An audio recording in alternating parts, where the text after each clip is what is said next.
Shows how little you know politics. Choose your destiny. You can go left, or you go right. You can go forward, but never ever back. I want to hear your thoughts.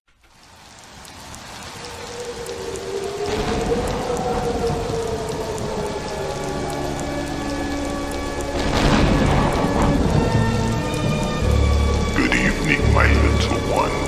I shall make you psychotic. Mommy, what does psychotic mean?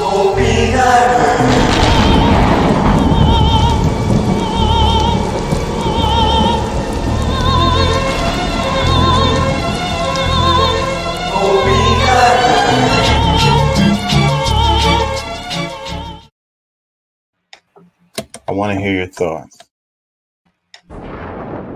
Choose your destiny. You can go left, or you go right. You can go forward, but never ever back.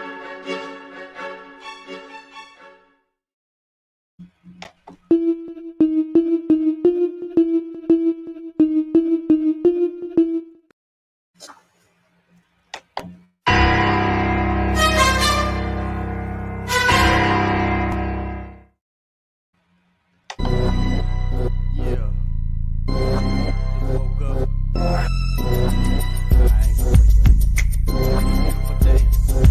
I ain't feeling your side.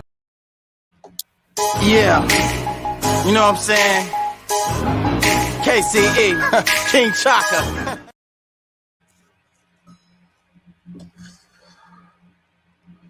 Hey, how y'all doing out there? How y'all feel? Remember, an educated public cannot be controlled. Learn to be active. The views and events expressed here are totally whacked and are not necessarily the views of anyone. ¿Cómo estás? Bien. ¿Podemos ayudarnos más? I think we can. And remember, don't take my word for it. Look that mess up.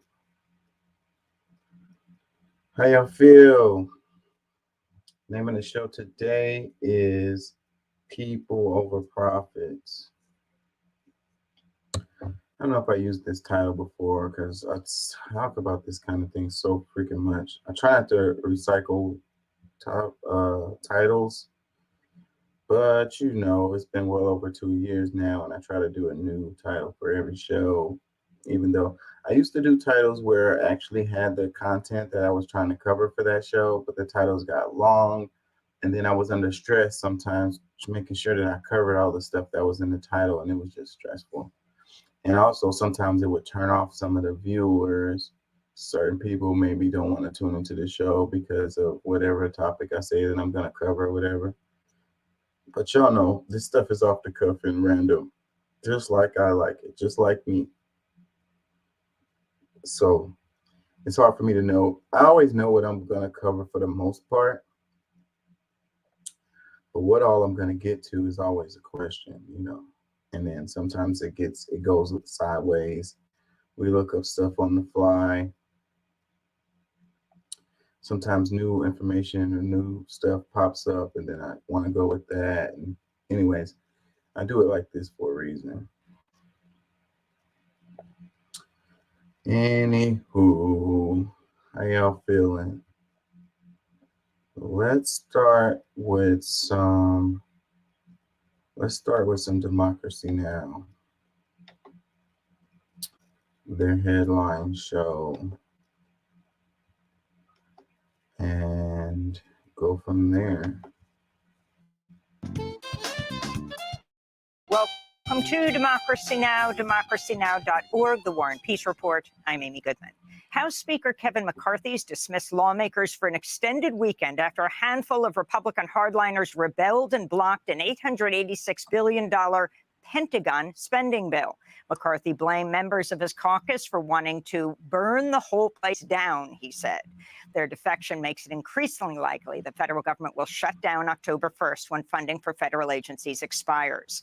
On Thursday, Democratic McCarthy's got to be like the weakest majority leader I've seen in a number of years. Like, this guy, instead of like guiding the party or whatever, it's like his, the party is guiding him or whatever. Like, he doesn't really show very much leadership skills. He's so weak in his position, it's kind of crazy, And, the thing is, we're going to get into it later, but there's a government shutdown looming again. Like, here we go again. Seems like this happens every year now. Congressmember Ilhan Omar blasted Republicans for demanding massive cuts to social programs. Now they launch some of the most radical cuts to healthcare, to housing assistance, to food assistance, to the postal office, and nearly every program under the sun, all while doing nothing to rein in our nearly $1 trillion Pentagon budget, or the trillions they have handed out to millionaires and billionaires through the Trump tax cuts. And all the money that's sent to Ukraine. But we gotta cut all of the social programs because we don't have enough money.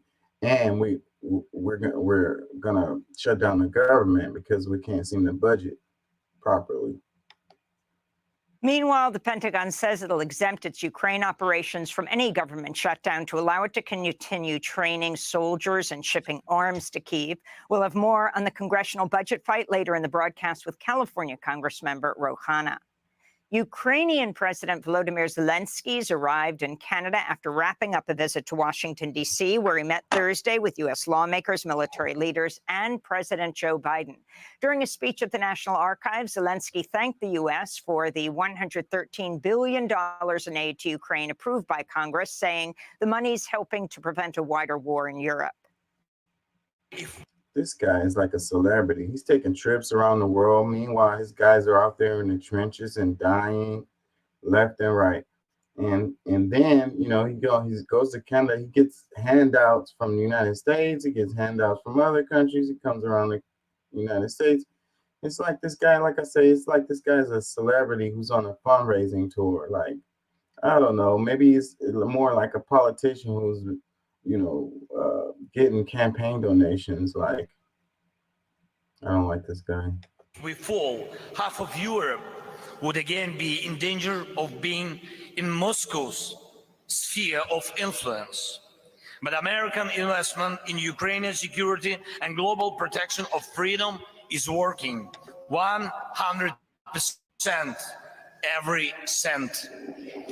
Meanwhile, Poland's prime minister says he will no longer send new arms to Ukraine and will instead focus on arming Poland with modern weaponry. The move comes amidst a trade dispute that's seen Poland ban imports of Ukrainian grain and other food products.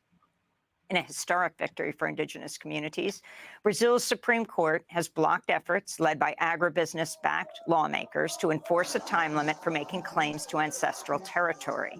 The case argued indigenous groups were only entitled to land that they physically occupied when the 1988 Brazilian Constitution was signed. Many indigenous communities were expelled from their ancestral territory over the course of decades, including during the military dictatorship.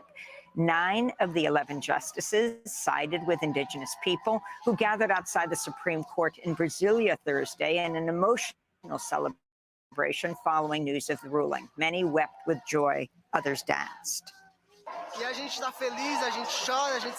We're getting emotional. We're happy and we cry because we know that it's only with demarcated territory, with protected indigenous territory, that we'll be able to stop climate change from happening and preserve our biome.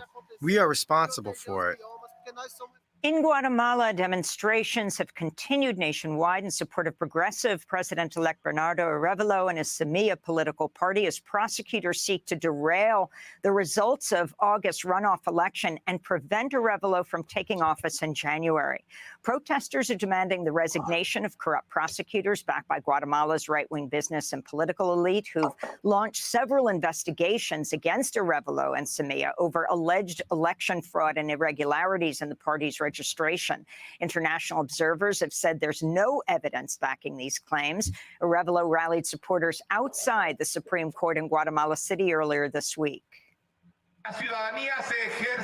Citizenship is exercised not only every 4 years when the vote is cast, but also when the institutions ask us to mobilize to defend democracy. And today, we're here in an act of defense of democracy. On Tuesday, thousands of indigenous leaders took to the streets of Guatemala, blocking major highways. In New York, Brazilian President Luiz Inácio Lula da Silva warned in his UN General Assembly address about the prospect of a coup unfolding in Guatemala. In Guatemala, there is a risk of a coup, which would impede the inauguration of the winner of democratic elections. In immigration news, the Biden administration announced Wednesday it's granting work permits and temporary protection from deportation to nearly 500,000 Venezuelans. Migrants from Venezuela who are already in the U.S. as of July 31st can apply for temporary protected status. The relief will last for 18 months and comes after a massive push led by immigration rights activists demanding work authorization for the tens of thousands of migrants who've arrived at the U.S. in recent months. In related news, a 3-year-old migrant child has died after being swept away by the current of the Rio Grande along the Texas border with Mexico. Texas officials also recovered another migrant presumed to have died after drowning in the river.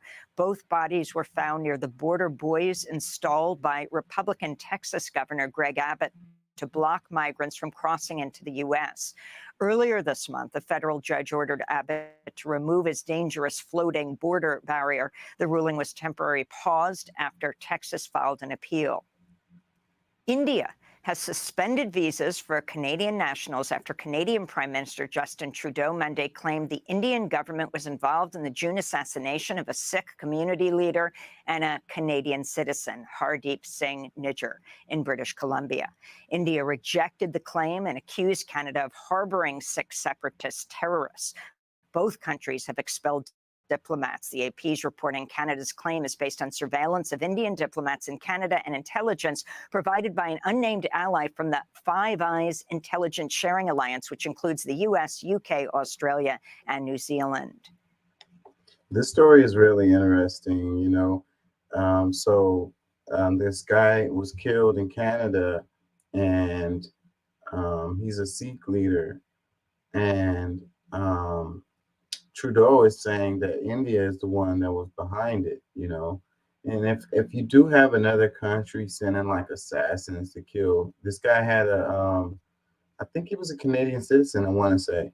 If you know, you have other countries coming and assassinating people on your land, I can see that being an issue. But if Trudeau is going to say that, then he really needs to have evidence to back that up to truly show that India is behind it. I don't know that he actually does, because I've been looking at this for a little while and it doesn't seem like, you know, that they can really prove that. You know, they could just be saying that. But on the other side, like India has been getting like Modi, he just went to the White House recently or whatever. Like this guy is like, he's supposed to be so cool, like humanitarian or whatever the hell. And it's like, it's absolutely not true. You know, but United States is friendly with people who aren't very like upstanding when it comes to like humanitarian issues, I would say, you know, and this guy is no, you know, exception to that. I think that a lot of people just don't really understand a lot of this that's going on that's related to this stuff.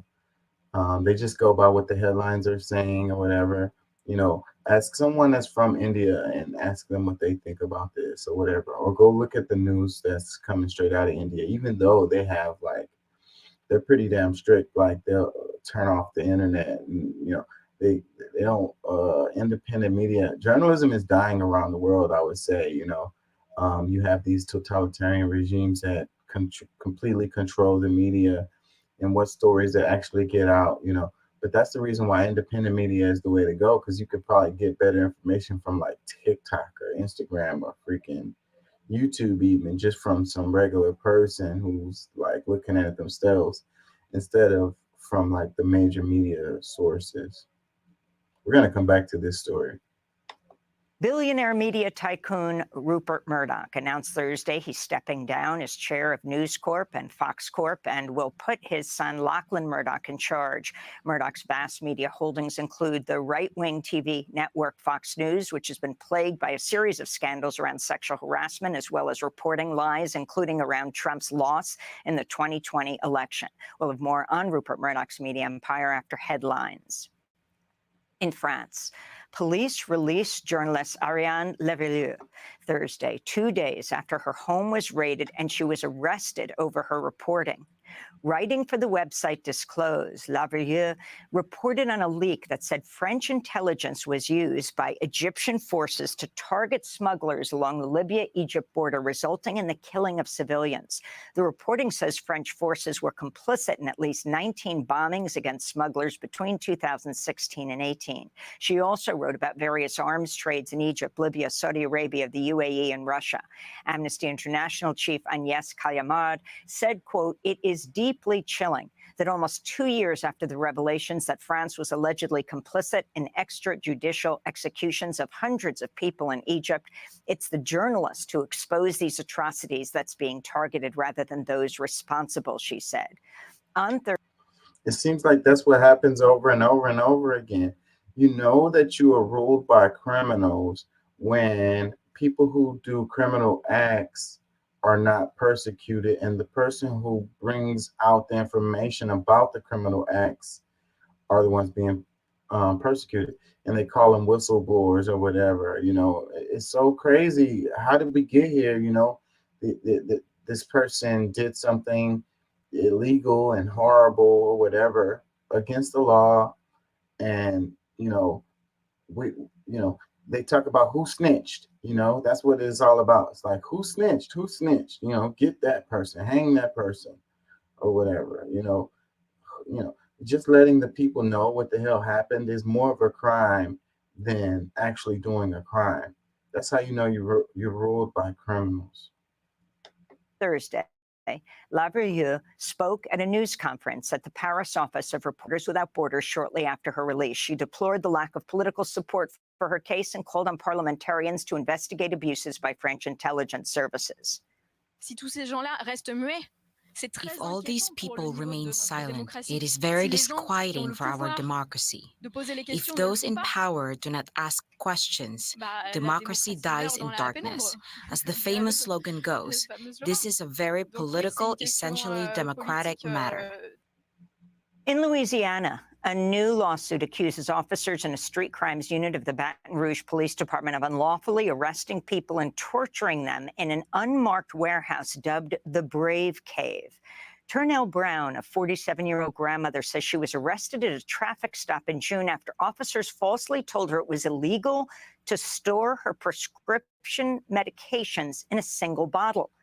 Rather than being processed at the local jail, Brown alleges she was taken to the warehouse where she was stripped naked and subjected to invasive body cavity searches. She was released without charge about 2 hours later. This is the second federal lawsuit against the Baton Rouge police. In another suit, 21-year-old Jeremy Lee, who is Black, alleges officers strip searched him in public before bringing him to the warehouse where he was brutally beaten by officers who turned off their body cameras. Former Trump. That's really crazy, and that's why, like, these people who back the blue, no matter who looking people, sounding like the Democrats, but I'm talking about the police officers. But it's like somebody who hasn't even done a crime, they subjected to this stuff like body, cavity searches and so forth. They take them to off-site places to freaking interrogate them or whatever. And then they end up just releasing them. Talking about a violation, man. Like, crazy how, like, they say you're innocent until proven guilty. Well, they don't act like that when they're doing stuff like that. And then they just let you go afterwards. It's crazy, man. White House aide Cassidy Hutchinson has accused Rudy Giuliani of groping her on January 6, 2021, shortly before the Capitol insurrection. In her new book, Enough, Hutchinson described Giuliani slipping his hand, quote, under my blazer, then my skirt, unquote, while they were backstage at Trump's speech. A Giuliani spokesperson denied the claim. Meanwhile, the lawyer who'd been leading Giuliani's defense in his litany of legal challenges sued Giuliani for $1.3 million in unpaid fees he owes his law firm. This comes as Georgia election workers Ruby Freeman and Shay Moss said in a court filing Thursday, Giuliani has failed to comply with a federal judge's order to turn over evidence and pay $89,000 in legal fees as part of their defamation case. And in labor news, I think that the media really loves covering these like sexual assault charges. Like they're like outraged or whatever about what happened or whatever, but secretly they're fetishizing over like what happened or whatever. It's like, give me the grisly details of what happened or whatever. It's like, I'm just doing an investigation. But meanwhile, it seems like they're enjoying this stuff. Like it's like they're getting off to it. It's pretty sick.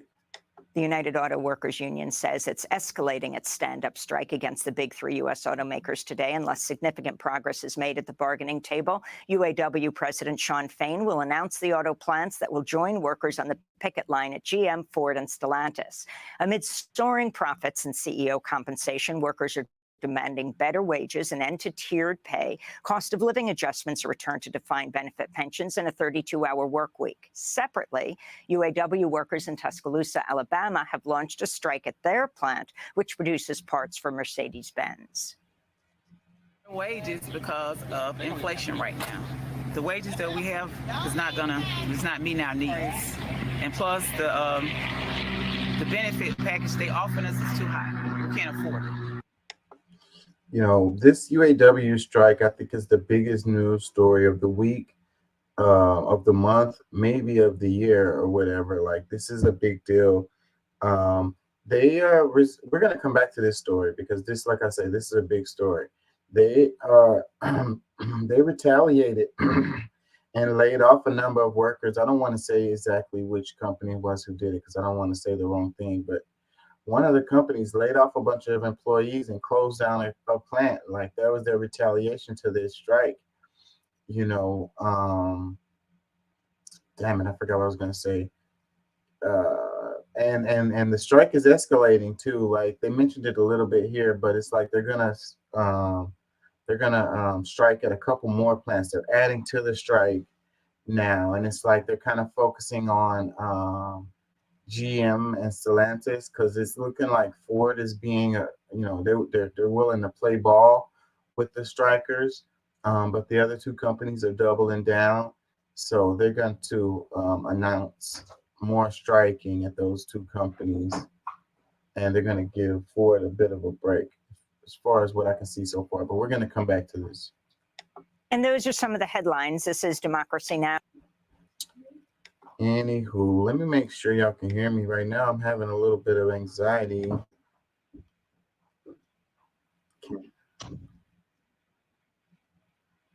Can y'all hear me? 1 second.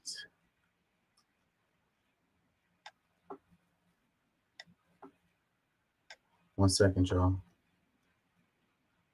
The sound is weird too. Anyways, we're just gonna keep it moving. I need to get some people in here so I can have less anxiety, because whenever I'm talking to someone, then I know that I'm being heard, if you will, because my earphones, I can still hear myself even if it's not being broadcasted, and it's hard for me to know if you guys can hear me. I don't have any indications that if I'm broadcasting or not. It's really kind of stressful. So this was in New York. Police say a 1-year-old boy died and 3 others were sickened after suspected fentanyl poisoning while in her care. Were there opioids in your daycare center? Gray Mendez, the daycare owner, along with Carlisto Acevedo Brito, face a number of charges, including murder and manslaughter, and the death of 1-year-old Nicholas Dominici, whose distraught father says he just started at the daycare last week. According to court documents, the 2 suspects were running a drug operation from their Bronx apartment. Police in protective suits searching the home Friday night, where they say they found a kilogram of fentanyl along with a kilo press in the closet inside the daycare, another inside Brito's bedroom. A New York City daycare owner and her cousin charged with. Wow, man, this is a scary ass story. And they said they went to daycare and they found like a trap door that had more drugs in it and stuff. Shady, shady, shady, shady, shady. You know, our society is crazy too. Like, we need these damn daycare centers. Like, we have to have them. Like, parents, you know, we have to go to work or whatever. We need somebody to watch our kids. And then it's like, how can you trust anybody? And this makes you really, really second, you know, think again and again about where you're going to put your kid or who's going to watch your kid. You drop your kid off to daycare and then they pass away from a fentanyl overdose. Like, oh my God, you're talking about a freaking nightmare right there. You're at work trying to make money or whatever. You want to make sure your kid is in a safe place or whatever. Like, oh my God, you can't even trust, you know, where can you leave your kid? They make you not want to go to work, you know, like if you don't have another parent, you know, and the way the economy is, like, both parents have to work, like, you know, but then daycare costs so much. Sometimes it's just more cost effective for one of the parents to just stay at home and take care of the kids. At least you know that your kid is safe, you know. But then now you got to worry about paying your bills and you only have one income. And then for the households that only have one parent, single parent households, they don't even have that option. You know, we have to go to work. We don't have no choice. So making sure our kids are safe with someone is, and then we have to pay on top of all of that, like, attempt to save their lives. Police say it all started when a 2-year-old in Mendez's care went home, where he was lethargic and unresponsive, and then rushed to a hospital where he was revived using Narcan. Well, 2 hours later, police rushed to the daycare after a 911 call about a group of unresponsive children. Narcan was administered to all 3 of these children in an attempt to save their lives. Police say it all started when a 2-year-old in Mendez's care went home, where he was lethargic and unresponsive, and then rushed. How does it happen, you know? Maybe they thought it was some candy or something. How did the kids get access to the drugs, you know? What the hell was going on? Where was the teacher or whoever's supposed to be watching the kid? Where were they at, you know? How does something like this happen? Says to you over your loss, Mr. Feliz. Could you tell us what this past couple of days have been like for you? It's pretty hard for us. It's a really hard moment. This is not supposed to happen because it's a safe place for the kids.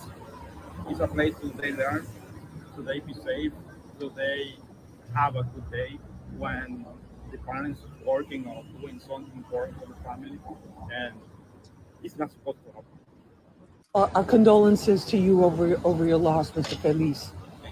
Could you tell us what this? He's like, this is not supposed to happen, you know. Man, this is a nightmare right here. This is scary as hell. Like, I'm glad my kids are bigger now. They're not in daycare. It was a nightmare taking the kid to from babysitter to daycare to after school care to freaking 24-hour daycares. That was my life for a while, you know. My daughter's mom passed away. I didn't have no help and I had to work, and that's what it was. And you know, I spent a whole bunch of money on a daycare that I was taking my daughter to. It was kids are kids, and they had like glass walls, and then they had like the surveillance cameras that you could pull up on your phone and actually look at your kid while you're at work and stuff like that. Like, but it cost a lot to be able to have those securities or whatever, those reassurances to make you feel more comfortable that your kid is okay, you know. Just a regular daycare costs a lot, but if you want it to be clean a safe environment, something that you feel, and they have surveillance and all of this, the app on your phone and all that, you're about to come out of pocket, man. It's like a whole nother bill. It's like paying a mortgage.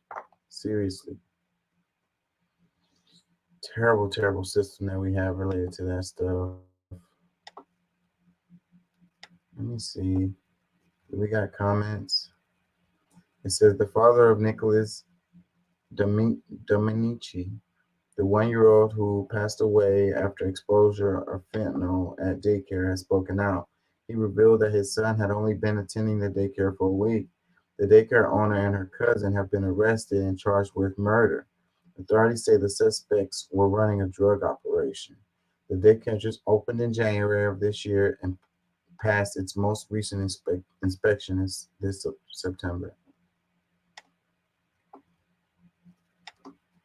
Really, really sad. So I guess the daycare was like a front, a cover for their drug operation. And shady. And then it's like, okay, so what it says, they're getting charged with murder, which is what you would want to be charged. But, the kid is gone, like that's not going to help this guy make his life any better. Like, kid is gone. Let's read some comments. It says, no words, because I'd be in jail for lying. Another comment says, yep, it's crazy out here. Another comment says, they watch too much Power. It says, damn, so sad, praying, OMG, my heart. Get the effing mic out of the man's face. Who the F you think the last few days have been for him? Terrible. Yeah, that's the thing about the media. Like, they just want to get clicks. Like, yeah, man, they don't care about how this dude really feels, Like, this thing just happened, and, like, he's probably got emotions going through him like crazy.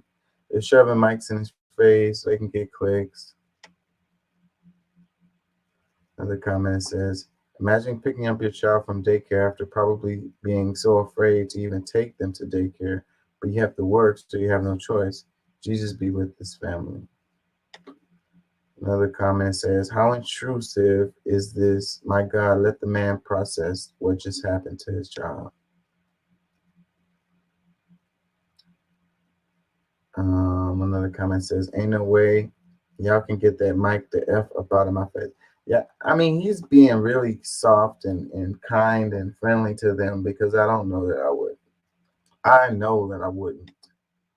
I absolutely wouldn't be nice, and I wouldn't be trying to talk to anyone, and I would be like, get the hell out of my face. I'm not trying to be a celebrity or whatever. Like, y'all move around, go ask somebody else some questions.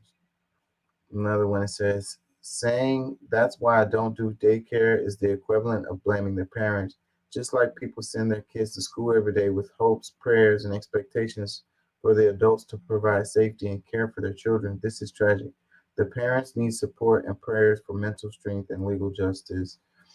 Yeah, man, they always love to place the blame. It's like, oh, I wouldn't have put my kid in that daycare anyways. Or what kind of shady daycare you got your kid going to or whatever. It's like, man, these people are going through it. They got to pay their bills. They got to make tough decisions all the time, and choosing this daycare, for whatever reason they chose this daycare. You can't blame the parents and be hard on them.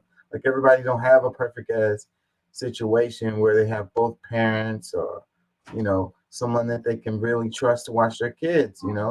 It just shows how shady how our society is kind of falling apart. It used to be that the family took care of the kids and took care of the old folks. Now we put the old folks in the old folks home. And we take the kids to daycare. The family unit is breaking up, and that's the cause of this situation. We don't have family. We don't have a cohesive family. The society wants everybody to have a separate house. Like, it's certain parameters that you're supposed to do. Like, everybody is paying bills at different homes. It's only two people, per household, and all of this kind of stuff. And then they look down on you if you're doing it any other kind of way, where, you can have a household where the uncle lives there, grandma, grandpa lives there, The grandkids live there. You know, we're splitting the bills. Somebody is always home to make sure that the kids are good. You know, somebody is looking after grandma and grandpa, you know, or grandma and grandpa is looking after the kids, you know. It's like, it's just another way to make money, you know. They break everything up, they bust up the household, and then it's just, they commodify the household by making us pay all of these different bills instead of having a cohesive family unit to cover this stuff. I don't know, man. Call me crazy.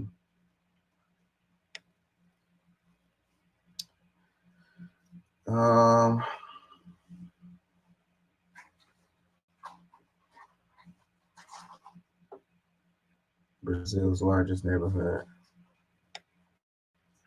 Houses on top of houses there.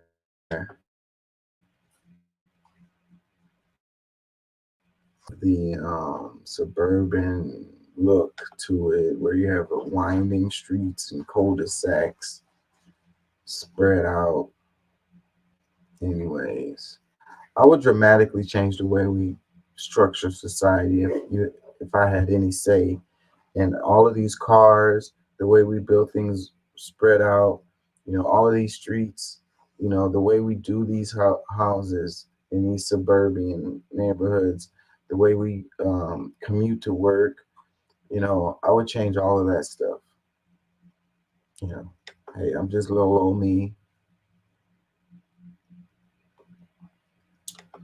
Let's cover this one right here. Where you guys at? It says, man charged in 2 cold case murders after DNA links him to crime scenes. Gary Dion Davis has been arrested for the murders of Pearl Davis, who was killed in 1996, and Christina King, whose body was found behind an abandoned building on Christmas Day in 1998, according to Wyandotte County District Attorney. After committing the crimes, the suspect went on with his normal life like nothing happened, the Kansas City police chief said. The chief added that it's possible Davis has killed others. Wow, just looking at the picture, the dude looks like I guess you can't judge people by the way they look, but the look in his eyes is kind of scary.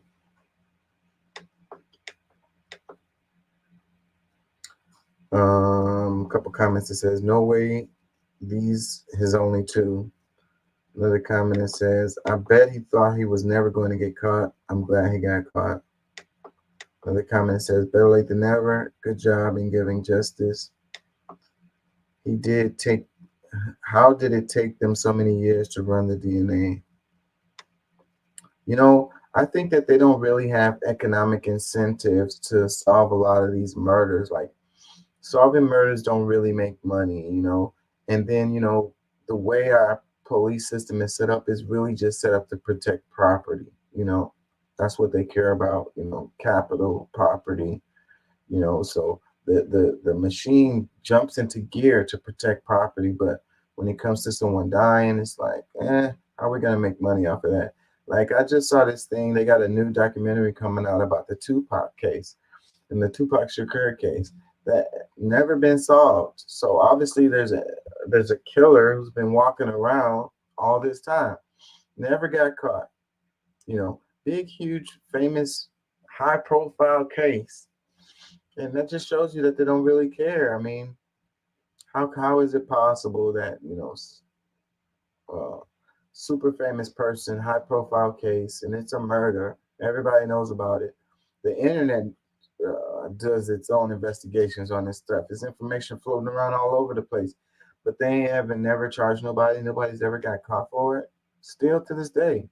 Whatever it is, they're still walking around. A couple comments. It says, homie looks like a Whoppers candy.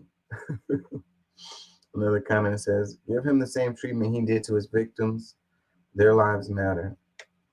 Another one says, finally got him. Now go back, check every missing person, every unsolved murder since 1990s. Another comment says, 2 women, 2 years apart, and he just stopped.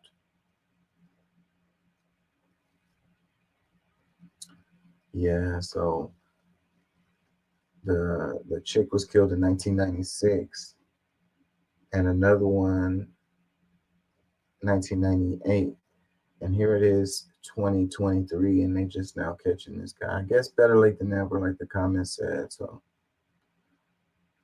I guess that's all we can say on that. The thing is, when they don't catch these people, when they don't persecute or, you know, get these people off the streets, then you know that they're out there still committing crimes. You know, that's the whole thing about, I was talking about how, you know, innocent people going to jail, innocent people getting the death penalty and stuff like that. You know, there's two crimes being committed. You know, the guys getting killed for a crime he didn't commit, and who's ever did the crime is still out there, probably committing more crimes, killing more people. Sometimes they don't really care. Like, it's just, especially when it's a high profile case, they just need answers. They need a body. They need, like, to place blame so that they can get the pressure off of them. So it's a lot of pressure on these law enforcement to make an arrest, whether it's the person who did it or not. And then the case just kind of goes away. The news story kind of goes away, and people just kind of calm down. Meanwhile, the real killer is still out there. In southern India are rushing to manage an outbreak of the deadly Nipah virus. 2 people have died. Hundreds are being tested as potential contacts. Salima Shivji is in Mumbai with the details. Officials are on alert and taking precautions in the southern Indian state of Kerala because of this Nipah virus outbreak, particularly in the Kozhikode district. Some schools are closed, banks as well as government offices. Shops are shuttered and the streets are a bit empty. People are a little nervous, and not just because of the loss to business, says this shopkeeper. After COVID, now we have this new virus and everything is shut again, he says. The Nipah virus spread through contact with fluids of infected bats, pigs, or people is rare, but has had previous outbreaks do paint a scary picture. During the first one 5 years ago, 21 out of 23 infected people died because of the Nipah virus. Now, authorities say that in this case, they are taking every precaution possible. Kerala's health minister says all of the close contacts of those infected are being tracked and they are in isolation. At least 700 people have been confirmed and identified as people who have had some sort of contact with either the victims or those who are infected, and they are being tested for this virus. Police are monitoring vehicles at checkpoints, and the state has set up containment zones in the district where the infection. Authorities in southern India. Another thing to be scared of. Conundrum posted this. She says, if you have business in India, pay attention. It says, there's no vaccine or cure for Nipah infection, so treatment is usually limited to easing the symptoms. Fever, headache, cough, sore throat, and vomiting in those suffering from the disease. Not only is the disease easily spread, but the incubation period can last up to 45 days. So people carrying the Nipah virus have no symptoms and feel healthy, even as they spread the infection to others. In severe cases, patients can experience disorientation, seizures, coma, or brain swelling, encephalitis, according to the Centers of Disease Control and Prevention. In fact, some people who have survived a Nipah infection have long-term neurological symptoms such as seizures, convulsions, and erratic personality changes. It's carried by fruit bats who sit in the top of trees. Dr. Joanne McDonald, Associate Professor of Molecular Engineering at the University of Sunshine Coast in Australia, told The Guardian, they can urinate and contaminate fruit, and when people eat that, they get the virus and then they get sick. 21 of 23, that's 98% fatality rate. If you have businesses or products in India, pay attention. There's been an outbreak of the deadly Nipah virus in Kerala, India. 5 people have caught the virus, 2 of whom have died. Health officials have closed schools and offices in Kerala, and hundreds of residents are being tested. So up here it says 21 of 23, that's a 98% fatality rate. And then it said 5 people were infected and 2 of them died. So that's not 98%. It's another thing that scared the shit out of people. Like, I don't know, man. Let's look at this a little bit because I hadn't seen this before. This popped up on my screen and it caught my attention. That's why I was sharing it. but I've never heard of this before. Let's look at this a little bit. Whose article is this? Doesn't even say. Fast Company. Is that the name of it? Fast Company is the name of the website. Who wrote the article? It doesn't say here. 9/21/23. Nipah virus outbreaks. What to know about the deadly disease spread by bats. So then I guess if you're not in a community where there's bats peeing on your fruit, I guess you don't have anything to worry about. But then they said people spread it once they get infected by it. So it says the NIV virus, which is currently spreading in Kerala in southern India, can be fatal in a significant proportion of cases. Okay, by Michael Grothius. A new viral outbreak is spreading in the state of Kerala in southern India. It's called the Nipah virus, and its existence wasn't even known about until 1999. Nipah is spread by pigs and bats, the latter of which are coming into closer contact with humans due to climate change. Here's what you need to know about Nipah virus outbreak. What is the Nipah virus? It is a virus carried by fruit bats, also known as flying foxes, according to the Center for Disease Control and Prevention. The Nipah virus, abbreviated NIV, was first detected in 1998 and identified in 1999. It's a zoonotic disease, which means it is capable of being spread from animals to humans. I don't know. That little part kind of jumps out to me because we're talking about, and I want to be careful how I talk about this, but diseases that spread from animals to humans. It says, what are the symptoms of Nipah virus infection? Those infected with Nipah virus may not have had any symptoms for between 4 and 14 days after the infection. Initial symptoms include fever, headache, cough, sore throat, difficulty breathing, and vomiting. However, the initial symptoms can be hard to diagnose as Nipah virus infection. Severe symptoms can follow, including seizures, disorientation, drowsiness, confusion, coma, and encephalitis, swelling of the brain. Is the Nipah virus infection dangerous? Yes, very. The CDC says the death may occur in between 40 to 75% of cases. Long-term survivors have persistent convulsions and personality changes. Is there a vaccine for the Nipah virus? No. Unfortunately, there's not even any treatment available, though some immunotherapies are currently being tested. For those who are infected with Nipah virus, doctors' only treatment options include supportive care to help lessen symptoms. Yeah. Let's read a little bit more. Where's the Nipah virus right now? Since the return of the century, outbreaks have been primarily reported in southern Asia, the Indo-Pacific, and Australia, but the most recent outbreak in Kerala, India. 2 people have already died because of Nipah virus infection, reports Matthew Bloomley. And then they're saying this, like, only 2 people have died, not to make it seem like it's not a big deal that people have died. I don't want to sound like that, but the way that they're talking, like, they're making this really scary. But so far, only 2 people have died.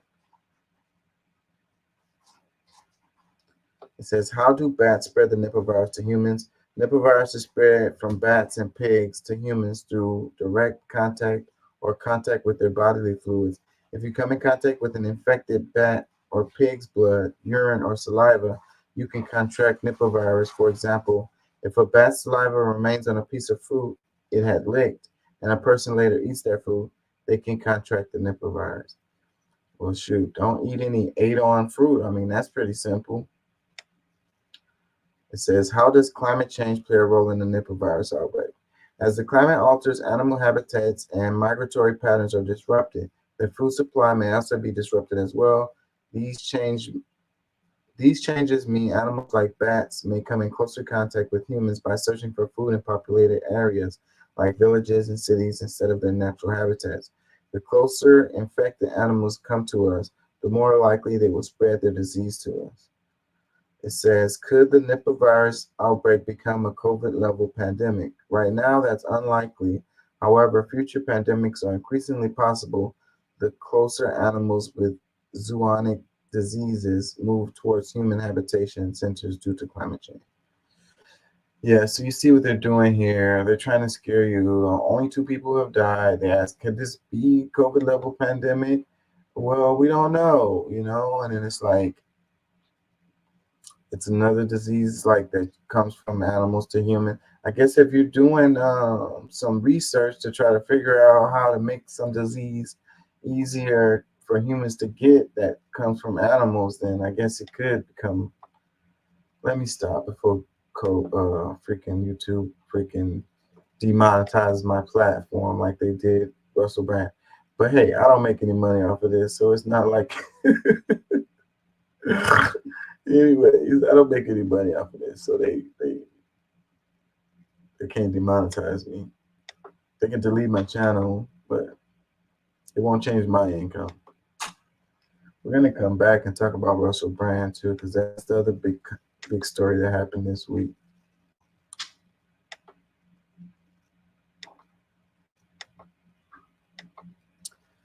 This one, it says, last time there was a government shutdown, 800,000 Americans were furloughed or worked without pay, but enjoy your weekend. It says, Congress is officially heading home for the weekend after House GOP hardliners once again tanked plans to fund the government by the October 1st deadline.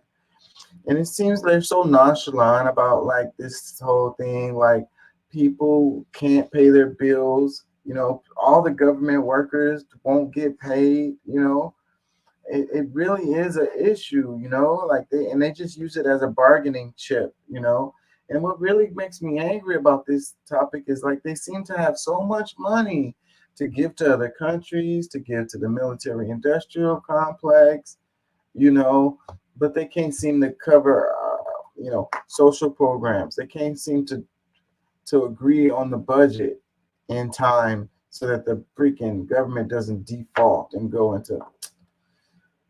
The Shaven posted this. It says, "Oop, President Joe Biden said check his stats."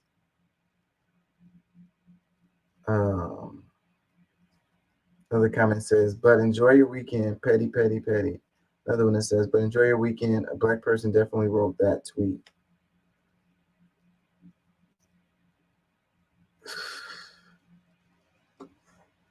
It says, Kamala snatched his phone and wrote this. I know she did.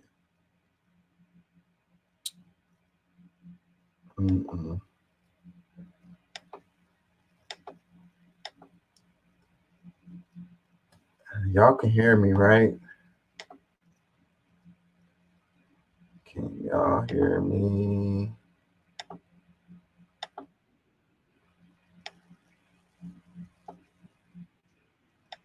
Okay. It says the fake crime wave narrative you see on news and social media outlets is racist and being pushed by police publicists, and it's attempting to push back against the strike wave happening in the U.S. and the move to the left by the working class. 30 years ago, crime was 2 times what it is now. It says 30 years ago, crime was 2 times what it is now. So don't let the freaking TV and the media, they focus on these crimes, the few stuff that's going on, and make it seem bigger than it is. It says 30 years ago, crime was 2 times what it is now. And I was covering this in the other show, like, there's a chart that shows the overall crime going down over time. But the media is telling you different. It's just not true. You look at the data, it's just not true. It says, it can feel like there's more crime because not only do we have news outlets being lobbied to report it, but there are pages on IG, TikTok, and Twitter dedicated to pushing this story, often calling themselves culture-based and being pushed to you by the Musk Zuckerberg algorithms. It says 2 sites like that in the Bay Area are the IG pages Oakland State of Mind and the Bay Area State of Mind. From what I hear, there are a bunch like this in every area in the U.S. It's like can't nobody tell you anything different if every news story or everything that's going down your timeline is another crime committed. This happened over here. This happened over there. This carjacking, shooting, somebody was killed, murder. And you just keep on seeing that over and over and over again. And then your mind automatically makes the conclusion that there's more crime. There's so much crime happening, But then when you walk out of your house, you walk out of your apartment, or you go to your grocery store, or you go to work or whatever, throughout your day, and you don't come across anything happening, any crime happening. You don't see anything happening. You don't know anyone who has been involved in anything other than like some petty type of thing where somebody steals something out of your car or something, or you lose your purse or your wallet, or maybe even someone leaving out of the grocery store with some groceries or something like that. But like, think about your life and think about what you see yourself. Have you seen a lot of crime personally, not what you see going down your timeline? It says, in Oakland State of Mind comments, a few types of folks. 1, cop who identify themselves. 2, right-wingers from all over. 3, fake accounts with people claiming to be black from Oakland who advocate for more cops, but robots with fake pics. 4, folks that want to know what's going on in their area. One of the bots I caught on Oakland State of Mind with a fake identity that was easily Googleable, they shut his account down right then. So I guess he's showing the evidence of that happening. I'm not going to read that. It says, Oakland State of Mind and Bay Area State of Mind claim to me that they sell shirts to sustain themselves posting this crime wave stuff. But I've never seen even one person wearing one of the many thousands of shirts I take to support the 2 adults running Oakland State of Mind. I told them, in light of that, it'd be worth knowing who was exactly buying these shirts. They didn't have an answer for me. State of Mind, but them as a model for all the sites around the country that operate in this way. Here's a graph on crime in the U.S. with data that the World Bank collects and uses. So this looks a lot like this is probably the same chart that I showed when I covered this in the show. I can't barely read this. Annual percent of change at the bottom with the red and the green, and then it has per 100K population. And overall graph swinging down, a little up dip there, continue to swing down, and then recent times is swinging up a bit, but it's still lower than where it was at the beginning of the chart from 1990. This is the same chart I want to say that I covered in the show. I wonder if these people be watching my show and copying what I do. Anyways, caption, it says, the NYPD and LAPD spends tons of millions a year on PR in order to manipulate public perception of crime. Crime reporting is extremely biased and geared toward fear-mongering. It also disconnected from crime rates. How often the news covered crime has nothing to do with crime. So basically, just because the news covers crime a lot and every other story is a crime news story does not mean that the crime rates are high or whatever. And then you have these jurisdictions that want to justify their existence. So, they have incentive to make it look like there's a lot of crime so that they can, justify their budgets, justify how many officers they have and how much money they're spending on the thing. I saw a story about this guy. It was a small little community, and the dude was hiring cops from other jurisdictions that got fired or whatever, and into this small town. And they had like 20 police officers or something like that. And the population of the town was like a couple hundred or something like that. And it was like, they didn't need all of those police, and that's how it goes. Like, you got a little small town, hardly any crime happening at all, but you got a huge budget for the, more than half. And a lot of these cities, it's like that. More than half of their budget, or at least half of their budget, goes to policing. It's crazy. It's just like another big fat cat. It's just another, way to make money. It's kind of like the military budget. It's like, the biggest checks go in that direction.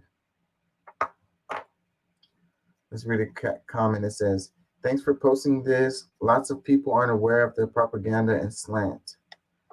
Another comment that says, not just the US, we have a Toronto state of mind that's the same nonsense. Must be a franchise, LOL. Another one that says, I've noticed this on Facebook and IG. 3 pages, one about Seattle and 2 on Portland, upload reel after reel of videos depicting the 2 cities as rolling cesspools of crime and degeneracy. Just freaking evil and disgusting places, with comment sections full to bursting of people giving hair-raising testimonies about what they see and experience on the streets all day, every day, and that it's all bullshit. Things happen, of course, but no more than in your rural town. Another one comment that says, the internet was low-key a mistake.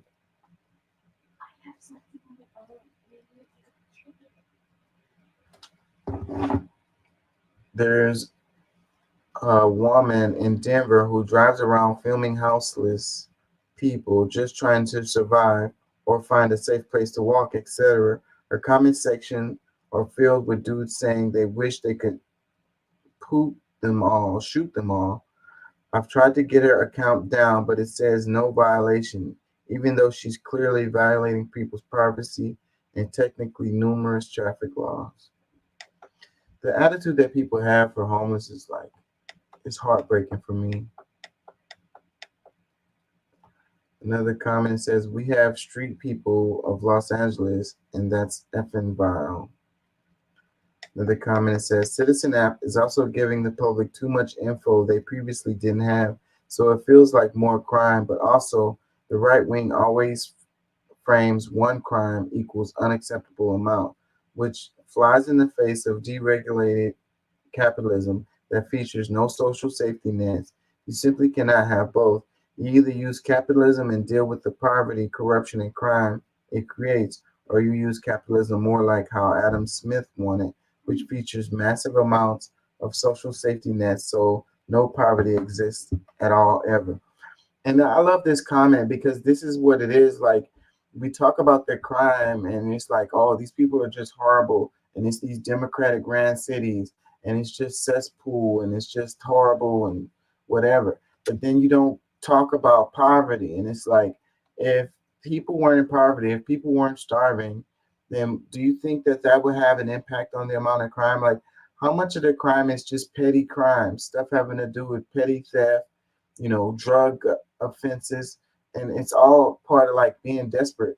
You're desperate, you don't have anywhere to live, you don't have anything to eat, and you use drugs and you do petty crimes to get by every day, So, but if we did spend money on social programs, which they're trying to slash left and right, do we not think that that would have an impact on the amount of crime that we have? Most of the crime is not violent crime. Most of the people that are in jail behind some kind of drug offenses or something, like traffic shit, bullshit. Another comment, it says, my question is there more crime committed by cops, specifically violence and murder? Because that sure seems like it. I don't know for a fact, but it seems like it. Also, is there now more crime committed by politicians or CEOs? Sure seems like it. The numbers are smallish, but the crimes seem extra big. Yeah, man, right. I saw this story about this. It's a it's a restaurant, and they had more than one location, and they were robbing people of their wages, like literally stealing their wages, and like the media doesn't cover these kind of stories as much because it doesn't follow that narrative of, the crime is being committed by these thugs in these democratic cities or whatever, how much crime is happening on Wall Street? How much crime is happening as a result, like the pharmaceutical industrial complex, like Big Pharma, the Sackler family, how much crime is being committed by these people? Like, but the news stories aren't covering that. They're covering some homeless person who stole a steak out of the grocery store.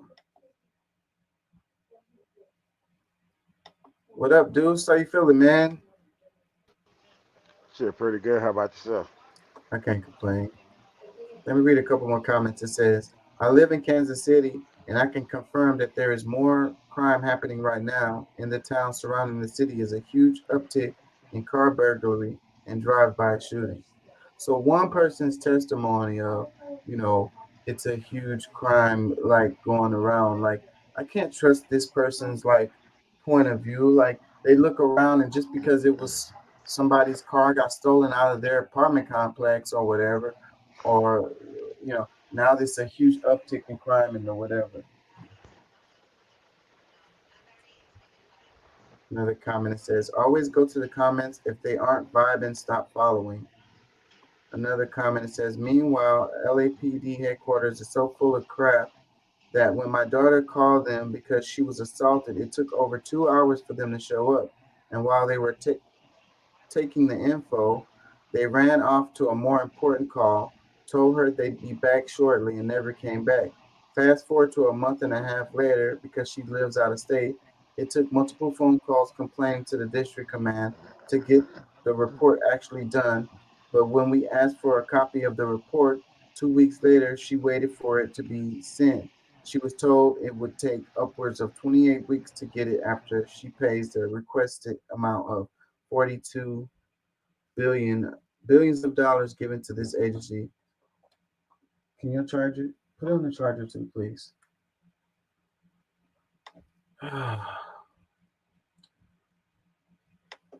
Anyways, distractions. So, Deuce, what do you think? You think I played a chart in one of the other shows that showed the overall crime going down since the early 1990s. But the media is telling us that we have this crime epidemic happening, this over-the-top, ridiculous crime wave that's happening in the United States. And then every other news story is something about some crime happening, But what I'm saying is, like, mostly it's not. It's like the media has to have something to show to get clicks. Like, just saying, "Oh, the neighborhood is quiet and nothing has happened and everybody's happy," then they don't have a news story. What do you think about that? Yeah, I mean, I'm pretty sure that I'm pretty sure they have that propaganda within the news outlets, but I feel like they're doing exactly what they're supposed to. They're basically programming people to think the way that people think. That's their job. That's that's their main job. And I think because of that, they're gonna forever be around, Yeah. even if they go off the air and they go strictly to internet. They're gonna forever be around because you know the big people that owns them, and the government backs them, especially you know uh, they're trying to push these different agendas out there. So I feel like a lot of it is propaganda, dude. It's they do the media, the news media do a lot of race baiting. They do a lot of like what you were saying, saying that the crime is bad in this area, that area. It's just they're programming people already. So when something happened, immediately you call the cops, and and instead of trying to handle this civilized, we're gonna call the cops, and because these people don't deserve for you to just have a conversation with them, you know. And it's like, we pretty much live in a police state, and it constantly has to justify its existence. Like, it constantly has to give us a reason why things have to be the way that they are. It's like that show Cops. It's like one of the longest running shows on TV, and it's like, what the hell? Was like so many people actually watching that show? Was it actually getting a lot of ratings to justify it, to be playing so long, or was it on for other reasons? Like, you got the show making the cops look good all the time, whatever. They're fighting crime, they're protecting people, whatever. They're showing all of these news stories of, you know, the police I helping think people that's and what stuff. law. I think that's what Law and Order is for. That was probably one of the longest run, and it's still it's still on the air. They've got new episodes of Law and Order now. You know, And it they've makes even done a spinoff, so it uh, makes paints a good picture of the cops, and right. It makes them you the know, hero. You know, they're the hero in every story is the police officers. Which I'm not trying to take nothing away from police officers. We do need police officers, and police officers can be heroes in situations. It's just that it doesn't show the full story. It doesn't show all the other stuff that's going on. The I think that a lot of times the police officers they don't it's so little crime they don't have anything to do, and they just kind of hanging out looking for something to get into, like they're not showing that side. They're not showing the side of like, when police officers are the criminals and the ones that are doing shady stuff, yeah, you're not going to see that in Law and Order. You're not going to see that on the show Cops. yeah, yeah. It's crazy, man, but that's pretty much what they're putting out there. That's the idea and how they want people to think. You know, they're doing their job because you got a lot of people that stand by everything ABC 13 News in Houston says. So let's do this one. It says Google Maps sued for negligence by family of a man who died after driving off collapsed bridge. And man, oh man, I tell you what, I do not trust Google Maps. I've had issues with it in the past. I use it all the time, don't get me wrong, but I don't trust it. You know, that's why when people send me addresses, I like them to send me the zip code, and they're like, I'm being over the top and I'm being extra or whatever. But don't just send me the street address, with the street number and the street name. I need that zip code with it because one time I went to, I was following the GPS and following the address and it didn't have a zip code, and I ended up on the whole other ass side of town, you know, and it was a the building wasn't even there. It was an empty ass lot that I ended up driving to. Things be wrong and they don't be updated or whatever. Like, so this one it says Google Maps sued for negligence by family of a man who died after driving off collapsed bridge. Google has been sued for negligence by the family of North Carolina man who died after he drove his car off of a collapsed bridge while using Google Maps. The family of Philip Paxson, who drowned in September 2022, claimed Google was notified that the bridge fell but didn't update its navigation system. According to the lawsuit, the 47-year-old father of two was driving home from his daughter's birthday party in an unfamiliar area when the navigation system directed him to drive over the fallen bridge in Hickory, North Carolina. It had collapsed 9 years ago. Paxson then plunged approximately 20 feet into Stone Creek. The lawsuit also alleged that the state police who found his body said there were no warning signs or barriers to notify drivers of collapsed bridge, per the North Carolina State Patrol. The bridge was not being looked after by anyone in the state, and the company that built the bridge had been dissolved.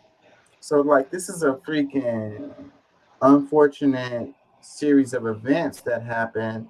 Like, you can't completely blame Google because, you know, the state didn't have up anything to show that the bridge was collapsed, and it just shows a lot of things that's wrong. Like, I guess it was privately owned, and then nobody cared enough to freaking, you know, it's like it's not my problem, it's not my property or whatever, you know. They kick the can down the road or whatever. It leads to this guy dying. But like I say, you can't blindly follow freaking Google Maps. They'll send you through. I saw this one where they was trying to send the person down a street, but it was too narrow for cars to fit through, and the car got stuck in this alleyway or whatever. Like, eh, you know. But then too, like it said that the bridge collapsed 9 years ago. So 9 years passed, and Google Maps didn't update its system. What do you think That's about this crazy. story? That's crazy. That's crazy, man. I don't really know what to say, on this one. I mean, I know for me, I don't really follow Google Maps. I just kind of, look at it, if you will, to show me the distance that I have, you know. But So you I don't don't use really any use it. navigation systems? Yeah, I mean, I have a truck GPS that's made by Garmin, but like I say, when it comes to Google Maps, I don't really use it because like I'm in a semi truck and I haul extremely hazardous products, and Google Maps is not their intended purpose is not for us. And being in a semi truck, it has no truck route and it does not route me. You know, like my Garmin GPS will take me to the hazardous material approved routes around like major cities and stuff. Okay. But then also too, man, I mean, I don't know. I don't want to sound insensitive when I say this, but it's like, you know, you should have some kind of whereabouts of where you going. If you're gonna be out here driving, I mean, I don't know. The bridge was collapsed. I'm sure that there were signs up saying that that bridge was out. You can't tell me they didn't have not one roadway sign that stated bridge out up ahead or road closed. Follow detour. Well, it said But it didn't have any lights or cones or nothing there. I mean, and I agree with you too. Like, I'm not gonna blindly follow no. I'm always with my eyes open. Like, I'm not gonna freaking drive off of a collapsed bridge. That's not something that's gonna happen with me because I don't trust. I have trust issues off top. yeah, So I'm yeah, gonna be like looking and trying to see like, okay, the damn bridge is not there. Like, but people blindly follow institutions. People blindly follow fucking authority, and then and that's what the problem is. I think that people are dumber, man. I think and it's because we trust these institutions, and it's because people don't want to think. They lazily move about their world, and blindly follow these institutions, and then that's what's gonna get you. It's like yeah, you find out that these people really don't care at all, you know. So why would you listen to them? Let yeah. me finish reading this. It says the lawsuit contained an email from a resident who, in September 2020, used Google Maps, suggesting an edit feature to notify Google that it was attempting to take drivers over the collapsed bridge, per the Associated Press. The resident reportedly received a confirmation from Google via email that said the suggested change was under review.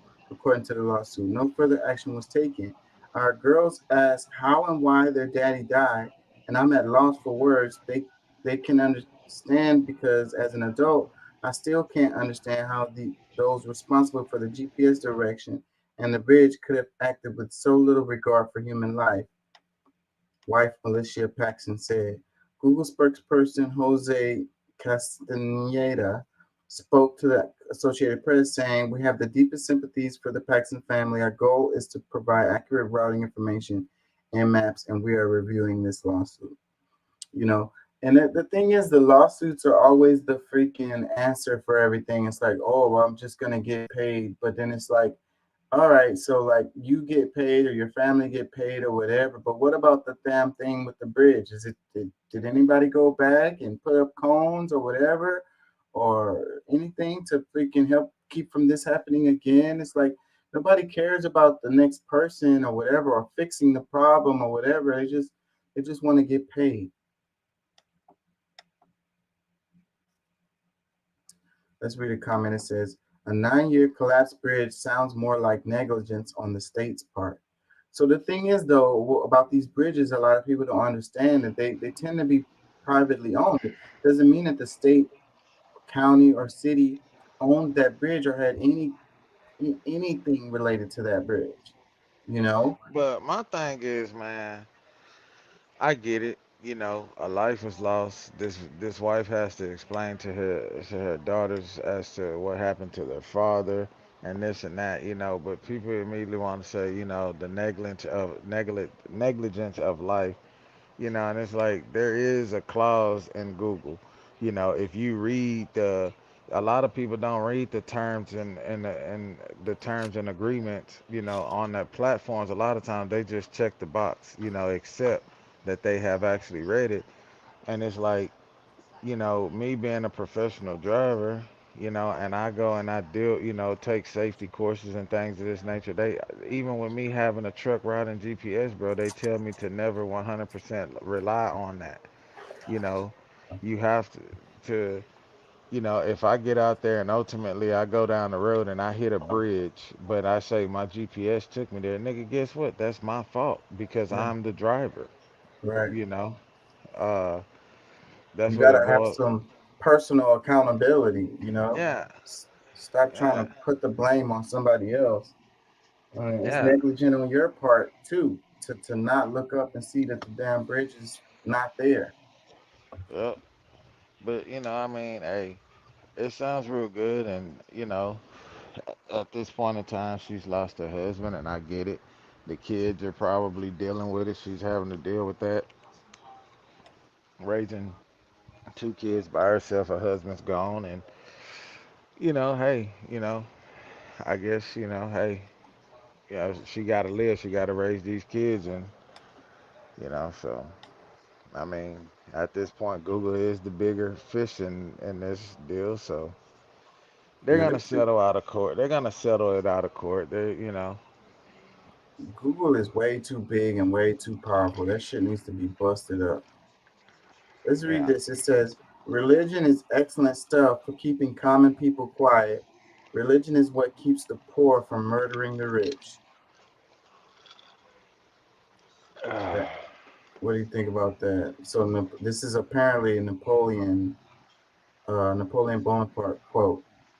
It says, religion is excellent stuff for keeping common people quiet. Religion is what keeps the poor from murdering the rich. Uh, I mean, I can see. Excuse me. I can see what they mean by that and what they're saying. I mean, because yeah, you know, most Christian folks are, you know, well, you know how I don't want to. I know what that, but yeah, I mean that could be true because I think at the end of the day, people need something to hold on to.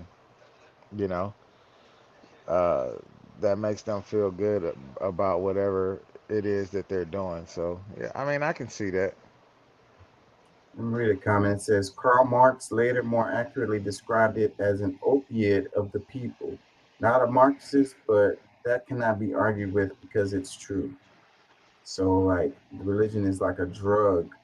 It pacifies people, you know, and they just accept things as the way that they are instead of fighting against the system or fighting for change or whatever. They're just like, you know, Jesus take the wheel, you know, or I'm gonna look for mine in the afterlife. You know, I'll be rewarded in the afterlife instead of looking for, justice in this one. Meanwhile, Yeah, the bad guys tend to, you know, get what they want, and the good guys suffer because they're yeah. like, go I ahead. don't think. No, I was just saying, yeah, that's true because I honestly think you think about the extremely wealthy people, the extremely rich people in this country or in the world. At the end of the day, they may put God in the things that they say or this that, but this that and the third. But at the end of the day, bro, they really they lean heavily on their money. So they really I don't think they care as much. And but they don't want you to kill them. You know, And read a if that couple. makes sense.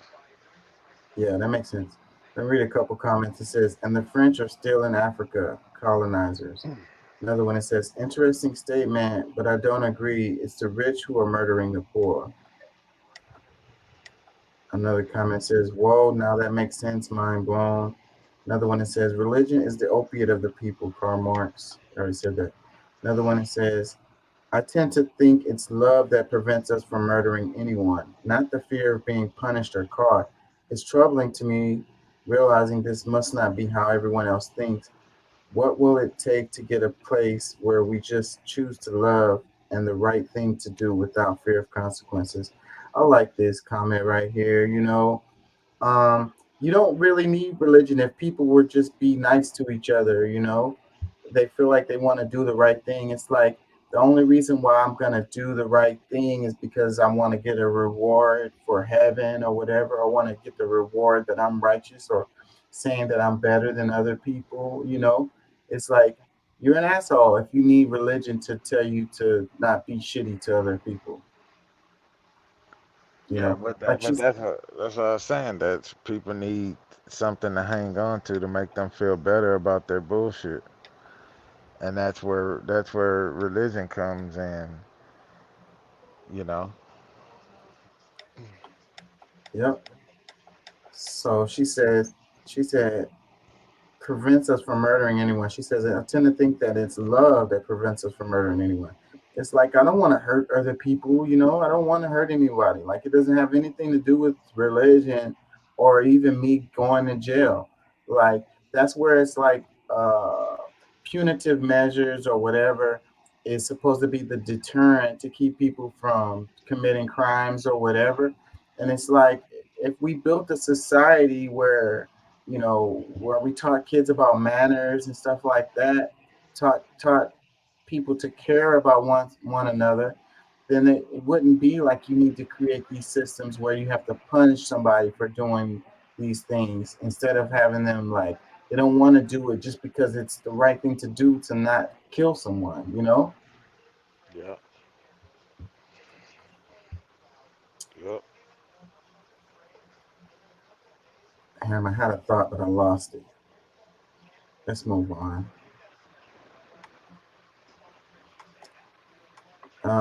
This one, it says, what's in the House GOP latest funding bills?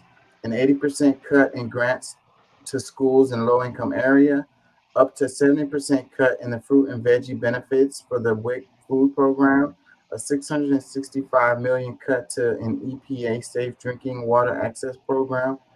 It says this is cruelty at this point. So they're talking about the GOP latest funding bills. And this is what we're talking about related to the government shutdown that could possibly be looming. You know, they want these cuts in these social programs. They you know, and for the budget. It says this has been the GOP's plan all along.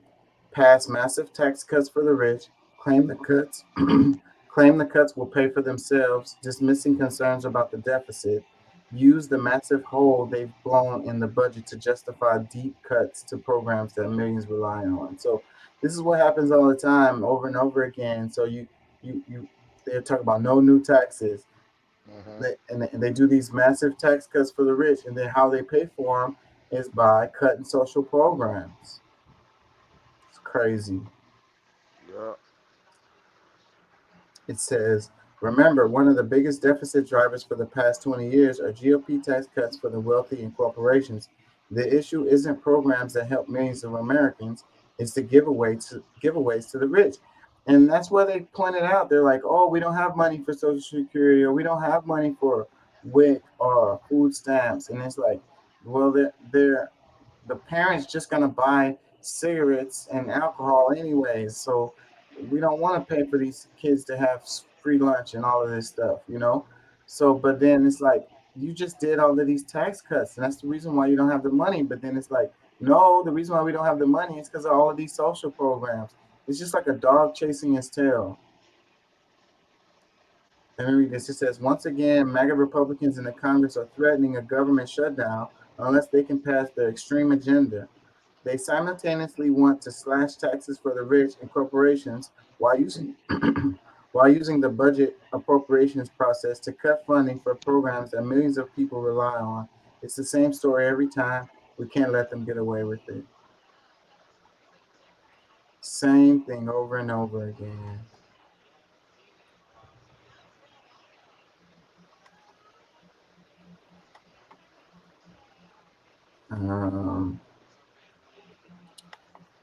Real quick, do this one. It says, bodies of 2 immigrants, including a 3-year-old boy, found in the Rio Grande.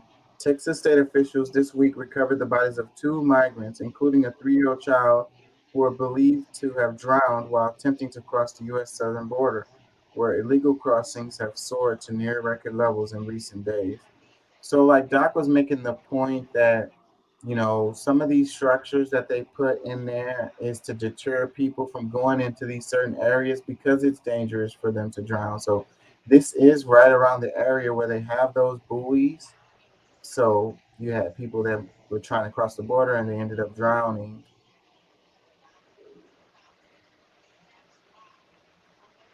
It's sad. Let's read a couple comments. It says, I feel for these people. No one should have to live like this. Another one, it says, my heart is broken. Freedom shouldn't be this expensive. Another one, it says, close the border. It's an invasion. Another one, it says, impeach Biden and Mayor Cass. Another comment, it says, another failure by Biden and his fellow Democrats. Pathetic. So you're going to put it on Biden about these people drowning and crossing the river? I guess. Another one that says seeking an asylum is not illegal. So this part is what I'll be focusing on a lot too, that people want to not talk about. It's like seeking asylum is what a lot of these people are doing, and they're calling it, illegal migration or whatever. People trying to cross the border illegally, trying to just invade the country or whatever. But there's laws in the books about asylum, but they don't speak about it in this way. When you're seeking asylum, it's because like you're facing persecution or something in your home country. You could die or whatever as a result of you staying where you were or whatever. And it's legal for you to seek asylum, but then they say that they're breaking the law to basically seek asylum, and then the way the system is set up with all of the bureaucracy and red tape, it leads people to do things illegal, because once they get on the land, then they have to treat them in a certain way, a different way. Anyways, this topic is keeps going forever. Comment, it says, illegals, not migrants. CBS can't even get a simple heading right. Well, illegals, not migrants. How do you distinguish between migrants and illegals? So what migrant is legal? Let me read another one. It says, this is just horrible, so sad. May they rest in peace, and my God bless their souls. Condolences to their family and friends. They were just seeking a better way of life. Comment, it says, close the border. Another one, it says, so pro-life, huh? Another one, it says, only looking for a better life, but they get greeted like criminals in this country when Native Americans and Mexicans were here first. Sad, so sad.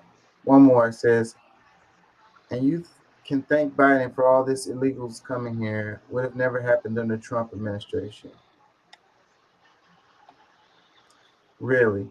Like when Trump was the president, there wasn't nobody coming across the border. There wasn't no migrants. There wasn't no people seeking asylum during the Trump administration. Seriously.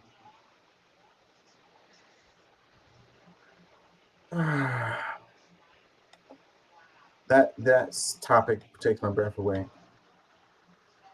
Check out this story right here. So this is really horrible. I don't know if you heard about it, but it was like the guy was riding his bike, and these kids, I think they stole the car, and he just cold-blooded drove over this guy and killed him. And this has went viral because it's so freaking super horrible. So it says photos and videos, and I'm glad they don't have, because the video is floating around. I've seen it, and I wasn't gonna share that on the show. So, but this one is just showing the picture, because the video is terrible. So, but anyways, this says photos and video of teens charged with hitting and killing cyclists released. Jesus Ayala, 17, and Jameer Key, 16, were arrested last month when they recorded themselves striking Andreas Hobrist, 64, who had been riding his bicycle on a neighborhood street, according to the Las Vegas Review-Journal. A judge ruled Wednesday that the teens will face their charges as adults. The two mothers, who both remained unnamed, took different directions when questioned about their son's disturbing actions. I don't know why he did this, Ayala's mother told Kayles. I don't know if God can forgive this. The 17-year-old was allegedly driving the Hyundai Elantra on August 14th when they came upon Probus. The other mother, my son's side of the story will be told, the truth, not the inaccuracies the media will try to portray. Key's mother told the outlet via text message. The two face charges of murder with a deadly weapon, battery, and attempted murder. Chief Deputy District Attorney Michael Watson said at both teens' court hearing Wednesday, according to the Review Journal. So I guess these are the pictures of the guys who was driving the car, and one of them was riding. And that's the picture of the guy who died right there. Really, really terrible. Like, they didn't care at all. Like, they didn't have no freaking feelings related to this guy. Let me see if I can find the news clip for this. Had you heard about this story? No, I haven't. Let me see. Is this clip worth the crap? I really hope they don't play the damn video. They were in there just laughing. They were just like having fun or whatever, and they did it completely on purpose. Accused of intentionally running over and killing a retired police chief appeared in a Las Vegas court today. See, that's the video. I don't want to play that.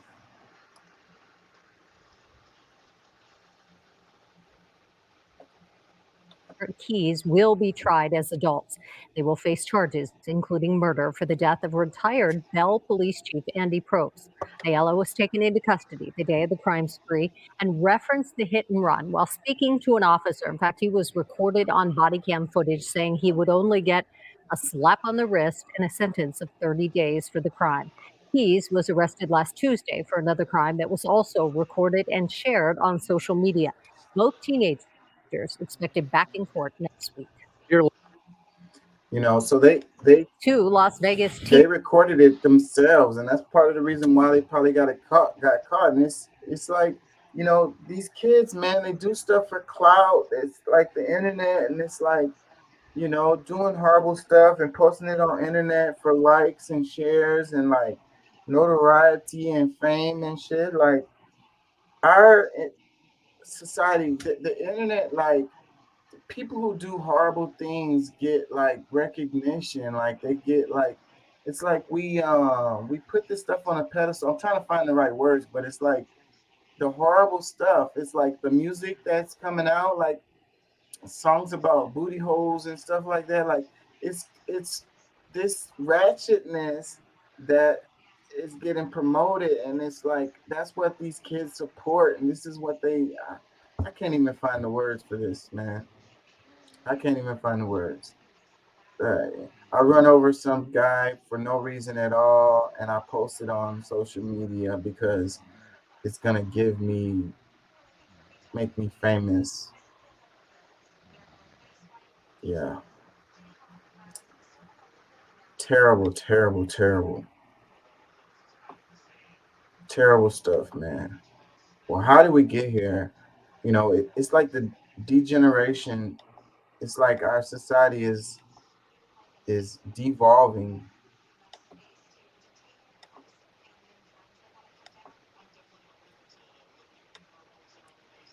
Some comments, it says, well, I see one of the mothers is definitely an issue. Another comment says, of course, the one mother is going to try to blame the media, the police, the car manufacturer, white supremacy, his dad, Donald Trump, the 76 stylistics, the 95 Dallas Cowboys, the tilt of the earth on its axis, everything except the boy's poor decision making and any semblance of accountability on her part, as we know which mother that is. So yeah, man, our society is so against personal accountability. We're always trying to blame somebody else instead of like, you know, I fucked up, I did something wrong, I was wrong, I messed up, it was me. Like, It's so hard for people to say those words. Another comment says, what other side of the story can he possibly have? We have to find this young kids accountable for what they did. Another comment says, the black mother must have forgotten that her son was driving earlier, then he himself hit someone riding a bike. But they saw that guy get up and thought it would be okay for Jesus to get behind the wheel and try it, only to run over the innocent bike rider, killing him. I'm sure they didn't set out to kill anyone, but those are possibilities when doing stupid things like hitting someone with a vehicle and thinking it's funny. I like to see her face when she hears all of the details of her son's part that he played in all of this. He's so innocent. Why didn't he call for help for the poor man when he noticed him not getting up? Think about it, Mama. Another one says, the side that the media is trying to portray, those boys had their own media, and we can hear the intentions of both of them. It says, these children today truly scare me. No guidance, no self-awareness, just lost. They do scare me. These kids are wily, like they don't care about nothing. And the kids are the future. It's like the future is hopeless. Oh, that's what I wanted to say earlier because we were talking about something and I was thinking about there was a report that showed that in the United States, the kids, like they're not taught to have like compassion for others. Like I can't remember, I don't want to say it wrong, but it's like different in other countries. They did like a survey and it showed like the United States scored at the bottom related to children, you know, like having politeness and having like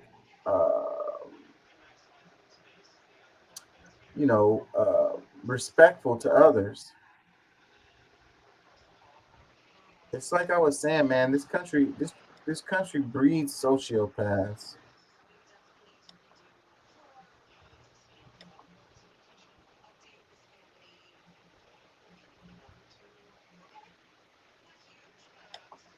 Let's do this one. It says the bourgeoisie do not require you to like capitalism, but they do require you to think there is no alternative.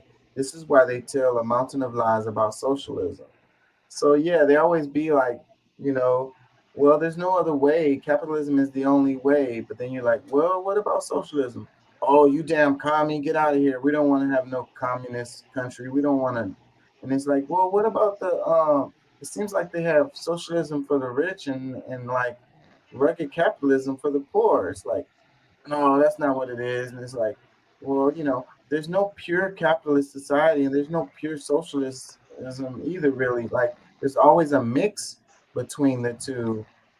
We don't have a pure capitalist society, or otherwise we wouldn't have any social programs. So then it's like, well, maybe that's what it is. They're trying to get to the point where we don't have any social programs. They want to have it to be pure capitalism, Well, then we wouldn't have any public education. We wouldn't have no public transit systems, You also wouldn't have these subsidies that you give these big corporations either. It says the most important task of the capitalist is to mystify and distort communism. Because if the mass of people knew that communism meant more time with loved ones, more time basking in the sun, or more time cooking delicious, healthy meals, then the capitalist will be up against the wall.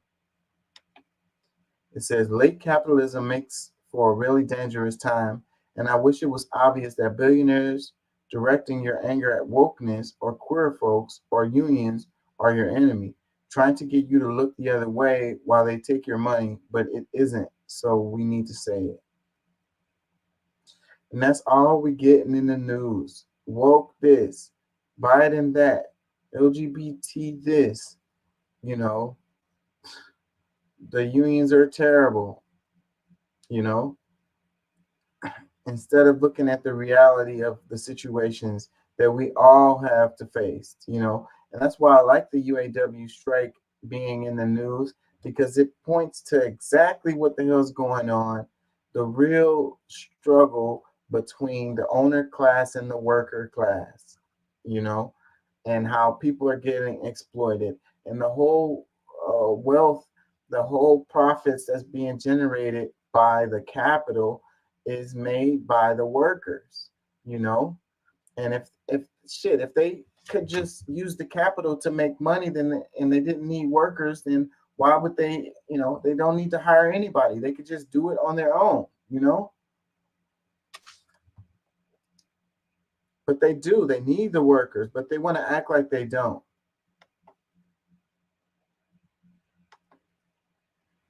I can't play this. It says, as the global epicenter of capitalism, the U.S. represents the largest predatory project the human race has ever seen. Born from the genocide and enslavement of millions, it has since devastated the world, destroyed the planet, stolen everything, and even impoverished its own population.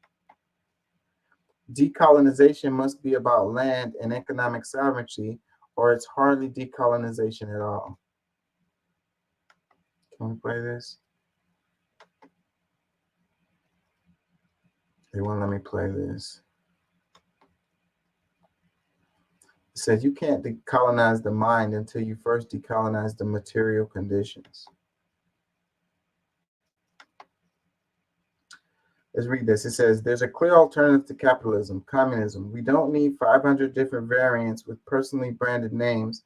We don't need some mysterious third option. We've always got, it's communism, a classless, stateless, moneyless society.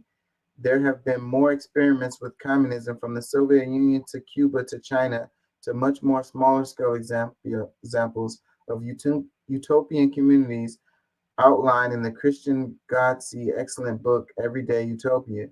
Many of these experiments made serious mistakes, and they also have many successes. It's no easy feat to experiment with communism when we live in a violent sea of capital reaction, of counter-revolution, of internalized capitalism. We can celebrate the achievements of existing communism, learn from its mistakes, and continue building towards the better world that we know as possible. Welcome to our main page.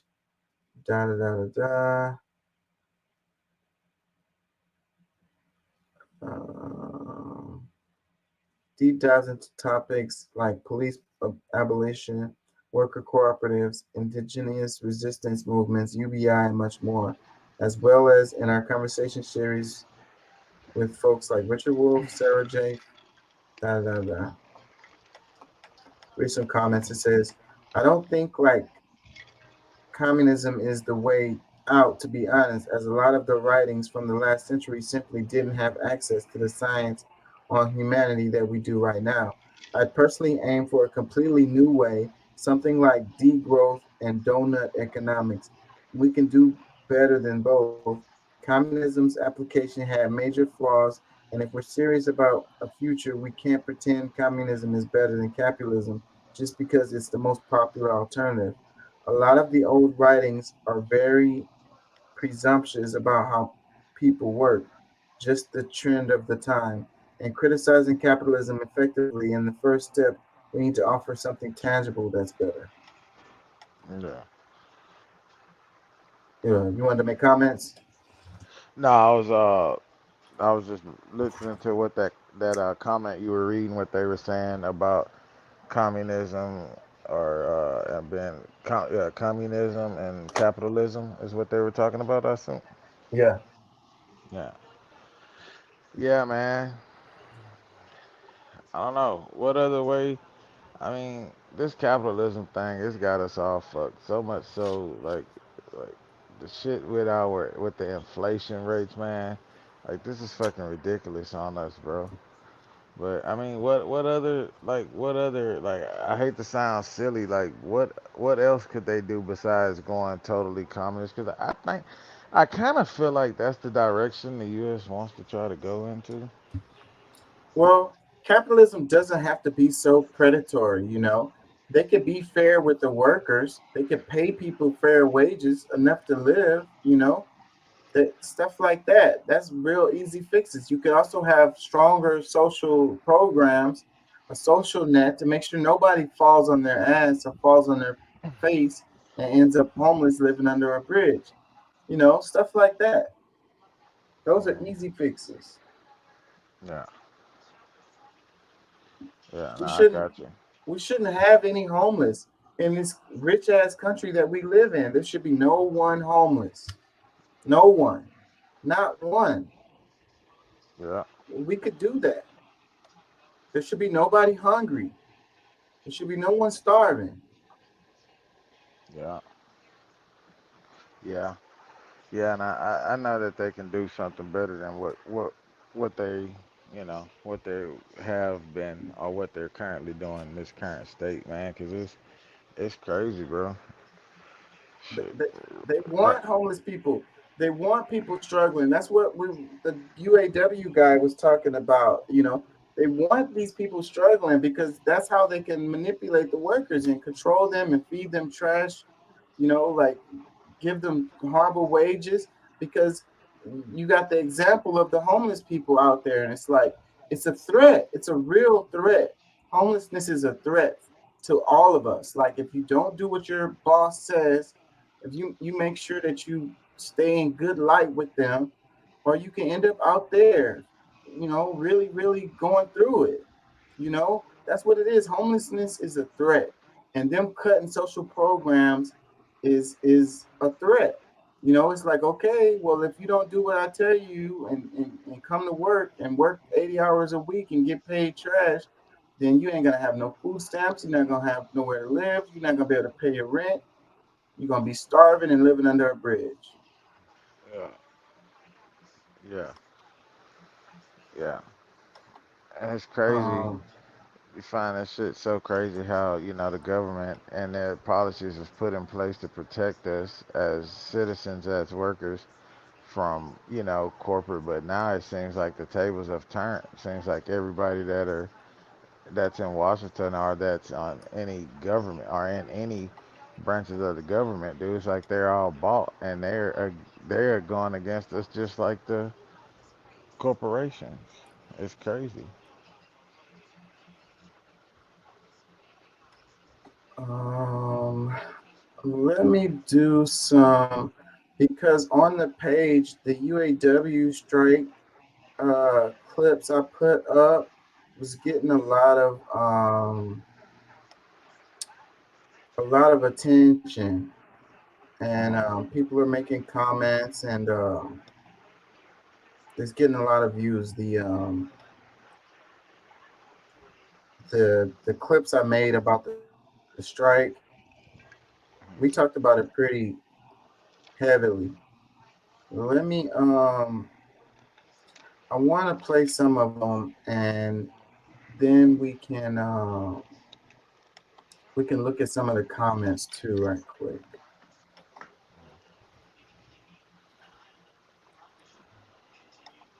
Hold on 1 second. Let me share this.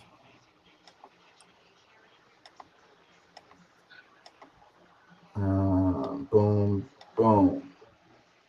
This video got over 2K views. Let me play it. Uh-oh, what happened?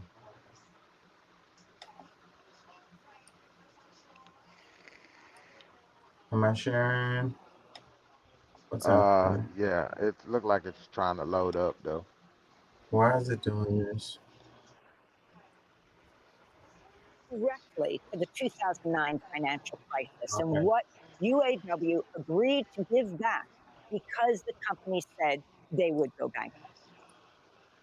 Sure. So there were a number of concessions that the workers agreed Directly to the 2009 financial crisis Okay. and what UAW agreed to give back because the company said they would go bankrupt. So the damn it, why does it keep doing that? So the strike, they're saying that the strike is directly related to the 2009 crisis. So Directly to the the auto industry was going to go out of business. The big automakers were going to go out of business. So they asked the workers to give up some stuff so that the company can stay going. But then fast forward to now, and the companies have been making record profits, And the stuff they asked them to give up, they still haven't given back to them. Yeah. Man, what the hell is going on? Why come I can't see the comments?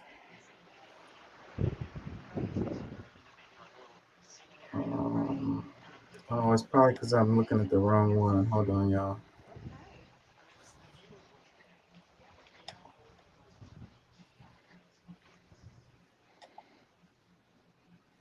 Okay, hold on. Let me share this one. I wish I had another screen so I could do this. That's why I'm supposed to have two computers when I'm doing this.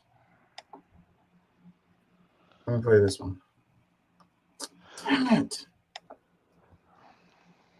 What the fuck? Why does it do that? Oh. A fireman makes mid 50,000. This is 4, 5 times, 6 times what they make. There's no way we can be sustainable as a company. That's why we put our proposal in 2 weeks ago to say, look, you want us to choose bankruptcy? A fireman makes mid 50,000. This is 4, 5 times, 6 times what they make. There's no way we can be sustainable as a company. That's why we put our proposal in 2 weeks ago to say, look, you want us to choose bankruptcy? So this is Ford CEO saying, do you want us to choose bankruptcy because of the UAW, the stuff that they're asking for? He's saying, you know, if we give this to y'all, it's going to cause bankruptcy. You know what I'm talking about, right? The UAW strike, the United Auto Workers. Yeah. Okay. So a couple of comments that came on this one. And this one got over 2K views. It says, misinformed and miseducated workers buy this all the time. In reality, the CEO makes millions of dollars, almost $17,000 an hour. Imagine that. These are comments that people made. That's because the CEO, he's not willing to give up his salary, and you know. Yeah, exactly. He, you know, that's that's where they could pay the employees for sure without it hurting the company at all. Is the executives making a little bit less? Like it wouldn't even be that much difference. Like I want to say this guy made $29 million last year.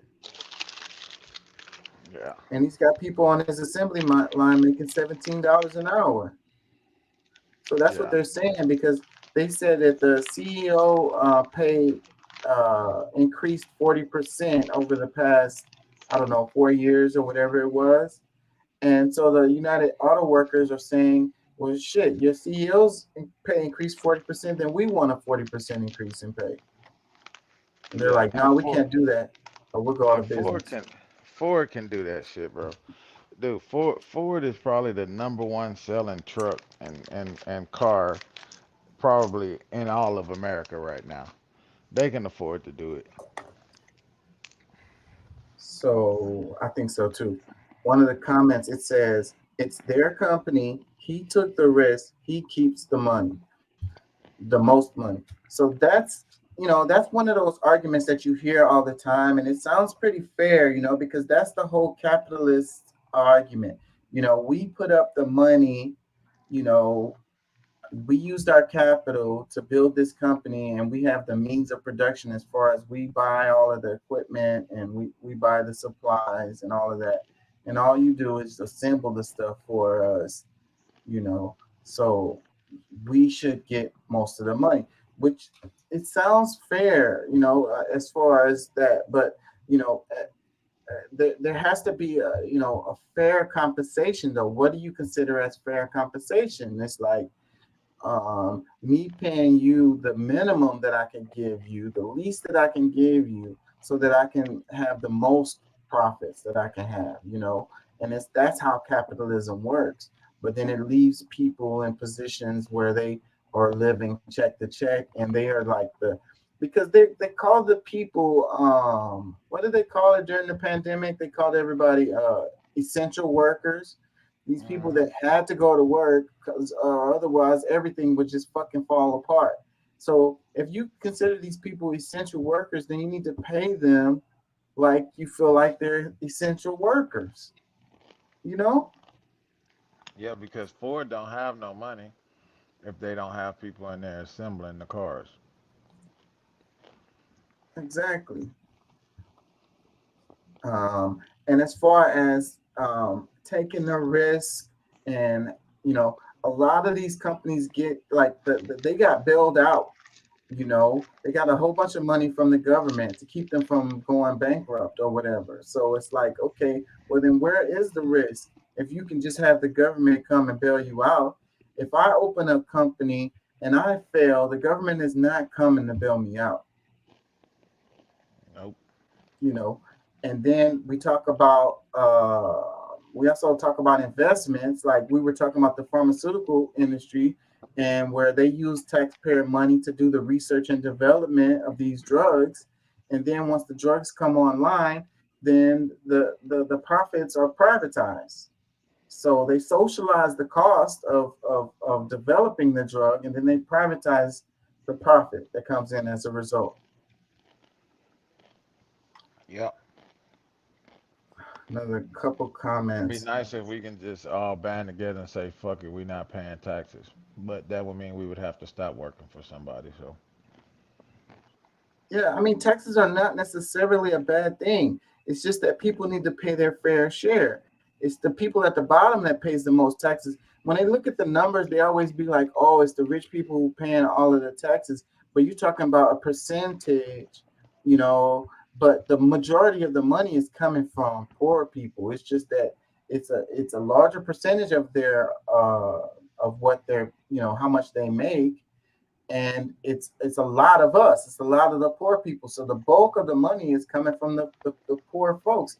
Even though when you look at the numbers and it's like this rich person paid $1 million in taxes for 1 year or whatever, but he's just one person. You add up, you know, 200 million people paying taxes, and that's where most of the money is coming from, not from that guy who paid $1 million in taxes. Let's read some comments. It says, "What a joke. He and the rest of the owner class are traitors to humans. The working class needs to wake up." Another one, it says, "The workers are calling for the same percent raise that he's given himself. Bring out the guillotines." Another one, it says, "Pigs get fat and hogs get slaughtered." Another one, it says, "No, we want you to choose to make 20 to 30 times what the average worker makes, like CEOs did in the 50s, and not 350 times what the average worker makes, like you make now." So it kind of goes up earlier with the comment that they said, you know, it's their company. He took the risk. He keeps the most money. Okay, that's fine, but 350 times the amount that he pays his workers that's pretty like overblown, out of control, way fucking ridiculous. Another comment says, "More capitalism lies." Another one that says, "Well, how about you and the other executives not take your $20 million bonuses for a year?" Another one that says, "This guy gets 15 million a year in stock. What a joke." Another comment says, "All I hear is whining, why, why." Him saying we would go bankrupt.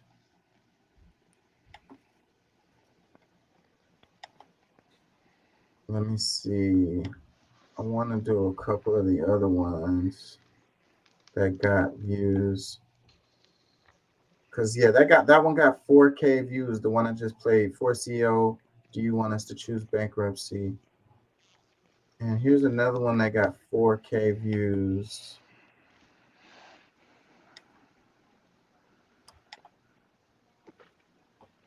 This one, he says the average pay will be 300,000. It's like, we're really gonna buy that. We're gonna buy that. That's what they're fighting for. 300,000 for each auto worker.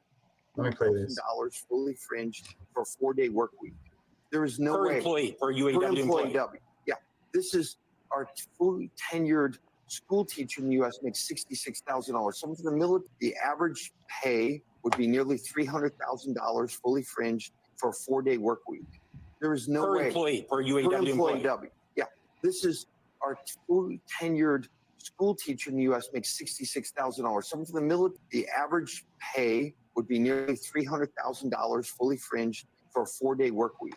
He's saying if they answered what the UAW is asking for, it would conclude to $300K per employee.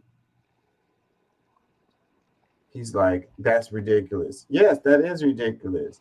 There's no way in hell that that's what it is. Like, come the hell on. Let me read some comments. It says, is a millionaire billionaire saying that people want to make too much money? See, that's ironic. You know, it says, is a millionaire billionaire saying that people want to make too much money? Like, they're asking to make too much money.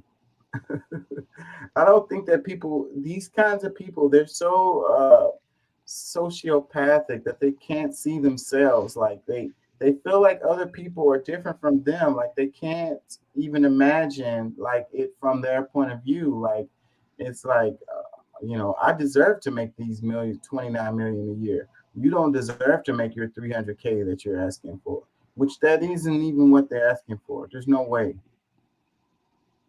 Another comment says, well, his calculations are way off. He should not be doing the negotiations. And by the way, how much did he make last year? Another comment says, UAW is slashing its own throat. Another comment says, this is complete BS. The average UAW worker makes about $28 an hour, and they want a 40% increase, which would out around $40 an hour. That's nowhere near 300K.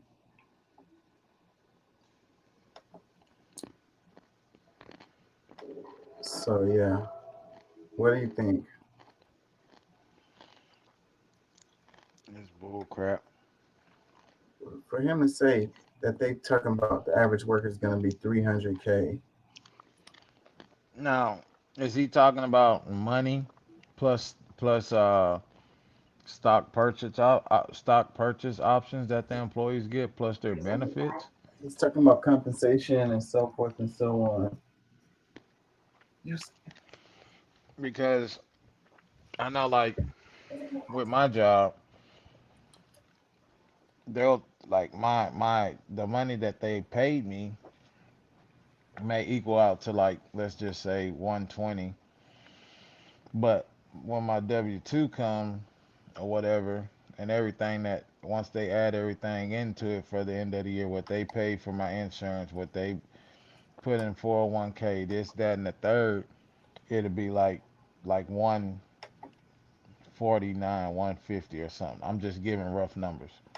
Yeah. You know, I'm trying to get to that point. I'm just saying, like, that's how they do it. So is he saying that with paying them $40 an hour plus their stock purchase options, benefit, 401k, pension, whatever they give them, is that over a year's time going to equal out to 300,000 per employee? Yeah, it's still not going to reach that, but that is what he's saying. He's including all of the benefits. Let me play this one. Instead of making money and distributing $75,000 in profit sharing in the last 10 years, we would have lost $15 billion and gone bankrupt by now. The average pay would be nearly $300,000. He signed up for the UAW's request. Instead of making money and distributing $75,000 in profit sharing in the last 10 years, we would have lost $15 billion and gone bankrupt by now. The average pay would be nearly $300,000. He signed up for the UAW's request. Instead of making money and distributing $75,000 in profit sharing in the last 10 years, we would have lost $15 billion and gone bankrupt by now. 75K over 10 years. He's saying that we would go bankrupt if we did the UAW thing. This one got a bunch of views too. Let me read some comments. It says, the effing unions are their own worst enemy. They should teach a remedial course on simple marketplace economics. Another one, it says 75K over 10 years is 7.5K a year. Now distribute that across all employees. It becomes mere pennies. Keep up the pressure, my UAW brothers and sisters. IATSE supports you as well. Another one that says, firing them all, replace them with new one, and don't put a single union workers. Problem solved. Another comment that says, so bankrupt your workers. Everyone in management needs to take a pay cut, not send factory to Mexico. Never gonna buy another new vehicle anyway. Do what you want. Another one that says, personally, I don't really care as I'm entering the twilight of my years. If the unions want to screw themselves, go ahead and have fun. I'm not buying a new car anytime soon. Another one that says, how much was your bonuses plus profit sharing plus raises plus stock purchases? Well below market value.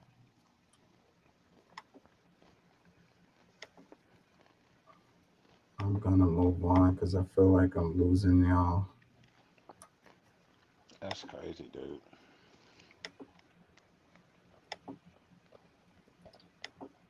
What was this one? Talking about the hypersonic missiles. Let's play this. Oh shit, I'm not sharing. Let me share this. Things like that. Yeah, I think you should definitely have that, at least for a certain amount of time. I'm all for it. I think it's important. Yeah, that's okay. I like it. I agree with paid family leave. I mean, you put in all your work and time with your employer. We all have lives. You know, if we can afford it, that's fine. But I think we got a lot of things that we need to pay for before we start having freebies. I'm not sure. I think I would need to see more details on that. Oh, I don't know. I'm not even going to comment on that because I'm really not that versed in it. I don't think the government should provide everything for everybody. But what about that specifically? That's up to the businesses, in my opinion. As it stands right now, it's just another handout that defeats the purpose of business. How do you feel about paid family leave? I think there should be more of it, especially during like pregnancies and maternity leaves, things like that. Yeah, I think you should definitely have that, at least for a certain amount of time. I'm all for it. I think it's important. Yeah, that's okay. I like it. I agree with paid family leave. I mean, you put in all your work and time with your employer. We all have lives. You know, if we can afford it, that's fine. But I think we got a lot of things that we need to pay for before we start having freebies. I'm not sure. I think I would need to see more details on that. Oh, I don't know. I'm not even going to comment on that because I'm really not that versed in it. I don't think the government should provide everything for everybody. But what about that specifically? That's up to the businesses, in my opinion. As it stands right now, it's just another handout that defeats the purpose of business. How do you? So crazy. Anyway, so he's asking Trump supporters if families should get paid family leave, and you had some of them who were saying, yeah, I support it or whatever. And then you had others that saying it's freebies and all of this. Like, what do you think about it? Like, that most every other country does it. Like, we're like at the bottom with the amount of time is given when you have a family, when you have a kid and all of this stuff, like maternity leave, stuff like that. In other countries, even the father gets to stay home and get paid when there's a baby born. Not here in the United States. These people are calling it freebies. Yeah, definitely, man. I think you should because, a woman gives birth to a child. 6 weeks is not long enough for her to stay home with that child.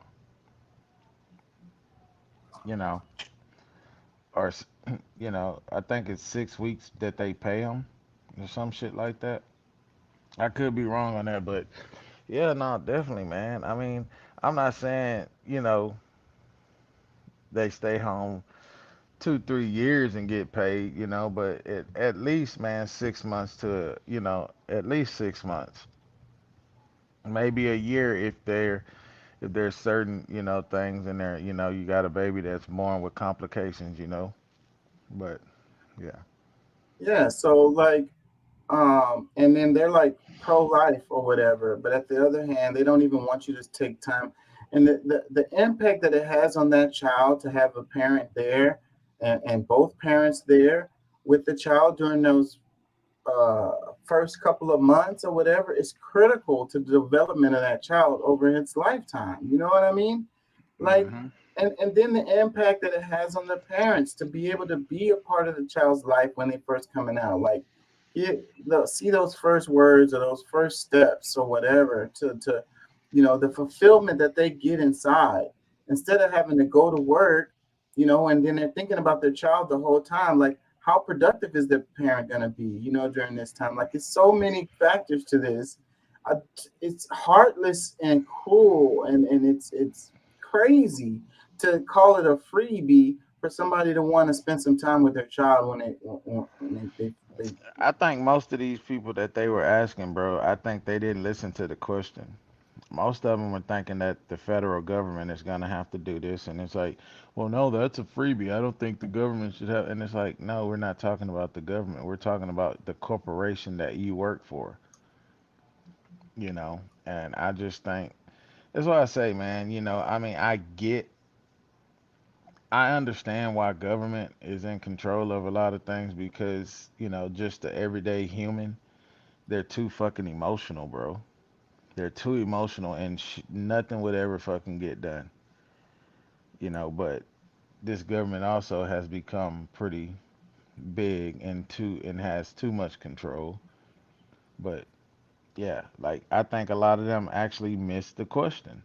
And that's why they're throwing around, no, it's a freebie. I don't think that we should give, this to people who don't deserve it. And it's like, what the fuck you mean?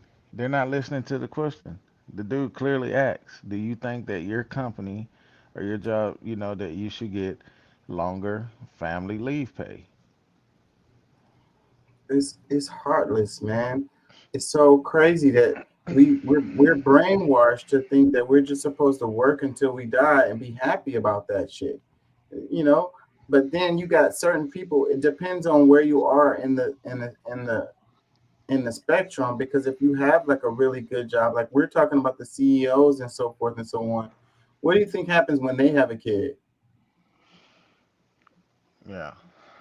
Do you think they just take 6 weeks off if they have Nah. a kid or a death in the family or something like that?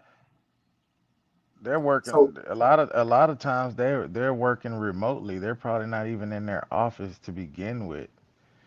Yeah. You know what I'm saying? So they're probably working remotely. They probably go in for, major deals or major this or major that. But yeah. So what we're really talking about is the people on the lower scale, the poorer folks, the essential workers or whatever. We're talking about them not getting any time to be with their family when they have a kid. Like, that's what we're really talking about. And that's what it is. It's like, it's the class warfare. It's a freaking, if you're poor, then no, you should have to work all the damn time, and not 6 weeks is too much. Take your ass back to work. It's a chick at my job who had a baby, and she was back to work so fast. It's crazy. And it's because, they're not going to get paid. So they have to come back to work. They got to pay their bills. So they're not going to get paid. So they're not going to take that time off. They're just going to go back to work. So fucking sad. So cruel. So mean. And in other industrialized countries like ours, they get this leave. It's over here in the United States that we're brainwashed to think that we shouldn't get this stuff. It's crazy. Yeah. Let me read some comments. It says, it's not a handout. It's not a freebie. It should be what we should pay taxes for, and not for a bloated military budget and corporate welfare. Another one that says, last lady with her cross necklace talking about handouts. Another comment says, defeats the purpose of business. What purpose would that be? What about the purpose of wanting a family? Insanity. Another comment that says, after all the struggle in the last century of human working conditions and payment, the industry has reached its goal, dumbing down the people so they vote against their own interests. Another comment that says, I really wish we could put them all in their own area and just let them live with the things they support. You don't want pay time off? Okay, then. You don't want health care? Okay, then. You don't want workers' rights? Okay. You want to work till you die and never retire? Okay, then. I want them to get what they want so they learn their lesson. Another comment that says, they are brainwashed to hate the liberals and love Trump. The issues don't even matter. They will be loyal to their team. Another comment says, if you're against abortion, you must be for a long amount of paid paternity leave for mothers. How else will they be able to provide for a new baby, get themselves physically and emotionally fit after pregnancy, and keep their positions at work? All this lack of support makes abortions more convenient. I think the answer to less abortions is to support more. That's really good right there. It's like it goes hand in hand. You're talking about pro-life, but you just want to care about the kid while it's in the womb and not about the mother and not about after the kid is born. All of this stuff. Like if we supported, if we didn't have to pay so much for daycare, if we gave them paid time off when they had babies and all of this, you probably wouldn't have so many people wanting to have abortions. You know what I mean? They don't want to fix the problem. They just want to blame and be all religious bigotry and shit. Yeah. Another one, it says, if European employers can afford it, U.S. employers can too. And well-rested employees are better for the business in the long run too. That's what I was saying. Like, it's really good for everybody. This is a dystopia and it's bad for everyone. It's crazy. Another one that says, oh, the poor businesses and their paddled billionaire CEOs, this while you rub two pennies together for savings and constantly squeeze more and more with an economy built for the wealth and citizens united on their side, brainwashed much. The very individuals that talk trash about it will be the very same individuals that complain about not having it when it comes down to them. Another one that says, they're pro-birth, not pro-life. Another one that says, funny because most of these faux humans or have at some point benefited from social services. Most Trumpers I know are on welfare, food stamps, and on Medicaid.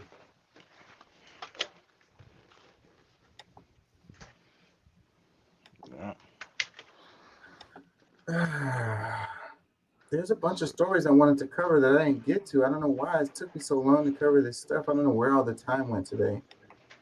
It's just already. Anyways, let's do this quickly. It says, bus carrying a high school band overturns. One person has died, 5 others are in critical condition, and another 40 are now being treated. The person who has died appears to be an adult. The critical injuries are all believed to be juveniles. This happened at around 1:20 this afternoon in the westbound lanes of I-84 and Wawanda. A charter bus overturned on I-84 in Orange County with the majority of victims from Farmingdale High School. We know at least one person has died. 5 others are in critical condition and another 40 are now being treated. The person who has died appears to be an adult. The critical injuries are all believed to be juveniles. This happened at around 1:20 this afternoon in the westbound lanes of I-84 and Wawanda. So the bus was carrying students from Farmingdale High School in Nassau County when it overturned on I-84. They were headed to a music event in Greenlee, Pennsylvania for band camp. Damn, that's sad. Very, bro. very sad. Yeah. Wow. Yeah. Says, have mercy, Lord, return them to their parents unharmed. Another one that says, what's going on? No one knows how to drive lately, it seems. Yeah, man, it's been Another one so many says, bad wrecks, man. I witnessed one yesterday morning in Ennis, Texas, dude. 2 semi-trucks collided, and yeah, they both engulfed in flames. One driver died, and it's sad because he was not from Texas. I forget the exact state, but he was something like 1,300 miles away from home. And he died here in Texas, you know. It's like, fuck, that's crazy. and you know, how much of this stuff would be solved by us having more mass transit? You know, it's like we want to be stuck in traffic. We want to have wrecks. It's like we want to have to pay for gas, insurance, No, I don't think. registration cards, driver's licenses. We want to get tickets. I don't think it's that we That's what we want to, call bro. freedom. I don't think it's that we want to. I think we just don't want to be told what we have to do or made, feel like our rights are being stripped away from us and we're being made to do this type of thing. I think that's the biggest issue with people. I could be wrong, but that's just my Yeah. take on it. Why do people push back against mass transit so much? It's like the other day I was talking about that, they got a bullet train that's going to be coming from Houston to Dallas. And what was it? 90 minutes or something like that. And I was talking about in other countries, they have these high-speed rails, they get where they need to be in minutes. Why do we want to be stuck in traffic? Why do we want to be worried about these wrecks and all of this? And like I say, you got to pay for gas, you got to pay for insurance, all of this stuff related to, you have the commute, you have the hours and time out of your life.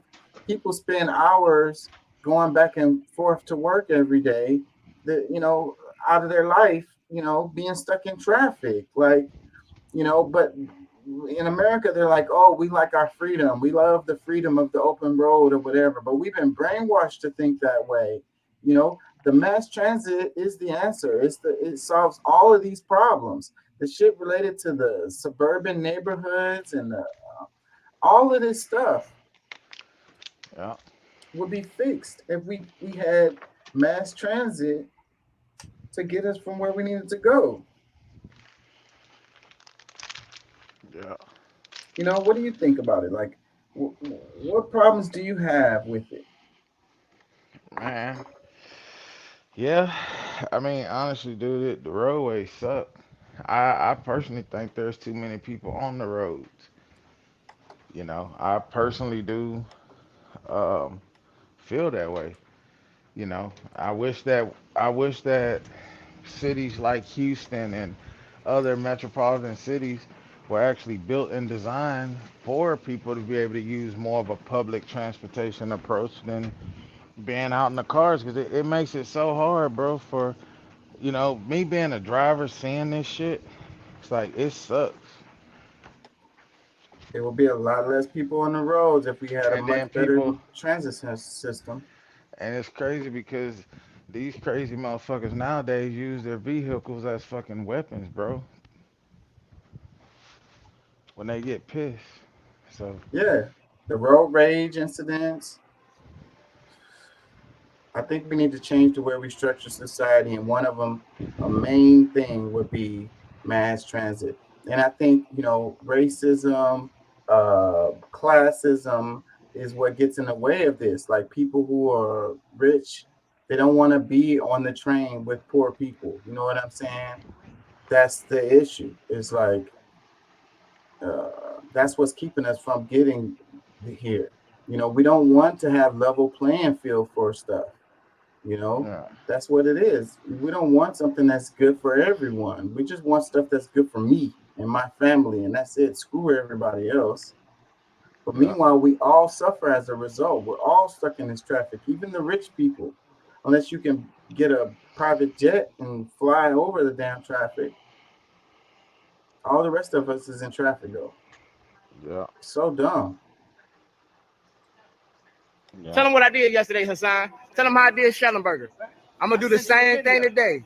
I'm gonna do Schellenberger. I'm gonna do word of the same. I'm not sure what this is. It says, my name is Juan G. Davis Sr. On May 8, 2008, it says, Dear President Obama, you informed me you would investigate my case in Lake County Jail and close the letters and evidence for a federal investigation by the Department of Justice into corruption and racism in the courts concerning the prison industry under Governor O'Malley and Lieutenant Governor Brown. I have enclosed 60% of the materials needed.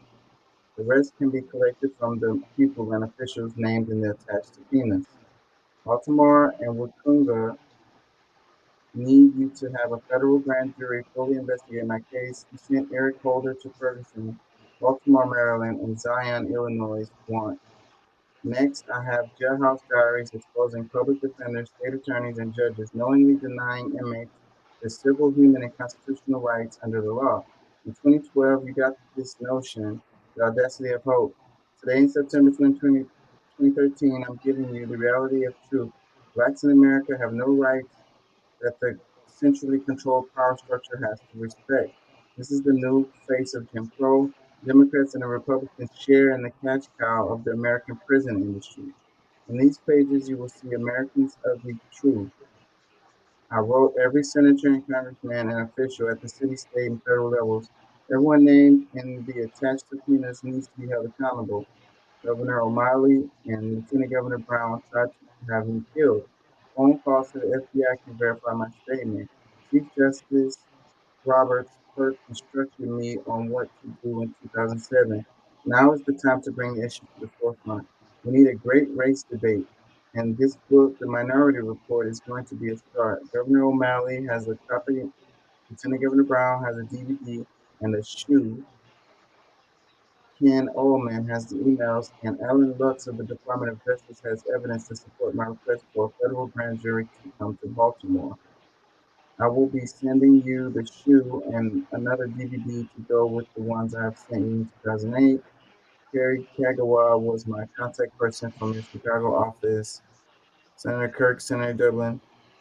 I'm not exactly sure what he's talking about here. I'm losing it. I don't even remember what this was about, but the prison industrial complex is a thing, maybe that's what he's talking about here. I'm gonna move on because I don't even know what this is.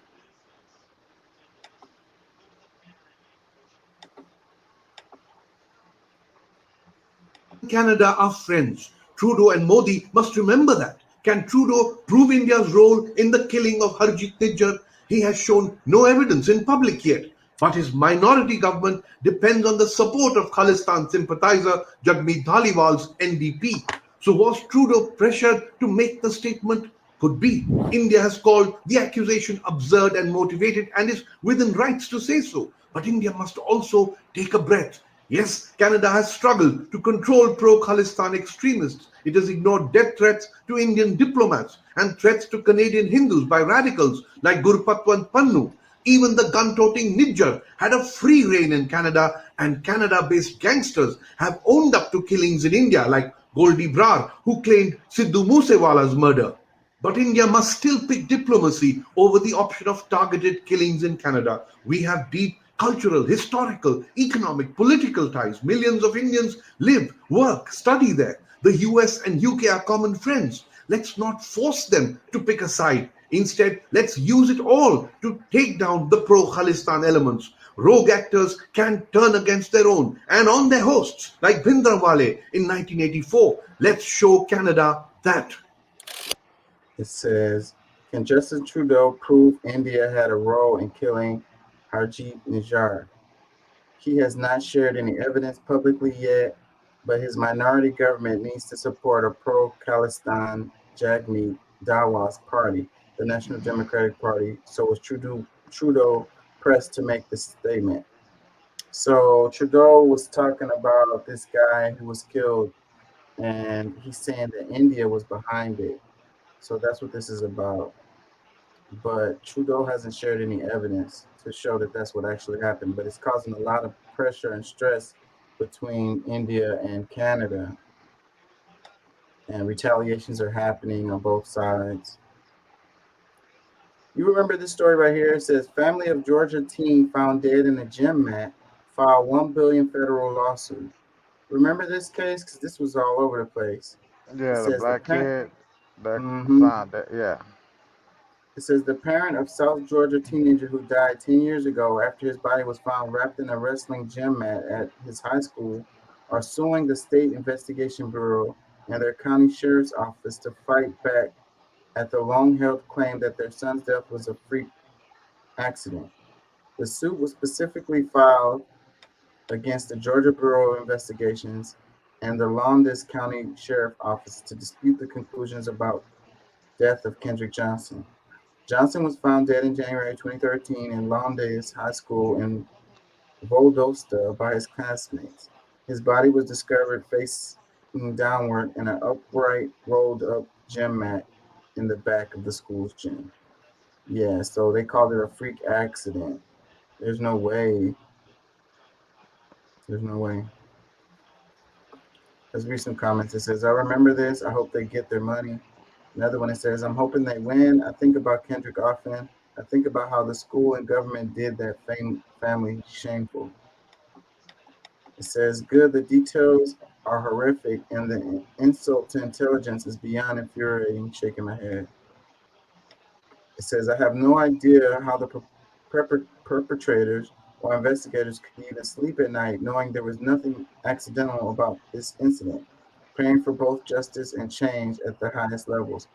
And earlier, like I was talking about, whenever this kind of thing happens, that somebody, like there's a murderer on the loose. Like when, you say this was an accident or whatever, and it's like, meanwhile, whoever did this is walking around, possibly doing it to other people. That's the real tragedy. Yeah.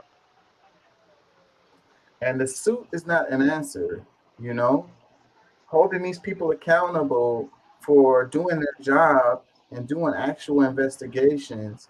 That's the answer. Yeah. That's just crazy, bro. It says, and his organs were missing. They should always put that in there. Yeah, it says, this whole story hurts my soul every time I see this. I don't understand how they got away with murdering this sweet baby angel. God, please bless his family and make the people who did this pay somehow. So there's a documentary on Netflix about this too.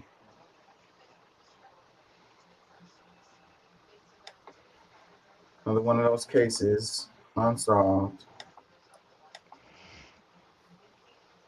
It says, let's look at this one. Breaking, auto workers at all 38 GM and Stellantis parts distribution centers will go on strike at noon today, according to UAW President Shawn Fain. The UAW says it has made significant progress in negotiations with Ford and will not strike at additional Ford plants right now. So they're going to add to strike. They're going to add to the strike at it says auto workers at all 38 GM and Stellantis parts distribution centers will go on strike. So it's growing, and they're giving Ford a bit of a break here, because it says Ford was actually talking to them, but Stellantis and GM are not. So, and then they're focusing on these parts distribution centers because it hurts the company the most, because the other plants can't do their job without getting these parts. Yeah. Let me read this. It says, the United Auto Workers strike is expanding. UAW President Shawn Fain said, Ford is showing they're serious about reaching a deal. At GM and Stellantis, it's a different story. Now workers at all 38 GM and Stellantis parts distribution centers across 20 states are walking out.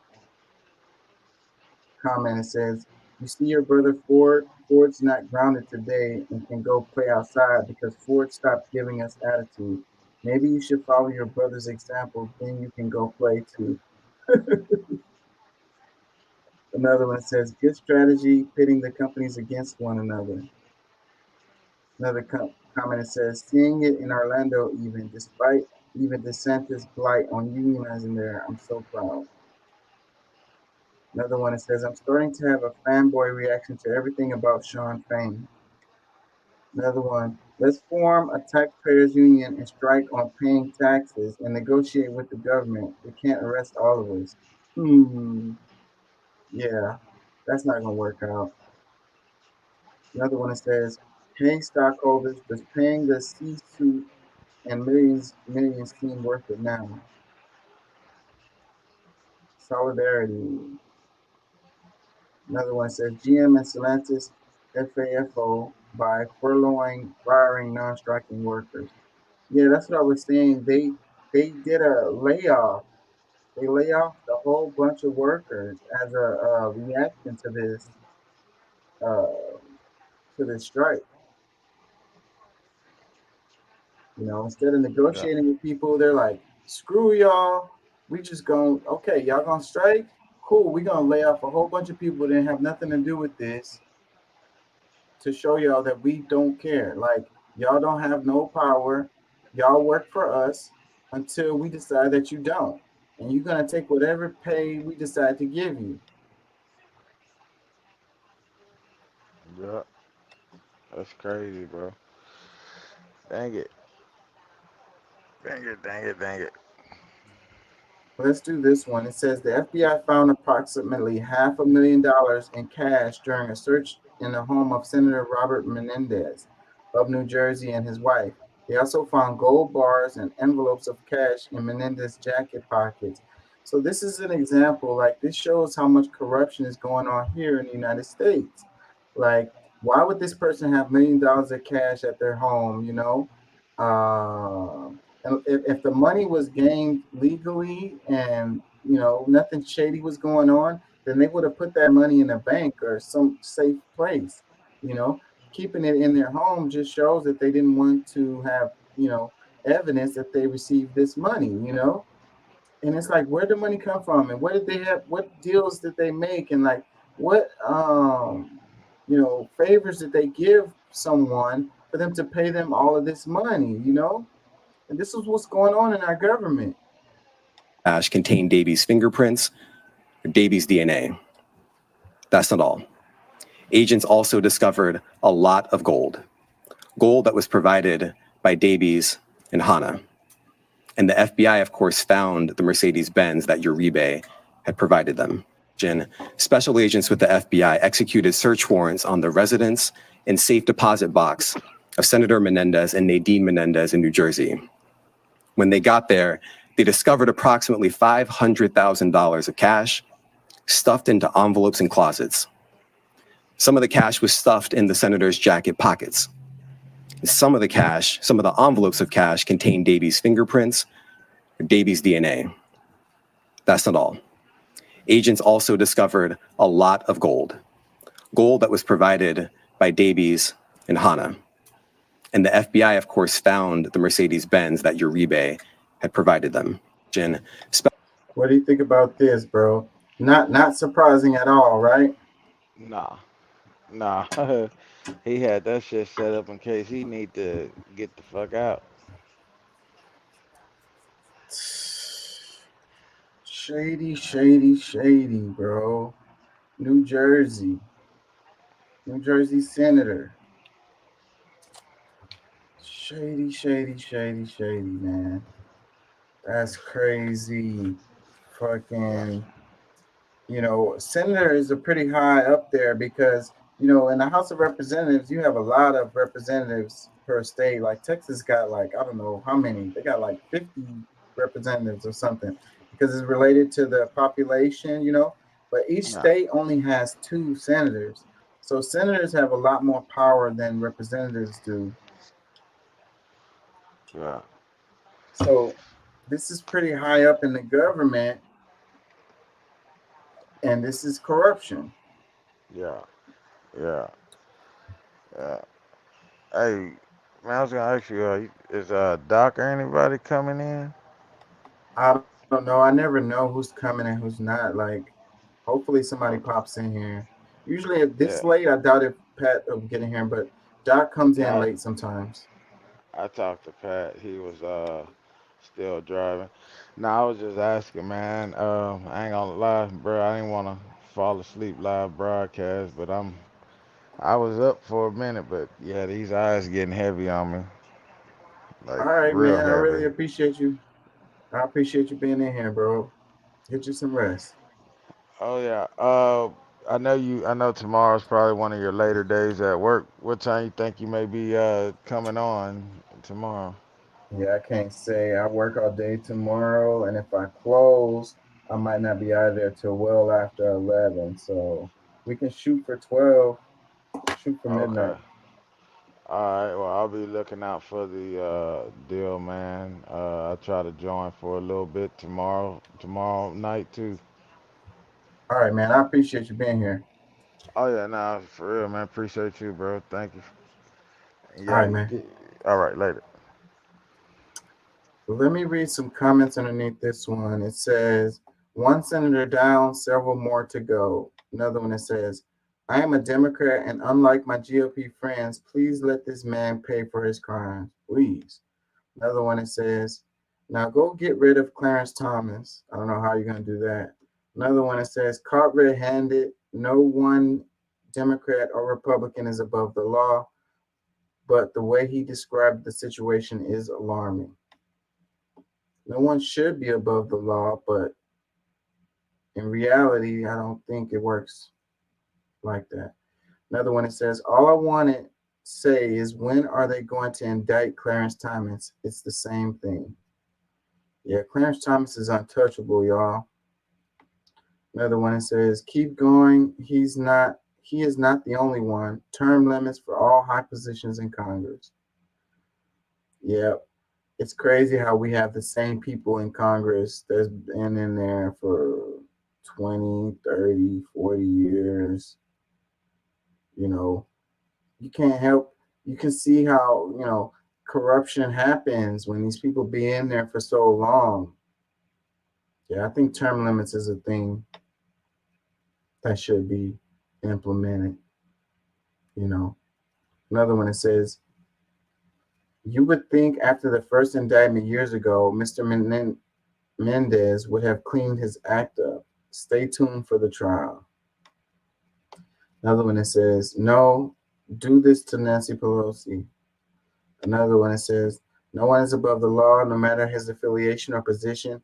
Even if the GOP will probably say that this is a witch hunt and that the search warrants is politically motivated and no facts should matter in this case. Oh, wait.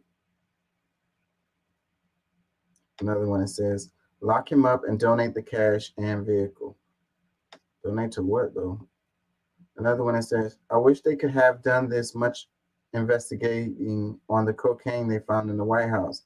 Sorry the case went cold.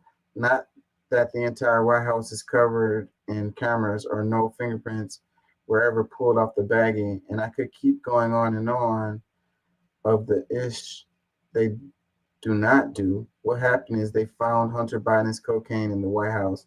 So then it was case closed after that.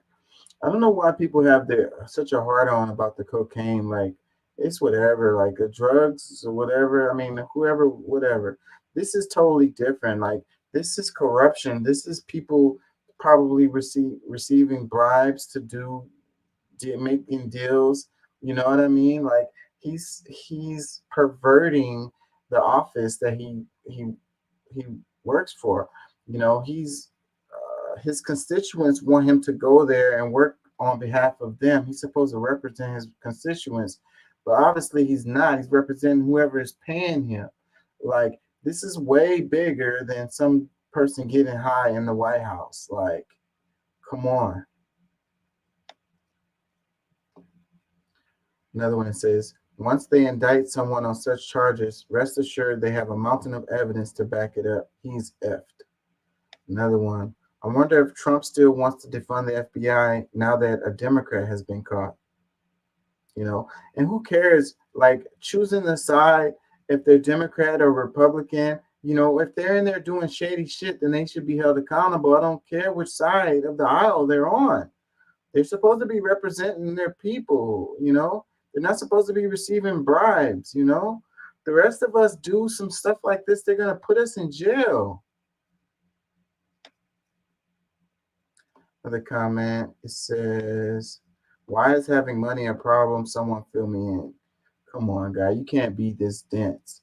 Why would he have cash all in his freaking place? Gold bars. Why don't put that stuff in the bank? Let's read some replies to this dumbass comment. It says, I believe it was bribes, still learning about the case. Another reply, it says, if you have $500,000 in the house, it's illegal money. If it were legal, it'd be at a bank. Saying. Another one says, there is nothing illegal about filling your house floor to ceiling with gold and greenbacks. Yeah, that's true. It's not. But if you're a senator and you're filling your house from floor to ceiling in greenbacks and gold, then you're probably doing some shady shit. That's, you know, the money is the money you receive from doing shady things. Another reply says, it's when it's bribe money, there's always a paper trail, and senators don't make that much. Yeah. Says, ha ha ha, you think a senator doesn't make enough money? We didn't say enough money. We said that much money. Like, what was it, $500,000, gold bars and shit? So do they pay the senators in gold bars? Is that what you think? The reply says, I didn't say didn't make enough money. Can't read. The average salary of a senator is roughly $150,000. The feds aren't crawling up your ass over that. Surely you aren't smarter than that. Yeah. So if it gets paid $150,000 a year, then that $500,000 would be how many years worth of pay that he then stacked up in his house? Come on. Well, the reply says, what you said was he doesn't make enough money to have that in cash. That makes no sense. You'd think that. No, he doesn't make enough money to have $500,000 sitting in his house. I mean, okay, he makes $150,000 a year, but he hasn't spent on nothing over years. He doesn't pay no rent, doesn't pay for food or anything at all. And he's just been stacking it up in his house. Another reply says $500,000 cash equals tax evasion. Boom. Another reply says stealing money is a problem. Another reply says, but the FBI doesn't randomly execute a search warrant on Senator either. They already have evidence he's guilty. They're looking for the smoking gun. It says they have probable cause that a crime was committed. Search warrants and arrest warrants are issued on probable cause. The FBI does not determine guilt or innocent. That's reserved for a judge or jury. God bless the U.S. Constitution. So, but what is your point? I hate it when people make these semantic ass arguments. Like, okay, what you're saying is true, but all the way beside the fucking point.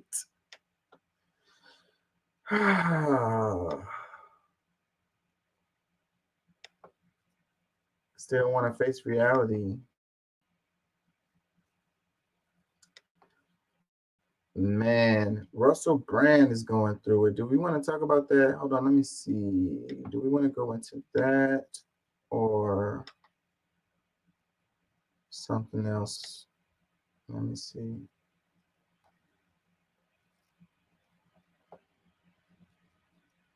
The whole internet's been talking about Russell Brand anyways. I don't know if I really want to add to it.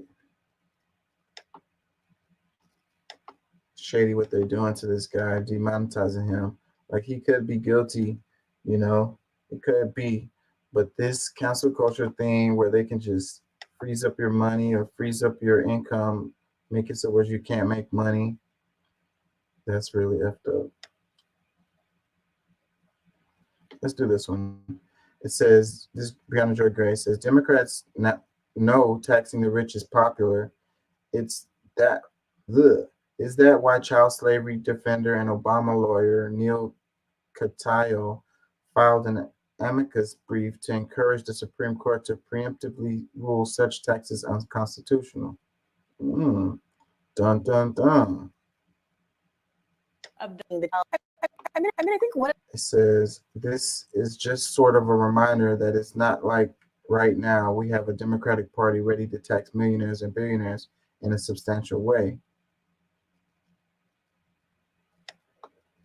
I think one of the most surprising things about this story is that this is pressure that is coming from Democrat-aligned groups. And it contrasts with the image the Democrats often try to sell of themselves as aligned with the interests of the working class. Obviously, you had people who were either caucusing with Democrats or Democrats themselves, like Bernie Sanders and Elizabeth Warren, being the chief champions of wealth taxes in the past. What do you make of a former Obama lawyer being the one who's leading the charge on this effort to preempt a policy which is very popular publicly, which is to tax millionaires and billionaires at a higher rate? I think there are two things I take away from this. I mean, first of all, there have been some tensions between Obama world folks and Biden world folks, at least in the most sort of optimistic view of the Biden administration, that, you know, it's taken these really, or not really, but in some senses progressive turns from what Obama did. So it gives us some sense of the fact that there are still these tensions between, you know, people who were in the Obama administration, many of whom are now, of course, serving in the Biden administration. And of course, things like Biden's wealth tax proposal or student debt cancellation proposal. You know, I think the other thing to make of the fact that this is an effort being led by former New Democrats, Obama world people, is that the party has not coalesced in any way around, in any unified way around a wealth tax. And this is sort of a reminder of it. We haven't really been confronted with that fact because wealth tax legislative proposals and Biden's proposals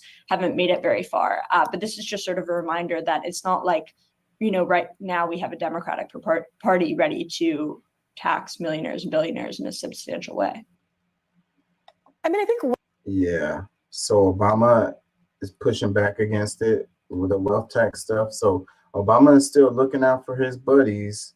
He's not even in office, and he's still doing stuff.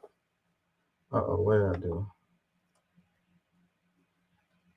It updated while I was freaking clicking.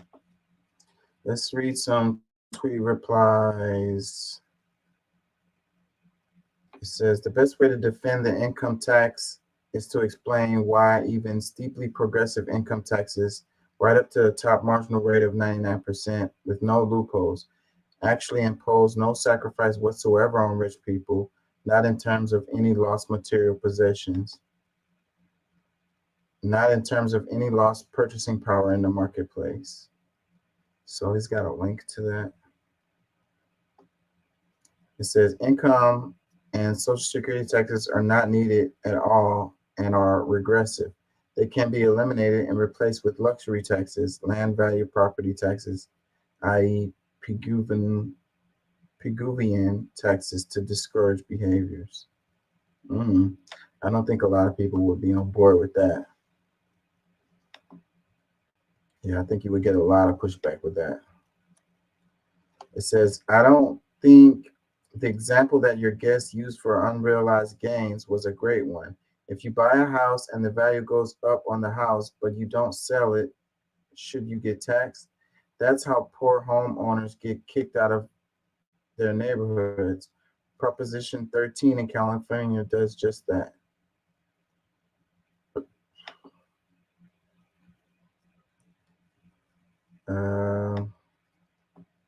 It says, Biden does understand that hoarding wealth and leaving nothing for the lower classes is what is at heart of the discontent in America.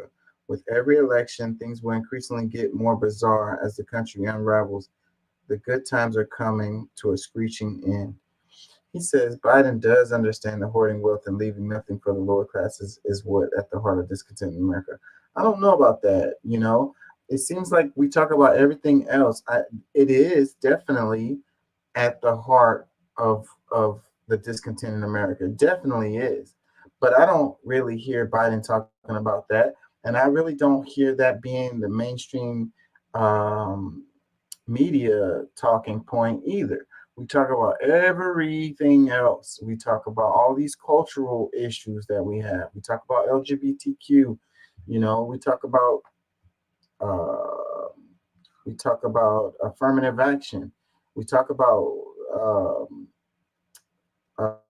abortion. But this one right here, everyone can get on board and agree with it, I think, on both sides of the aisle. So if you actually made it an issue and actually put it forth and actually tried to pass legislation to deal with this type of thing, I think both sides would agree on that. So, but they don't want that. They want us to continue to be fighting about stupid stuff. You know, that's because the media is bought and paid for by these oligarchs. You know, they completely control the media and they control the narrative, and they keep this from being the discussions. It says, why would you attribute this to Biden and not say Manchin or Sinema, who would vote it down before it even gets to his desk? To pass progressive legislation, we need progressive legislators. Let's focus on Congress. It says, why do you think Neil Katyal, who has not been in office for a dozen years, represents today's Democratic Party? And why would you devote your time and influence to tearing down the Biden administration rather than on electing more progressives to Congress to write and pass legislation? This guy has a good argument, but you still got to hold the head accountable. You know, you can't give Biden a pass. You know, if Biden was more hardcore on progressive stuff, then it would have a trickle-down effect to the rest of Congress, and he could put pressure on them to pass progressive legislatures. But, you know, Biden has never been a progressive, you know, ever. So, I mean, you can't really expect him to even go that way and do those types of things. Like, he ain't never been that guy. So, like, I guess this argument about focusing on Congress is fair, because then you could put the pressure on him from below to hopefully get him to get on board with some kind of progressive issues or whatever. But, you know, the Democratic Party, you know, is vote blue no matter who, and it just goes down that same road, and we end up with somebody else just like Biden in there, some lukewarm, empty suit. It says, proponents of wealth tax, Senators Warren and Sanders and others like them, never say what they want the additional tax revenue to go towards. Never. They just angrily demand that the rich pay more. I believe the reason for this is easy to surmise. Their demands arise from envy, jealousy, and anger, not any sincere altruistic motive. Well, I mean, you wouldn't have people fighting about shutting down the government. You wouldn't have people fighting about cutting social programs if they had more money in the system. So they don't have to fight for specific ways the money to be paid for. You know, it'll automatically go to where it's needed within the government. So places that are strapped, places that need money, you know, sure up Social Security, sure up SNAP benefits, you know, sure up Medicare and Medicaid, you know. They don't have to say specifically where the money is going to go. I think that's a freaking cop-out ass argument right there. This one says, libertarians are famous for claiming that taxation is theft by the government. In this article, I explain why the arguments they advance to justify these claims makes no sense. Well, I'm not in the mood for reading articles right now. The economic leftist introduces his libertarian friend to philosophical and economic arguments that challenge their belief that taxation is theft.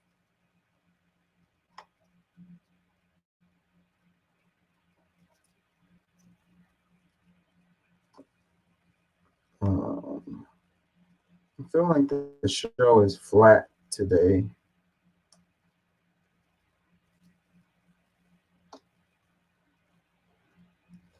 The blockade is a policy of the government and ruling class, not the American people. BTs spoke with New York City activists about why they support the Cuban people and oppose their own government's relentless attacks on Cuba. The people of the United States stand with Cuba. The U.S. blockade is the policy of the U.S. government and of the U.S. ruling class, but not the people. Cuba should be taken off the state sponsors of terrorism list because it was never a terrorist to begin with. The idea that the U.S. gets to determine who's a terrorist and who's not when they're the world's largest terrorist is just out of control. I don't think they belong on the state-sponsored terrorist list, because if anyone has been committing terrorism in the world, it's the United States government across the global south against Cuba. Young people in New York are excited to welcome Cuba, and we want Cuba off the state sponsors of terrorism list, and we want to end the U.S. blockade. This embargo must be ended now. Cuba must be taken off this godforsaken terrorist list, and Cuba must be allowed to live. Illegal, immoral, unjust. That the United States would do this to human beings is unconscionable. But to the beautiful Cubans, it's a crime on another level. We're so proud of you. you all for resisting the empire for so long. We love you so much. We're in solidarity with you. You're here in our hearts as we march down this road here in New York City. We New Yorkers say, take Cuba off the state sponsors and terrorism list. Let Cuba be free. End the blockade now. And we need to express solidarity with the people of Cuba as they continue to thrive through the brutal sanctions that the U.S. has waged on them for the last 60 years. We stand against the blockade, and we will be rallying every day until this blockade is lifted and the voices of the people of the world are listened to by the U.S. Cuba does nothing but send doctors and vaccines and help to people all around the world. Cuba is actually the most humane society I know of, so get them off the list. Yeah, it's crazy. I think if people really tried to justify the blockade and the terrorist list for Cuba, they would really have a hard time. And like, if it was back in the days when we had the Cuban Missile Crisis and all of that stuff, then you would have a little more to stand on. But as 60 years have passed, and it's just ridiculous that this is continuing. Like, what the hell? Like, it really doesn't make any sense at all, and it's really dumb, you know. And I think most people would be okay with this, but it just shows, you know, United States won't let up when it comes to this kind of stuff. You know, they don't want examples in their region of the world that goes against the way the United States likes to structure society. If you have an example of structuring society in a different way that maybe works, you know, that people like, and then it's near the United States, then that's something that they really have a problem with, you know. And then they're like, their argument is security issues or whatever. It's like, Cuba really should be like a part of the United States as far as like engulfed into our ecosystem. Like, you know, you could have a lot more trade going on. It's the United States would benefit and Cuba would benefit from this. Like, everybody is hurting as a result of this really old McCarthy era layover, like, you know, this stuff that's left over from this communist, anti-communist thoughts or whatever. This the Cold War, like the Cold War has been over forever, and then you still have these leftovers from it, and this is an example of it right here. It's really dumb, you know. And I think if people knew more about it, you know, I guess people just don't really care, you know, and, you know, they're not educated on this stuff. They're not aware of it. So who knows how long it'll continue. You know, if we get somebody in office, you know, I think that this would be a defense of Trump, because, you know, I think Trump would be one of the ones that would be like, yeah, this is dumb. Let's end this.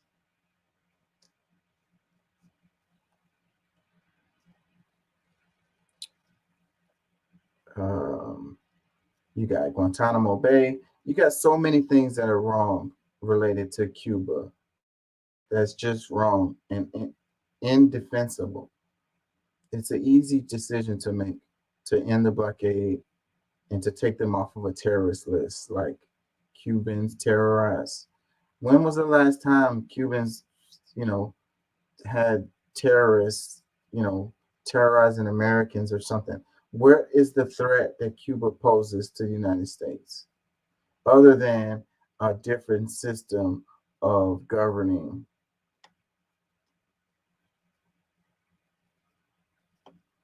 Comment says, time to end the harsh Cuban sanctions. Let's not add to the misery of the ordinary Cuban people. And that's another thing about sanctions. Like, they always be like, the sanctions are to hurt the governments of these other countries, but it ultimately just hurts the people, the regular folks. And the regular folks may not agree with what the government does or whatever, or what they're doing. So, but they get to suffer as a result. And they're the main ones to suffer, because the bourgeoisie in Cuba and the governments of Cuba, they probably get to do whatever the hell they want. And it's just the regular folks that they have to drive cars from 1960, you know, and this kind of things also drives these countries into the arms of other countries like Russia, China, you know, drive them into the arms of the BRICS and put them out of the sphere of influence of the United States. And, because they got to get trade, they got to get stuff for their people.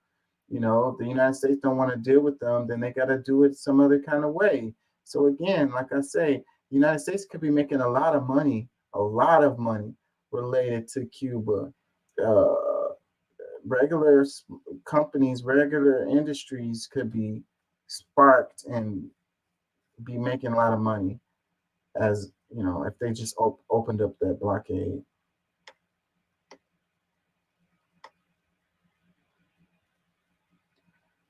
Look at this meme right here. It says, "I never criticize Russia for any of the horrible things they do." That's not weird, right? I don't know what they're trying to say with that.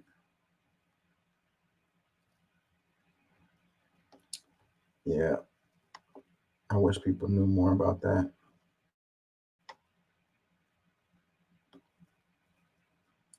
Speaking at a government meeting in the draft federal budget for 2024-2026, President Putin said the Russian economy has successfully recovered from sanctions pressure.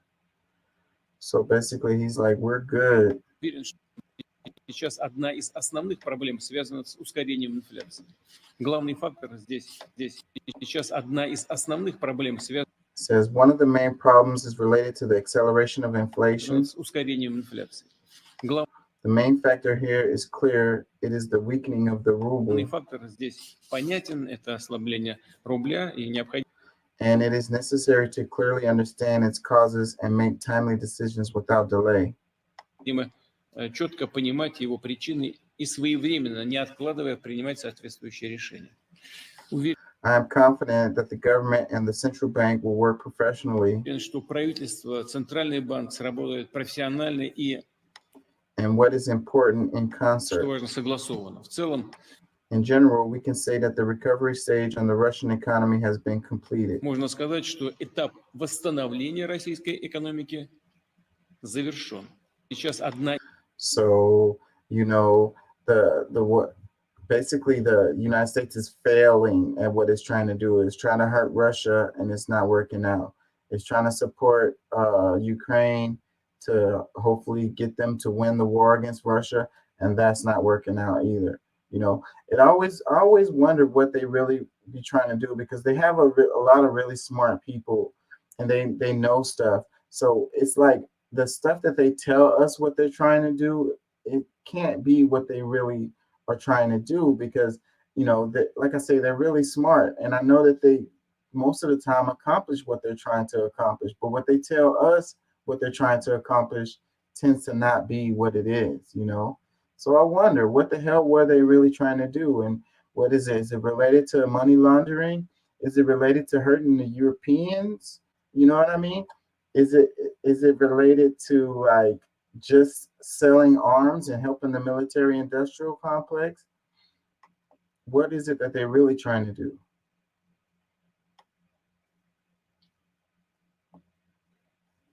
We talked about this for a second. Canada Prime Minister Trudeau has briefed U.S. President Biden, UK Prime Minister Sunak, and France Macron and his government accused India of involvement in killing Sikh leader on Canadian soil. India will not go unpunished because of BRICS. Now it will be clear to Modi that with the West, you are either a vessel or an enemy. There's no friends. It says, wow, although I'm very upset India for sabotaging Algiers' entry into BRICS at the request of France, maybe this will increase their commitment to BRICS. The West does not understand cooperation. They are only interested in dominating. These countries need India, and India shouldn't cave to their pressure. India should fight for a just, multipolar world devoid of Western hegemony. This one, it says, there's a lot more to the Indian-Canadian dispute than an alleged assassination. Yeah, I really wanted to go into this, but I'm out of time now, so I don't know, I might come back to that tomorrow.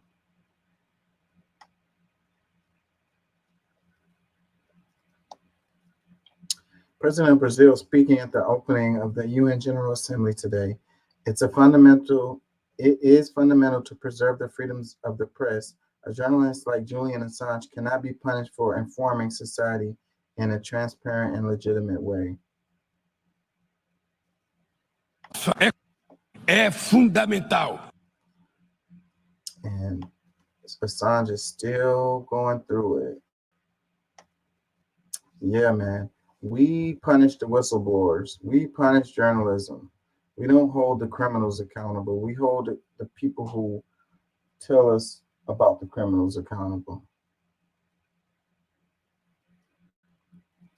This one says, as Biden and the Democrats continue to gaslight the public about the economy, this is the reality for millions of Americans. Hey, I have a question. How are we affording life right now?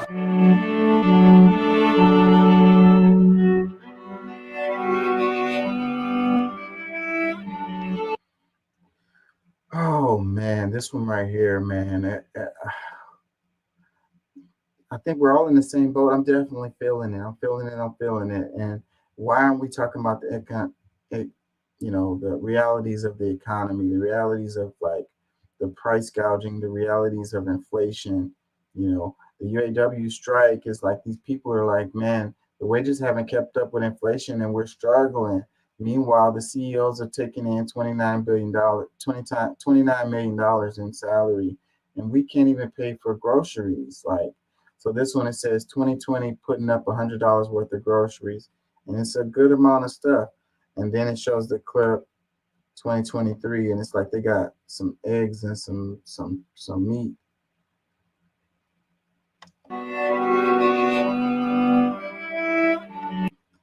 And this one, it says being alive is kind of out of my price range right now. God. It says me wondering how I'm even supposed to survive off my $15 an hour when rent alone is almost $1,000, and that's my entire paycheck. Whew.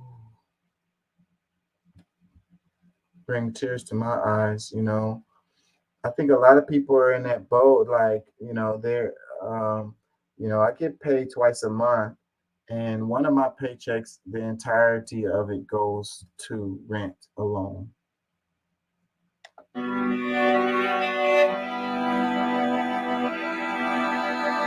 It's to a point where people can't live. This amounted to $100. This isn't even barely anything to feed me for a couple days. You're not budgeting your money.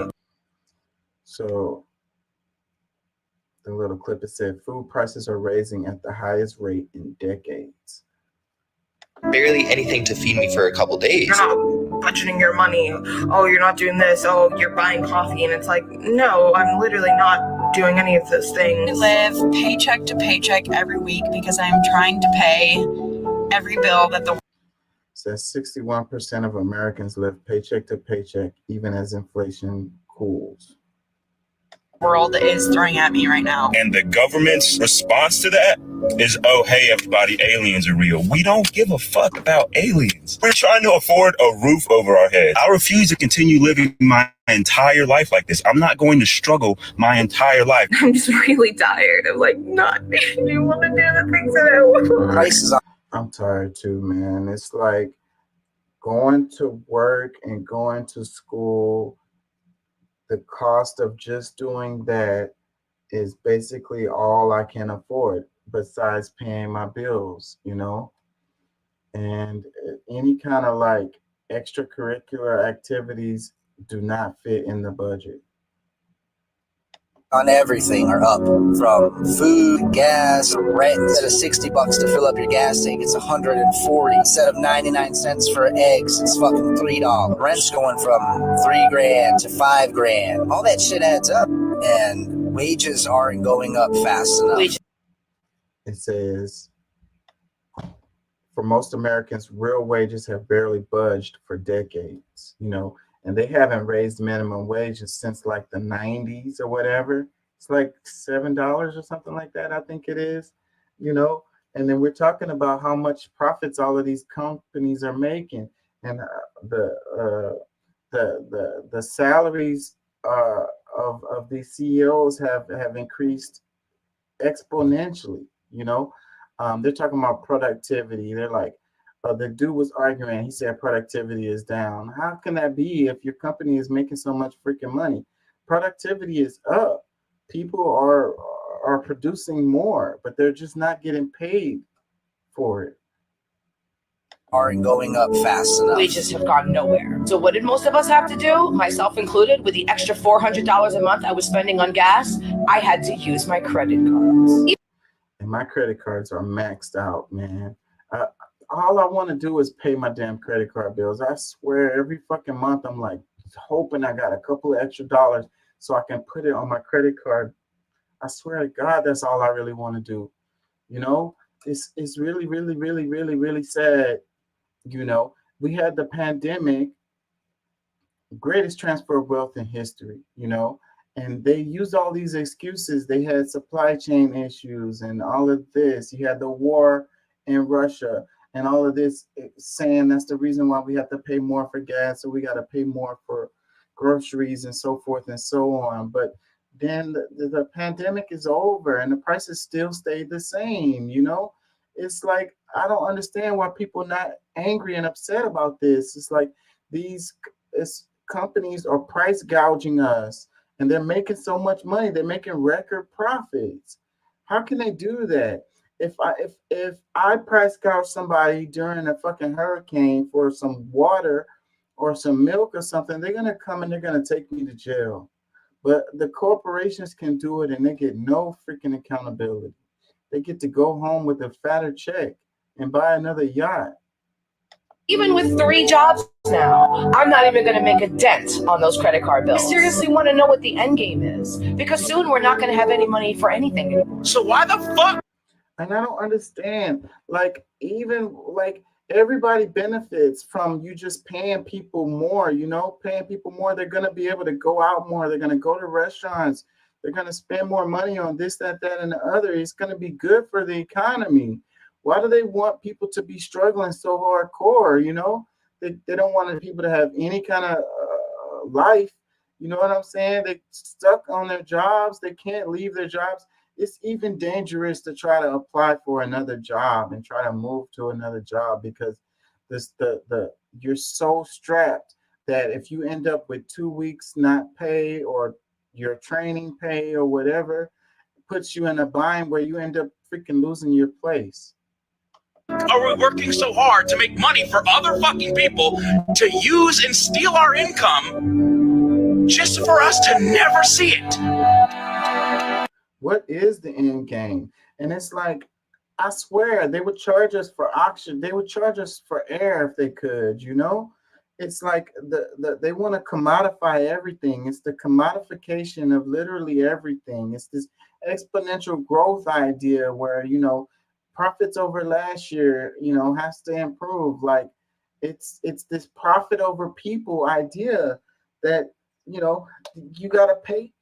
They were talking about negotiating prices for pharmaceuticals, and that got pushed down and pushed out. Like, what problem would anybody have with the government negotiating the prices for pharmaceuticals? We want to have to pay like 3, 4, 5, 10 times as much for our pharmaceuticals that they pay in other countries. Why? You know, who has a problem with this? You know, I really don't understand it. What is the end game? What is it? Like, I don't get it. This profit over people model and how people just defend it. They continue to defend it. And they always defending these corporations. When I make complaints about stuff and I make points about things, they start saying, you know, well, it hurts Walmart or it hurts Amazon. Fuck them. What about your neighbor? What about your friends? What about your family? You know, why do you care so much about Amazon's profits? I don't know what to do anymore. I don't. I just don't understand. At one point, I thought I had some sort of a purpose. I'm working just to basically pay bills, just to survive. it's like there's no hope. It's like it's hopeless when you are just working just to survive, when you just make ends meet every month. Like, it's like, what is the point of doing anything? What's the point of even having a job if it's just for you to live? Like, if it's just for you to pay your bills? Like, it's like, were we born to come on this planet just to pay bills and die? Like, it's so many of us out here who that's all that we're doing. We don't have any opportunity to do literally anything else. Like, that is the purpose of life, is to just pay bills.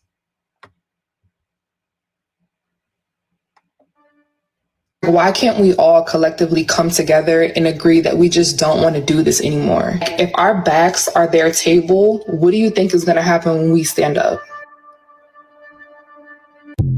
Well, we can't collectively come together and decide on a damn thing because we keep arguing about LGBTQ rights and Bud Light and freaking random ass stupid stuff that they put in the media for us to freaking argue about. Meanwhile, we're all struggling. It doesn't matter what your political affiliation is, you still have to buy groceries. It doesn't matter about what your freaking sexual preference is, you still gotta pay rent. You know, like, it's crazy. You got BlackRock and all of these private firms who's buying up all the homes and competing against individual home buyers, and they have liquid cash and they can pay 20, 30, 40% over the freaking price, and they can pay it in cash. You can't compete with that. So then you just pay rent, and you pay rent forever, and your money is just going out of the window and not going towards anything. You're not building anything. Something goes wrong, you get sick, you lose your job, you have a wreck, you're fucking homeless now. Oh, this shit takes my fucking breath away.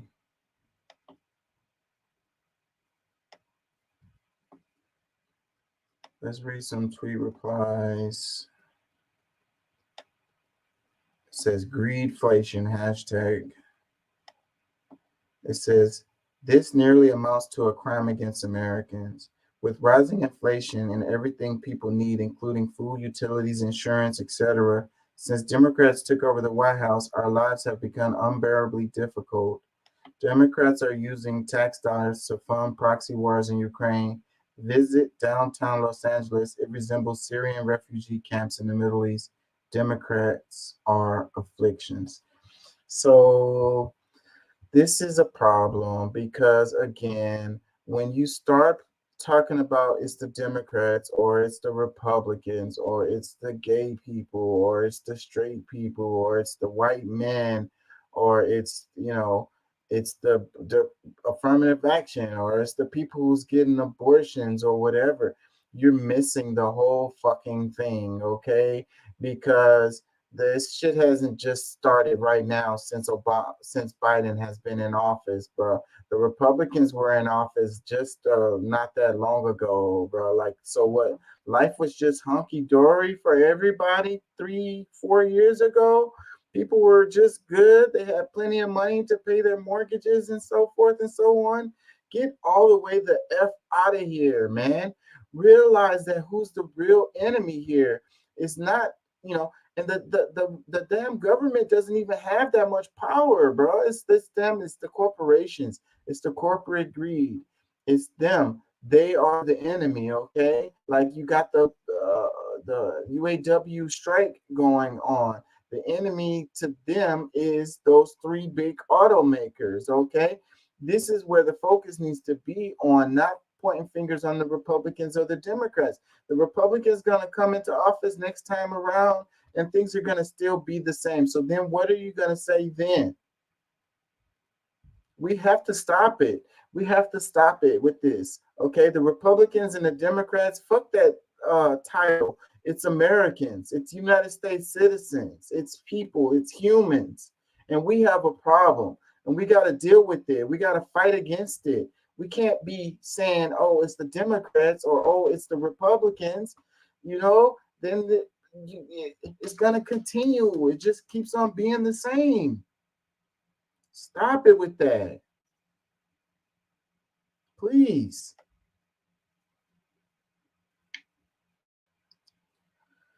Yeah.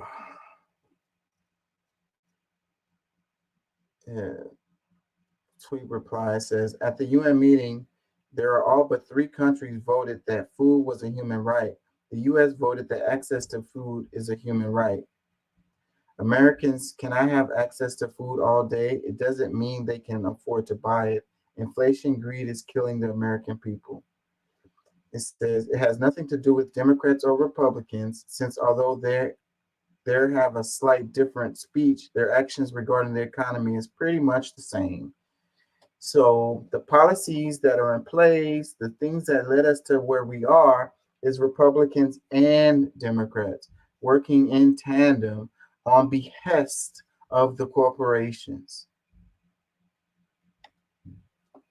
It says there's also rising evidence that the grocery stores are colluding with regards to pricing things, and that's why the cost of food has gone up more than inflation. There isn't another explanation for it other than cartelism that ticks all the boxes. So again, back to the corporations, major conglomerates, the monopolies, so they can get in a room together and decide on what the prices are. And it isn't even that complicated for them because it's only a few companies that are running the whole fucking thing. So they go into a back room and they say, hey, you know, we think we can get away with this, so we're going to put the prices at this. Are y'all on board with it? Yeah, we're on board. Let's go. You know, bust up these big ass companies. They're too big. They're too powerful. That is the problem. Every sector has a monopoly. Every sector. It's only a couple of companies that's running the whole fucking thing. Come on.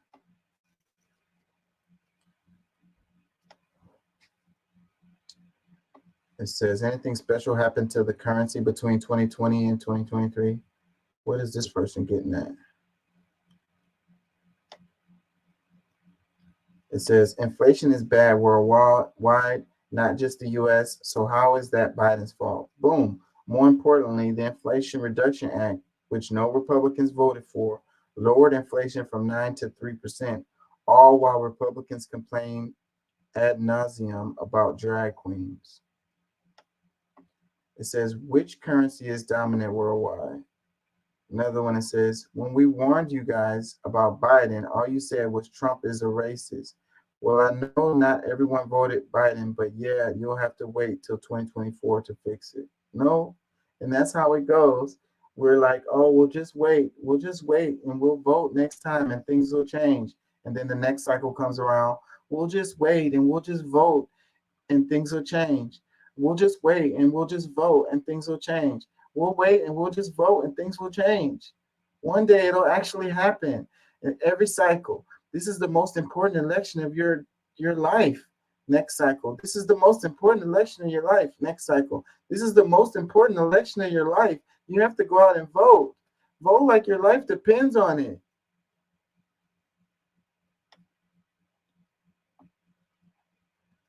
Fucking bullshit. And we fall for it every time. It says, really? Then kindly explain to me why 69% of urbanites and 73% of millennials are living paycheck to paycheck.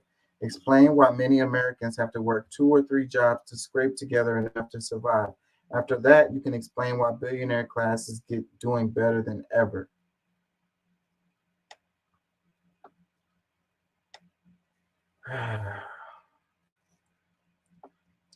It says, I am once again reminded that a general strike is the only way forward. We have to unite. We have to have solidarity with each other. You know, that's the only leverage that we have is our labor. So we use our labor as leverage, but we can't do it as an individual because they're just going to squash us. So, but that's the reason why in this country they've been smashing out unions. The unions are weak. They're the weakest they've been in forever. And we talk about like the 5-day work week, the 40-hour work week, you know, people had to die for that to happen. You know, the corporations are not going to give away nothing. They want their cake and eat it too. They want the max. They want profit over people. They want the most profit they can possibly make. They don't care who hurts working in factories and growing up mutated and deformed. They had to fight for that to not be the case. We have to fight again. We have to fight more, or it's going to continue to be the same. We played the clip earlier where the people was talking about having maternity leave or life leave or whatever when someone has a baby. And then you had all those people talking about we don't want handouts. Y'all are so brainwashed. Having maternity leave is a handout? That's why these corporations are winning. So y'all want to defend them. They run the media. They control the media. They control even what gets in education, what shows up in our textbooks. So they teach us to fucking look out for the corporations and screw over our neighbor and be all about individualism. Pull yourself up by your bootstraps. If you are in a messed up position in life, it's your fault. Meanwhile, capital runs the show. The people who have capital was born with it.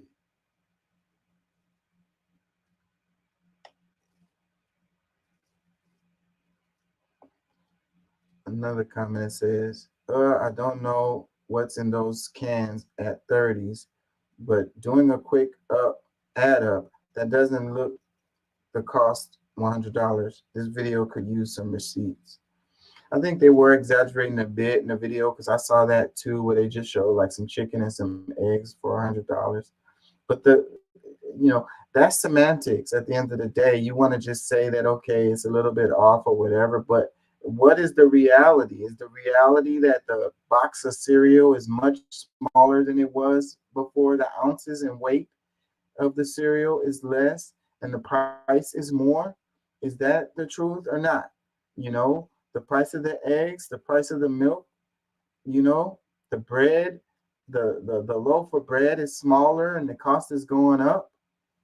You know, that's what they've done. They trick us in a lot of ways with the packaging.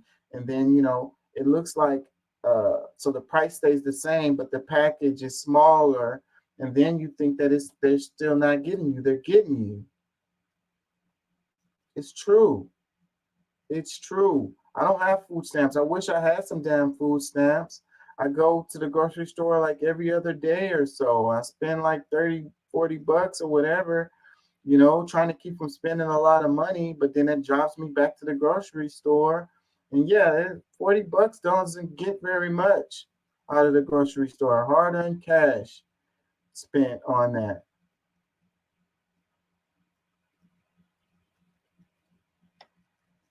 Talking about, you know, people are buying avocado toast and $7 coffees, and that's the reason why they're in the position they're in. Bullshit.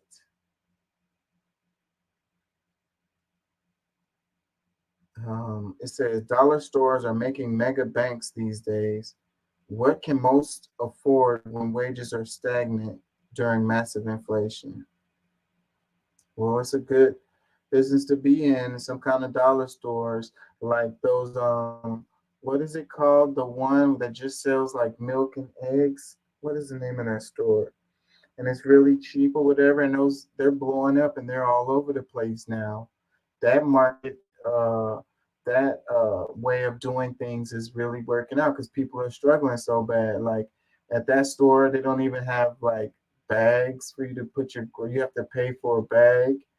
You have to pay for a cart and all of that, you know, and there's no attendance in there either. Like you scan all your own food and stuff. And all they sell is like a couple of items and the prices are cheaper. So people go to that store. What is the name of it? It's right on the tip of my tongue. But yeah, so it's like, damn, dude, are we in the Great Depression? Are we in World War II? Are we fucking like, it's like wartime fucking scenario for people. Like,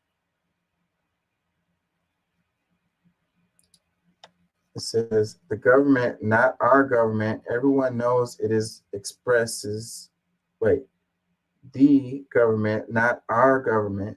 Everyone knows it and expresses it in this simple way, whether they know it or not. Our government would handle things way differently. Yeah, so the government is bought and paid for by these corporations. They do not work on behalf of the people. And your vote is not going to make a difference because the money that they spend for lobbying, the money that they slide in these Congress people's pockets, like the guy who had $500,000 and gold bars in his house, that, you know, that's how they get what they want. Our vote is not going to be the answer. Look, the next one says vote Trump. That's going to freaking fix our problems. Trump's going to become president and then everything's going to be fine. It says a necessary stage in our transition to authoritarian rule. There can be no policies that mitigate the suffering of the poor until our entire middle and upper middle class is liquidated and pressed into poverty. The policies that help these people stabilize middle classes. Exactly. So yeah, authoritarian police state, you know, total control. So, I mean, I guess that's what the end game is, right?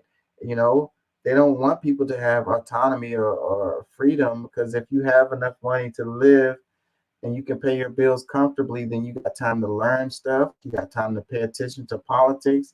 You can make decisions and get passports and maybe move to another country. You know, you can push against the authoritarian regime.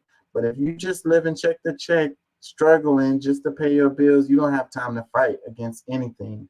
And they're just going to dictate to you and control you. And there it is. Complete control. New world order. Global domination. Few people have autonomy and all the rest of us are just drones. We're just cogs in the machine. It says, let's come together in a general boycott where we boycott nationally big businesses and refuse to buy anything from them until our demands are fair wage, Medicare for all, reparations, and ending Citizens United, ending fossil fuels, and housing the homeless are met. Yeah, I mean, that sounds great. It says boycott nationally big businesses and refuse to buy anything from them. So, but look, we already don't have any spending power, you know. Boycott them and don't buy anything from their businesses. They're relying on these utilities types of deals, like the stuff that we have to pay for. Like we have to pay for food, we have to pay for electricity, we have to pay for rent, we got to buy gas. You know what I'm saying? That's what they rely on, and all of the other extra stuff. Like we don't even have the money to pay for that stuff anyway. So it's like the poor people are already boycotting all of them. We don't have the money to buy any of that stuff. So that's not work. It's not gonna work. It says, at least we stop Putin from taking over Ukraine, though, and we gotta keep dumping billions into that so Ukraine can have freedom like this. I am right, though. Well, at least there's that. That's what's important. It's very important that to us as American citizens that, you know, Russia doesn't annex Ukraine to become a part of Russia. So we need to sacrifice and make sure that Ukraine is good. You know, us not being able to pay our bills and buy groceries, yeah, I mean, that's secondary to making sure Russia doesn't annex Ukraine. It says it'll get worse because corporate profits are the highest on record, and after years of 0% rate free money in their latest tax cuts, the greed won't stop just because we're struggling to support their shareholders. And they've been doing this thing with the stock buybacks. You know, they're winning. And, you know, it's all about capital, right? So these people are getting more and more capital and they're getting more and more power. And, you know, it's just like a big ball that's getting bigger and bigger, rolling downhill. and picking up speed, you know, to the point where it's not going to be anything anybody can do. The governments won't be able to do anything, you know. They're just lining their pocket. They're getting more and more capital. They have so much capital they could just come in and buy a whole city or buy a whole state and name it after themselves and make up their own laws. It says a president isn't sending instructions to food chains to raise prices. The big businesses do that on their own because they can. Exactly. So what I'm saying, they're like blaming Biden for this or whatever, or blaming the government or whatever. It's the government isn't holding these corporations accountable for anything, and the corporations just do whatever they want. They're the ones who have the power over your life. Who's in office does not matter to them at all. It says the corporate establishment crime syndicate is responsible for the ridiculous inflation that's been happening since Biden took office. BlackRock CEO Larry Fink, who recently joined WEF, is encouraging government officials to print money with no backing. It says, we need protests to force government and media transparency so people can see they aren't alone. Real people and their problems have been removed from the media because our discontent isolated and hidden because the establishment knows it will take nothing for us to rise up. Yeah, so that's what it is, the separation of us and these different groups. You know, when it's what it is said, real people and their problems have been removed from the media. So we don't get stories about what's actually happening. People not being able to pay their bills, people, you know, spending so much on food. The media story is some kind of crime rave or whatever, you know, some kind of random thing happening that doesn't have anything to do with you in your life or can change anything or help anything. You know, it's just fluff. It's just talking heads and opinions, you know, that doesn't gonna change anything. It doesn't have anything to do with anything, just total nothingness, you know. The media is a huge part of the problem. They're not gonna talk bad about the corporations because the corporations are the ones that's paying their salaries.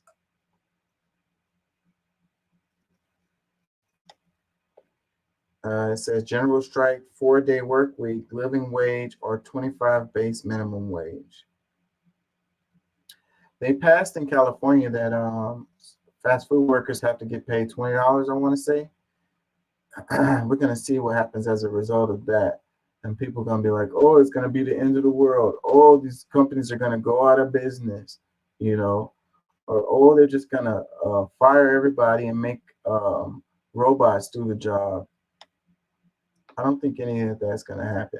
And all of those talking points come straight out of the corporations. They draw that shit up. They write that. And then you repeat it like a damn ad. You're a damn ad for the corporations. It says, it is useful to note that prices will never go down. The only way to stop this squeeze is for wages to go up or seizing the M of P, which is something both parties are demonstratively against. Yep, both parties. It says full-scale nationwide working class bank run will be the system to a grinding halt. That's something. Just take all your money out of the bank. But see, they got everything set up where you can't do anything without the banks. And we're so dependent. We love to order shit online. You know, we love to order shit, you know, and it's like the only way you can do anything now is with a bank. Like, you're not even a legitimate human if you don't have a bank, because it's going to be so many things that you just can't do. They don't accept cash. Can you pay your mortgage with cash? You know?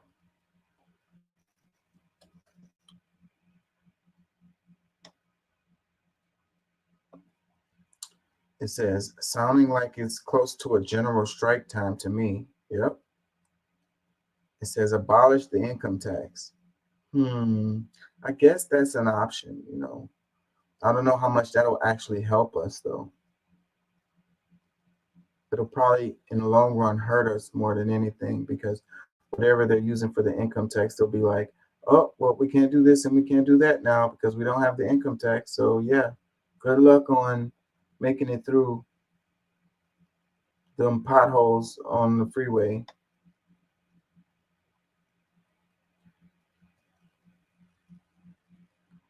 It says Biden economics, though. It says, I can only afford half a meal per day, to be honest.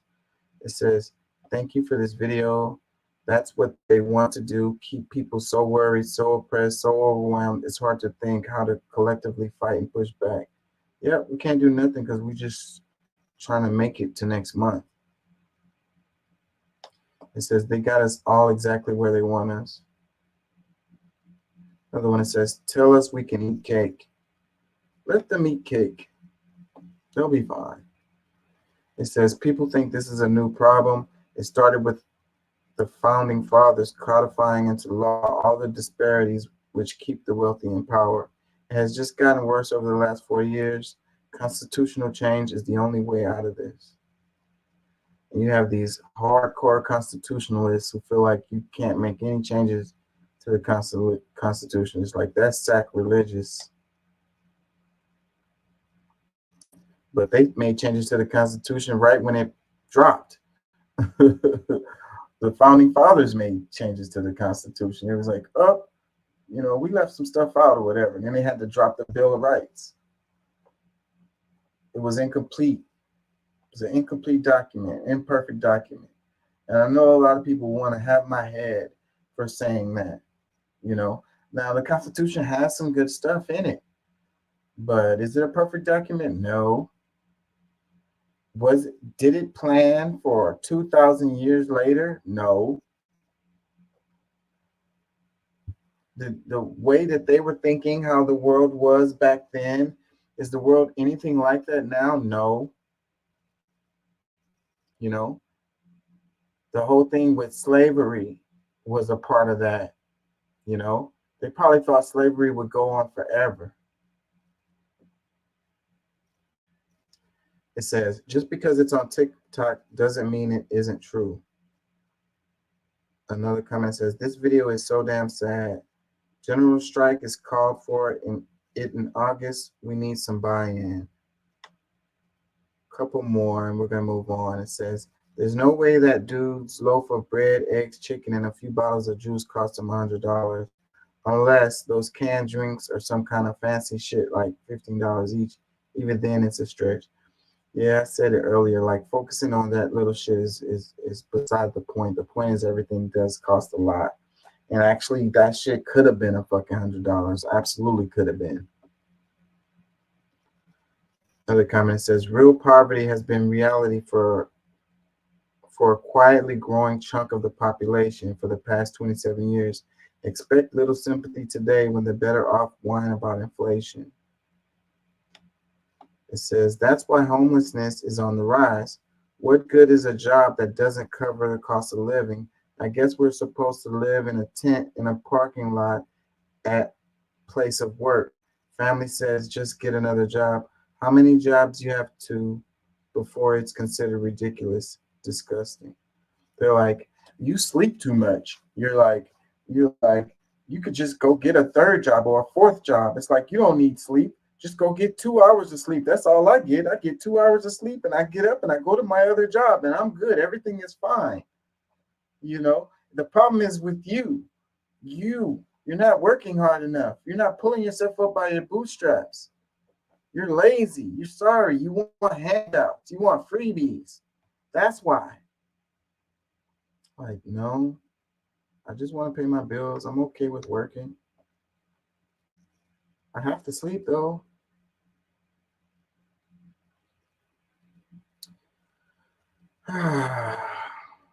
Thoroughly brainwashed. They're gutting education more and more and more. They miseducate people. They uneducate people. They don't teach you about economics and how How come they don't put that in school? You know, how to pay bills, how to balance your budget. You know, they keep us ignorant and brainwashed as hell. It's easier to control people that don't know shit. I'm about to wrap it. I'm going to do maybe one or two more. This one, it says, Beverly Hills is now effectively a ghost town. What once was a thriving shopping mecca of LA is now a desolate wasteland as high-end shops, banks, and restaurants shutter their doors. You can travel the world and stand in the ruins of once great cultures. You can go to the Colosseum or go to Egypt and see the pyramids. When you visit these places, it makes you wonder, how can a culture be so great to have built this at one point? Now you can see the bones of the decay in California and see what was once great that is now destroyed. It's painful to watch. You know, I think the point that this person is trying to make is probably not where I'm going with this, but we were talking about in the other show about how the downtowns are going out because a lot of people aren't commuting.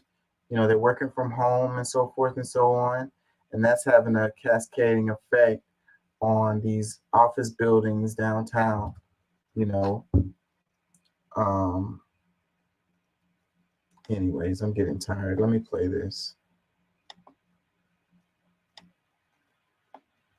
Oh, I can't play this. They're going to get me for the song. Sweet Reply says, it was never great, Benny. It was popular. It was desirable. It was aspirational, but never great. Egypt, Rome, Greece, those were great. There is no comparison to be made between enduring historic and brilliant dynasties, despite their awfulness too, in today's tinsel strip malls. It says, I missed the Egyptian moon landing. When was that? Oh, right. You mean the pyramids built by slaves, the Colosseum built by slaves, the Parthenon? Who built that one again? Oh, right, slaves. Western civilization ended slavery and then landed on the moon, invented airplanes and nuclear power. America is exceptional, the greatest there ever was and will be. Okay, make me throw up, why don't you? How much of America was built by slaves? It says, so sad. I remember when I worked at B. Taylor in the 70s, and as a stock girl, and on my breaks, I would go to Beverly Wilshire Hotel for a sweet roll coffee. Then on lunch, check my portfolio of scarf designs for boutiques to see along Rodeo Drive. Anyways, freaking this guy's example of these bougie ass places in LA, like it was always grotesque anyways, and like unsustainable and bougie, overpriced, facade, gilded.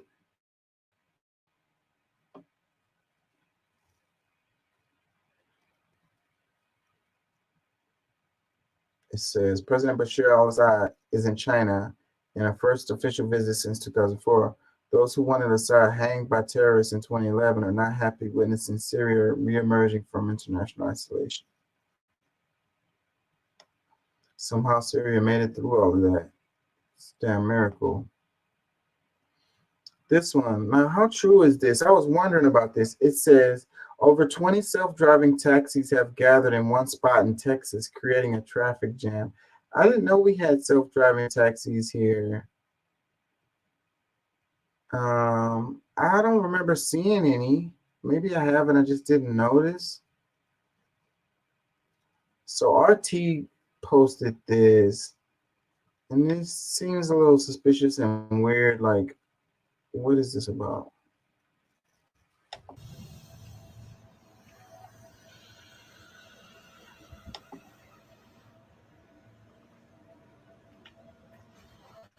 a single one is made.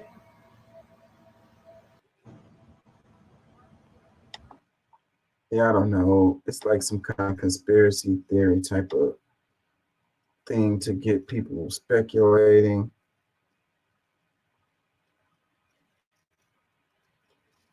It says LOA hacked, or they all called taxis at one time. Genius. It says drivers of self-driving taxi protest for better working conditions. Revolution will not be televised. Future is here. Someone is calling them home. This is Black Mirror TV series type thing. AI would take over. Hey, hey. Yeah, I don't really know. That seems like it's probably nothing. I don't know. Weird though. Says just then, the Pentagon has decided to exempt Ukraine operations from potential government shutdown if lawmakers fail to reach a deal by the end of the month. This means tens of billions will continue flowing into Ukraine regardless. Why is that even legal?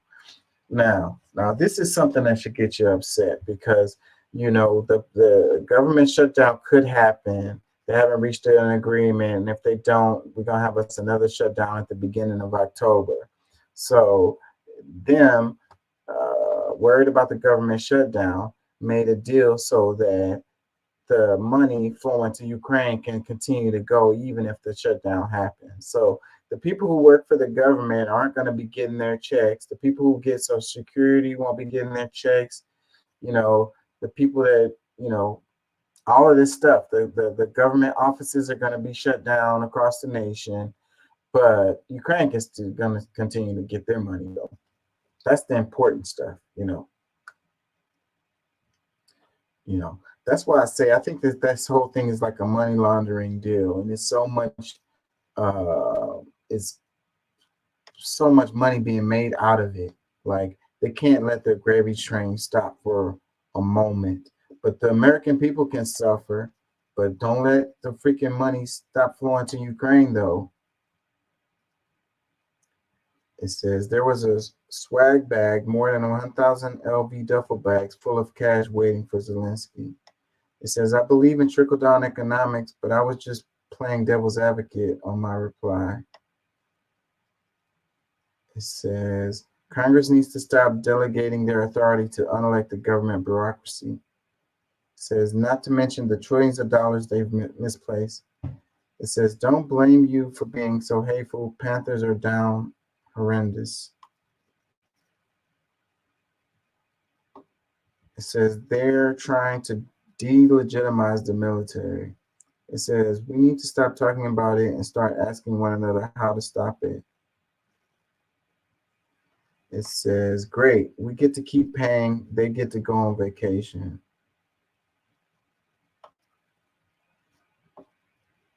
It says, wait, the Pentagon can't just decide this. It says, where did they get such authority? It says, here's the thing, it's not, but they know that they'll never suffer any consequences for selling out the American people. It says he is blackmailing every single one of them. There is no other reason that they are so willing to keep funneling money into his pockets. The other reason is freaking money laundering. It says Ukraine war is not meant to be won, but it's meant to live on as a money laundering machine. And this is why Pentagon says the money flows no matter what. Who's getting paid off? Why?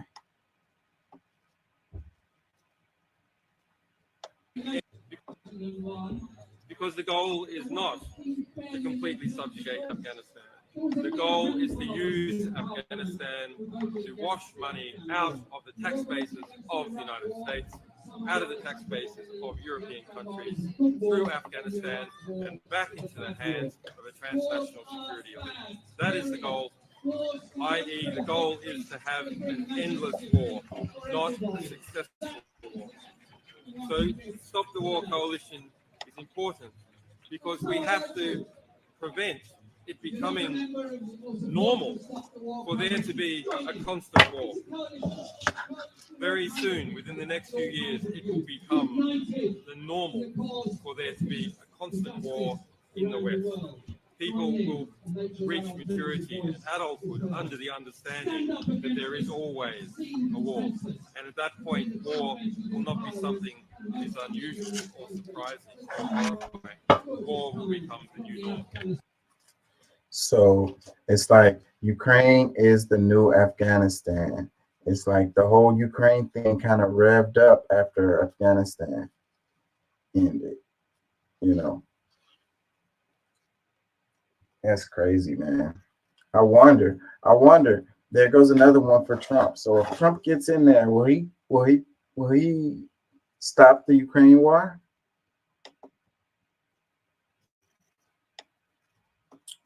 I don't know if he would have the power to do it. There's a lot of levers, but you know, I would definitely hats off and clap for the guy if he was able to pull that off. So we know Biden's not going to do that.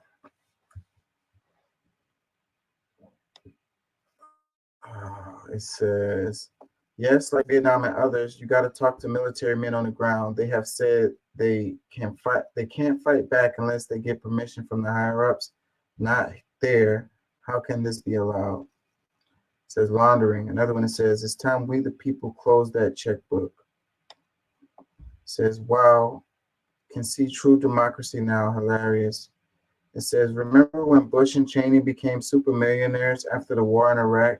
How Halliburton got all the contracts to rebuild post-war? Same thing here, just a different country, a different U.S. politician stealing all the money. Yep. So BlackRock has deals to rebuild Ukraine afterwards. It says the Pentagon should be concerned about what is happening on our southern border and treating it like they would if it was a marching army crossing our border. I should say they might stop an invading army, but then again, they might not. See, and like the border argument is another one of those ones that get everybody all emotional and talking about or whatever. But those people coming over, how does that affect you paying your mortgage, paying your rent, buying food? Answer me that. You know, how does that affect inflation? Answer me that.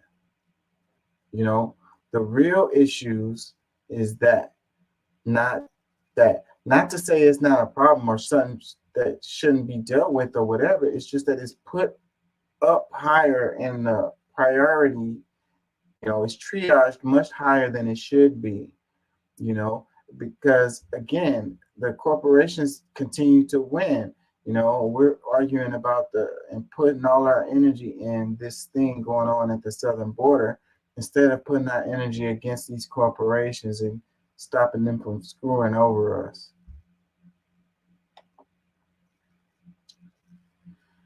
Oh, y'all. Let's see. Do I want to do one more? One more. It says, Ukraine is a money laundering center of the U.S. military-industrial complex, a laboratory for bioweapons and experimentation, a project for the fourth industrial revolution, and keyhole to threaten Russia. What it isn't is a democracy. It says, today the Clinton Global Initiative announced their very own program to rebuild Ukraine. The U.S. is sending the World Bank $25 billion. Then the World Bank is sending money to the Clintons, and then the Clintons are sending it to Ukraine. Joe Biden has also appointed a Democrat mega donor to be the Ukraine reconstruction czar. Her qualifications, she's a billionaire heiress who bankrolled Obama's election. But don't you dare ask where our $100 billion of aid went, because the Ukrainian army, American trans disinformation czar, said asking questions is treasonous.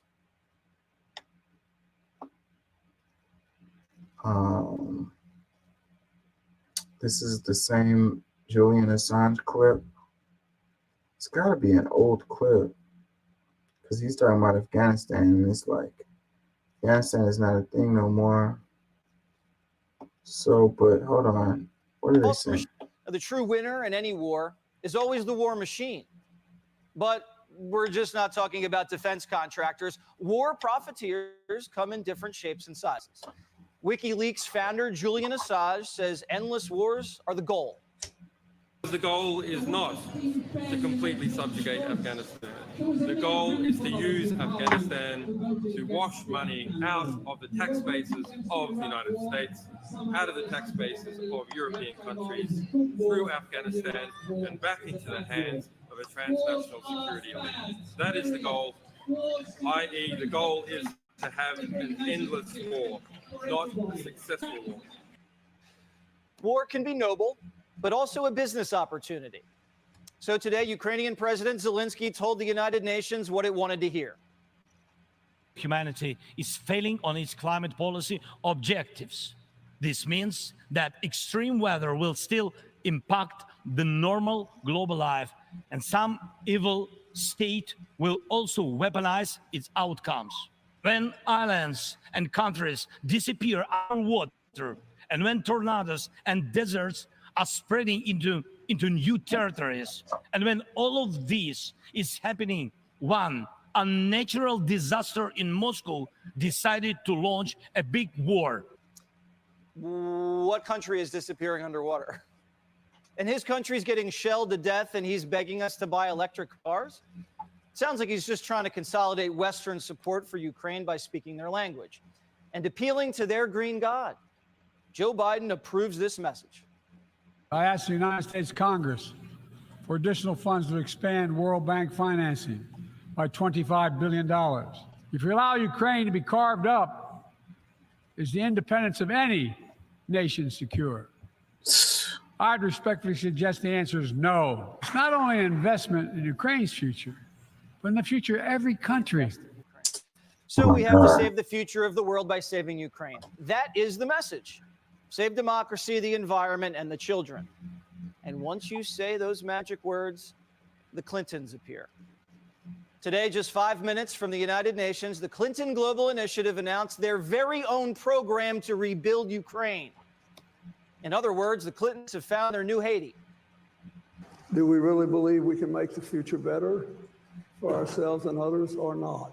Doesn't matter if I'm rich and famous and powerful, I can still make a difference, and I can't let anything stand in my way.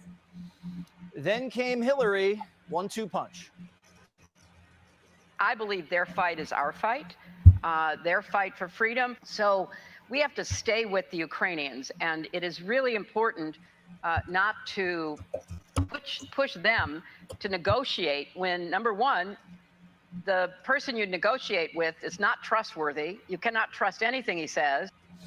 Diplomat Hillary doesn't want a peace summit. Why rebuild half the country when you can rebuild the whole country years later?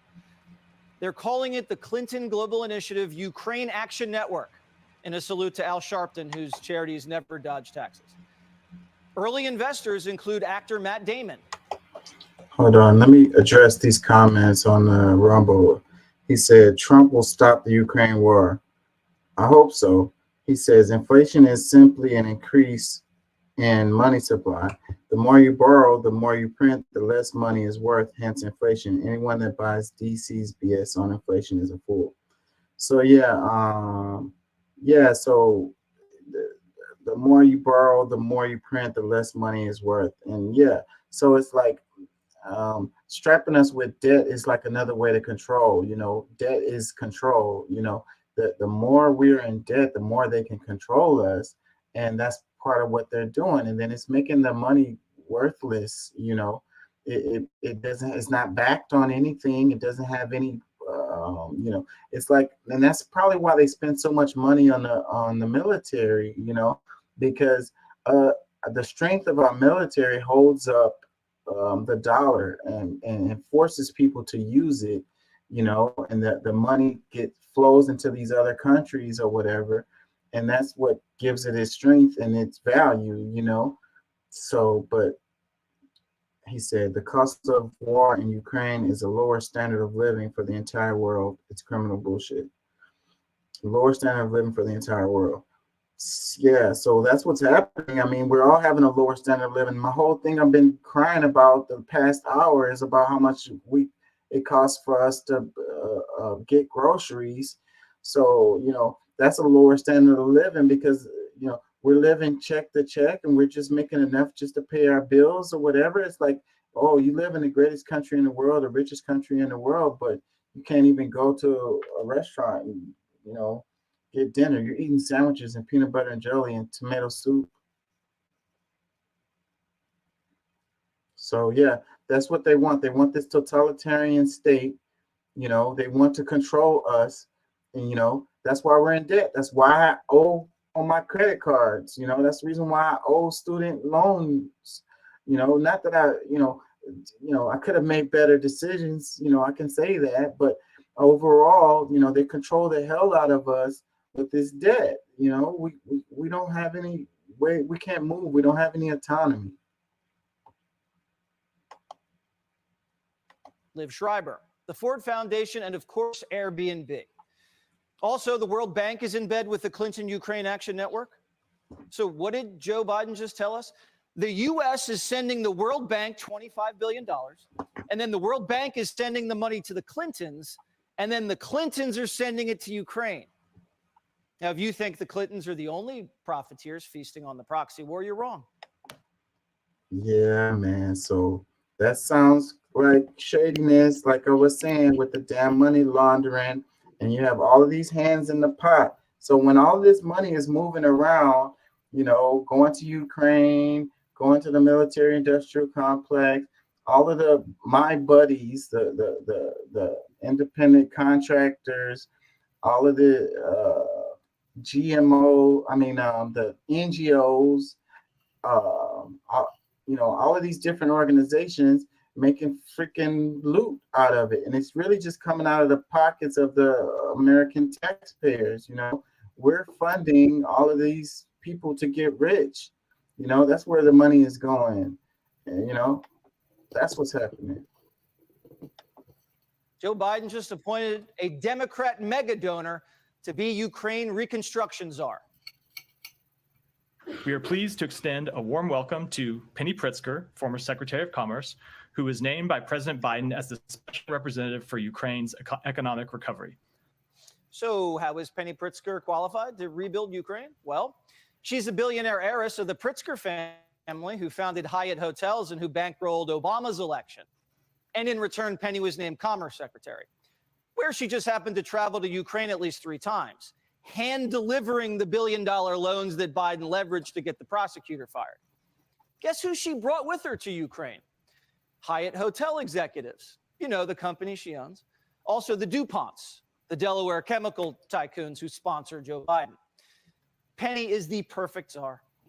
So after the Ukraine war, it's going to be all of these American companies are going to go up over there and make a killing. They're going to have a monopoly on whatever different sectors. They're probably making all of those decisions right now. And it's like, hotel industry or whatever, the restaurant industries or, the construction industries, go down the list, utilities. They're talking about the electric vehicles. It's going to be these American private companies that's going to, benefit from all of that. We already know BlackRock's got the contract for reconstruction already. They announced that, 4 months ago, 5 months ago? Exactly. So it'll be all of the usual suspects, all of the usual suspects, their names are going to be the ones that are going to benefit from this situation. This gravy chain doesn't stop there. Head of the teachers' unions, Randy Weingartner, has taken a keen interest in a war zone. In the last year, I've been in Ukraine 3 times, I and several of my other officers. And what we have attempted to do is to support children's education and support democratic principles. Because at the end of the day, if we do not do that in Ukraine, what happens to the rest of the world? Your children's schools are crumbling, but Randy wants to rebuild Ukraine's schools. And why has the American Teachers Union president been to Ukraine more than Chicago? Come on. Yes, that's a very good point. He's like, United States schools, the public schools are crumbling. Has she been to Houston at all? And so at all, where they literally gave control of an entire district over to the state government. Exactly. So, what's important to us as American citizens and as American taxpayers is the school system in Ukraine. Like that's really high on our priority list where our tax dollars should be going. Screw our kids. Let's make sure the Ukrainian kids have. Of course it is, because the politicians tell you it is. Fucking crazy. We'll never know exactly what Randy, Penny, and Hillary are doing there, and that's the point. We're not even allowed to ask exactly where $100 billion of aid we sent went. The Ukrainian army's disinformation czar says asking questions is treasonous. The czar's name's Sarah. Sarah is transgender. Sarah is an American. Ohio Senator J.D. Vance asked the Pentagon if she's an intelligence operative because clearly something's going on here. Senator Vance asked because Sarah fled our country to fight in Ukraine, so is she on the CIA payroll or what? Simple question. Why is an American trans man the spokesman for the Ukrainian military? Is this a psyop to rattle the Russians? Or is this a transgender disinformation czar, the perfect person to execute the propaganda war? And if we ask these questions, Sarah says, we are creating gender chaos. Senator Vance recently asked the U.S. Director of National Intelligence, along with the Secretaries of State and Defense, if I was working in some capacity for the American government. Simply put, I'm an American serving as a Ukrainian infantry soldier and combat medic in the dual role of spokesperson and Russian disinformation analyst. The remaining speculation surrounding me is disappointing. While in Ukraine, we are fighting for global liberty and the ideology of victory, too many in Moscow and across the world are still caught up in focusing on the tired trope of gender chaos. Russian disinformation analyst. What the F? And then, the question about being a CIA or something like that sounds like what that would be. I mean, otherwise, what is the explanation for this? What is going on? The answer to three groups of people: my Ukrainian commanders, the Ukrainian people, and the American taxpayer. Oh, the American taxpayer. Wait, let me take that back.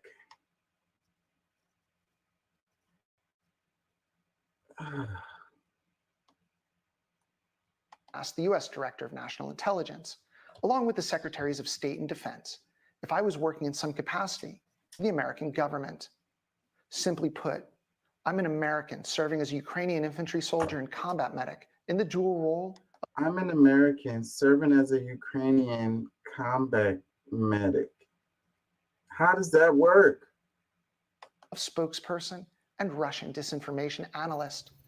The remaining speculation surrounding me. Commission in the American military. She's given up her position in the American military to become a private in the Ukrainian military, where she serves in the infantry as a combat medic. They could have been a little more clear about that. And Wise, yeah, that water from Rumble, that water in Flint, Michigan, technically they can drink it, but the problem is the chlorides are so high and the corrosion is so high in a bunch of pipes that they're still getting lead and corrosives out of it. So while technically it's safe, nobody likes to drink it. Kind of like the water here in Houston. Yeah, I think his point is that we're concerned with what's going on in Ukraine and them having freaking schools or whatever, and freaking Well, I mean, Africa, we offered to put schools there, and that's why they're kicking us out, because of what we're trying to teach.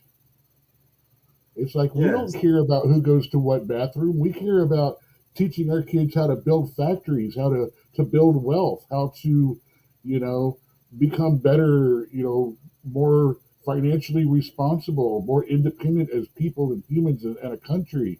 We don't need to worry about bathrooms and everybody getting a trophy. Yeah, but I think his point is like, what about us? I mean, do we care so much about what's going on in Ukraine? We can't even get fresh, clean drinking water. We might as well be a third world country. 100 billion for Ukraine in the last 3 months, 10 million for Maui. Yeah, we know what priorities are. Yeah, zero for me. But I'll bet you if BlackRock had a construction company on the Hawaiian Islands, we would have sent a whole lot more money. Is disappointing. While in Ukraine, we are fighting for global liberty and the ideology of victory, too many in Moscow and across the world are still caught up in focusing on the tired trope of gender chaos. I only answer to 3 groups of people: my Ukrainian commanders, the Ukrainian people, and the American taxpayer. Oh, the American taxpayer. So we're paying Sarah's salary. Now, last time I checked, if you're paying someone's salary, you get to ask whatever you want. And when Sarah, Hillary, Randy, and Penny... How does that work? I mean, this is really, I got the why and I got the how does it work.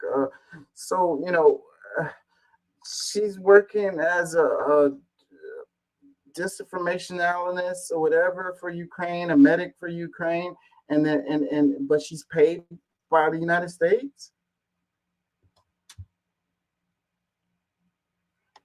Get together, we have a lot of questions. Let's now bring in Ohio Senator J.D. Vance. So you've been scolded by the transgender Ukrainian American taxpayer-funded disinformation czar, Senator. Do you feel, rightfully humbled?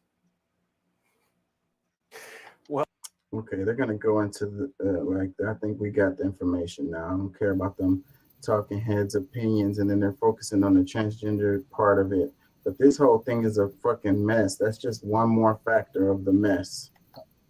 And I'm sorry, that picture looks absolutely nothing like that person that was talking a minute ago. Yeah, they're good at taking pictures. That's an awesome filter. Yeah. Really good at taking pictures.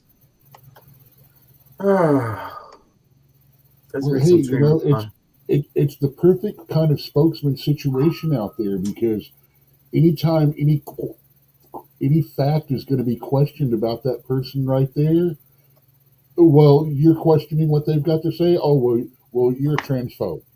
Yeah. So it doesn't matter. They don't have to answer to your transphobia. It's the perfect kind of segue to be able to just, oh, well, anything I don't want to answer, anything you accuse me of, it's because you're a hater. Right. So, and then the other one, what she said, if you ask questions, then it's treasonous. So you're a treasonous trans hater if you ask any questions about this situation. Oh, that means we must have been there on January 6th. Oh, God. Let me read it. Better watch out where we spent our credit card, where we bought Starbucks that day. Yeah. Let me, because then they'll just add us to some RICO charge. Let me read a tweet reply. It says, interesting aside, Joe wants to send $25 billion to the World Bank. Now the World Bank allows China to designate itself a developing country. What does that mean? China can take out low interest and even zero interest loans, then turn around and lend that to truly developing nations at usurious rates. The World Bank is a pyramid scheme, and American taxpayers are at the bottom of it.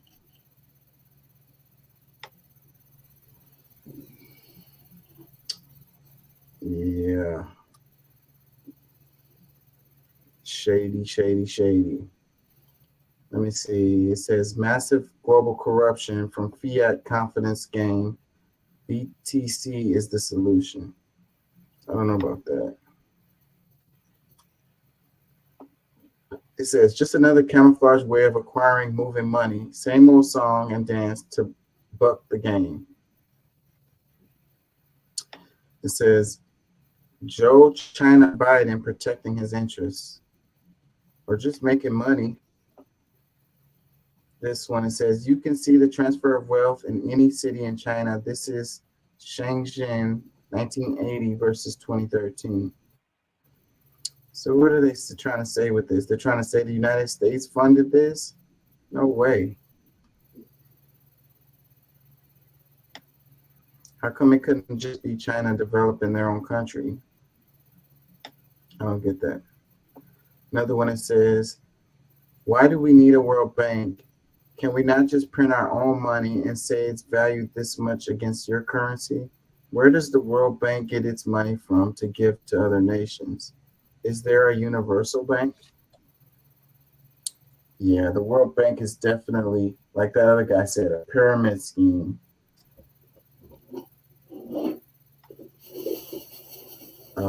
It says the World Bank is a washing machine at this laundromat.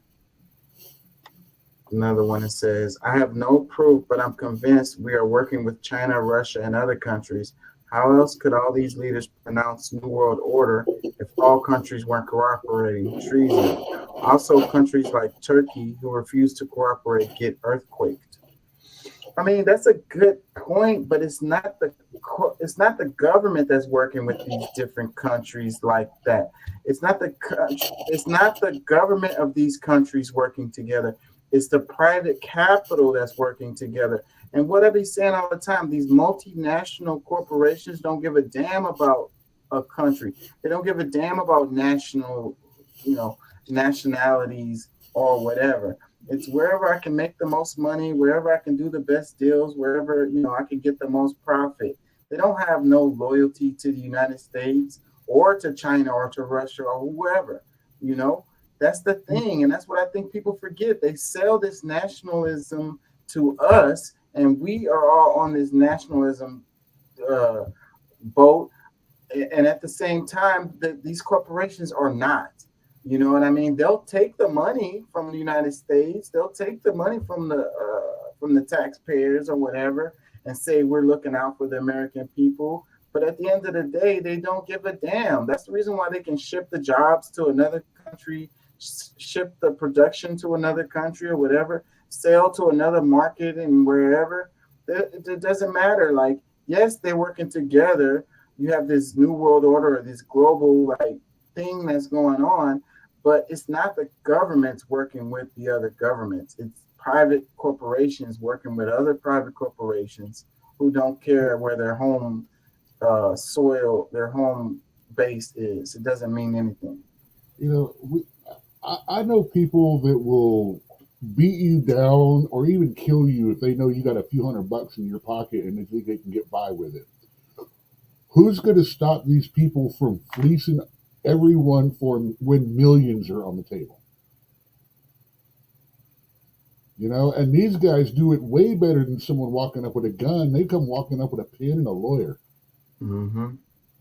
And it don't matter. I mean, there's even jokes in comic books where, they'll make up the big bad guy as this mouse-like corporation. And it's like, oh, well, we can't even hint at the name. But why? Well, because even Marvel can't handle their lawyers, even though they are their lawyers now.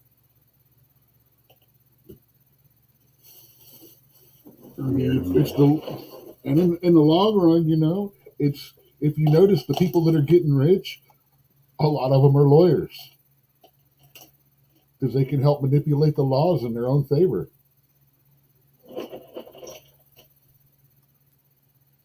Let me read a comment from the Rumble chat. He says, what about us again? Exactly.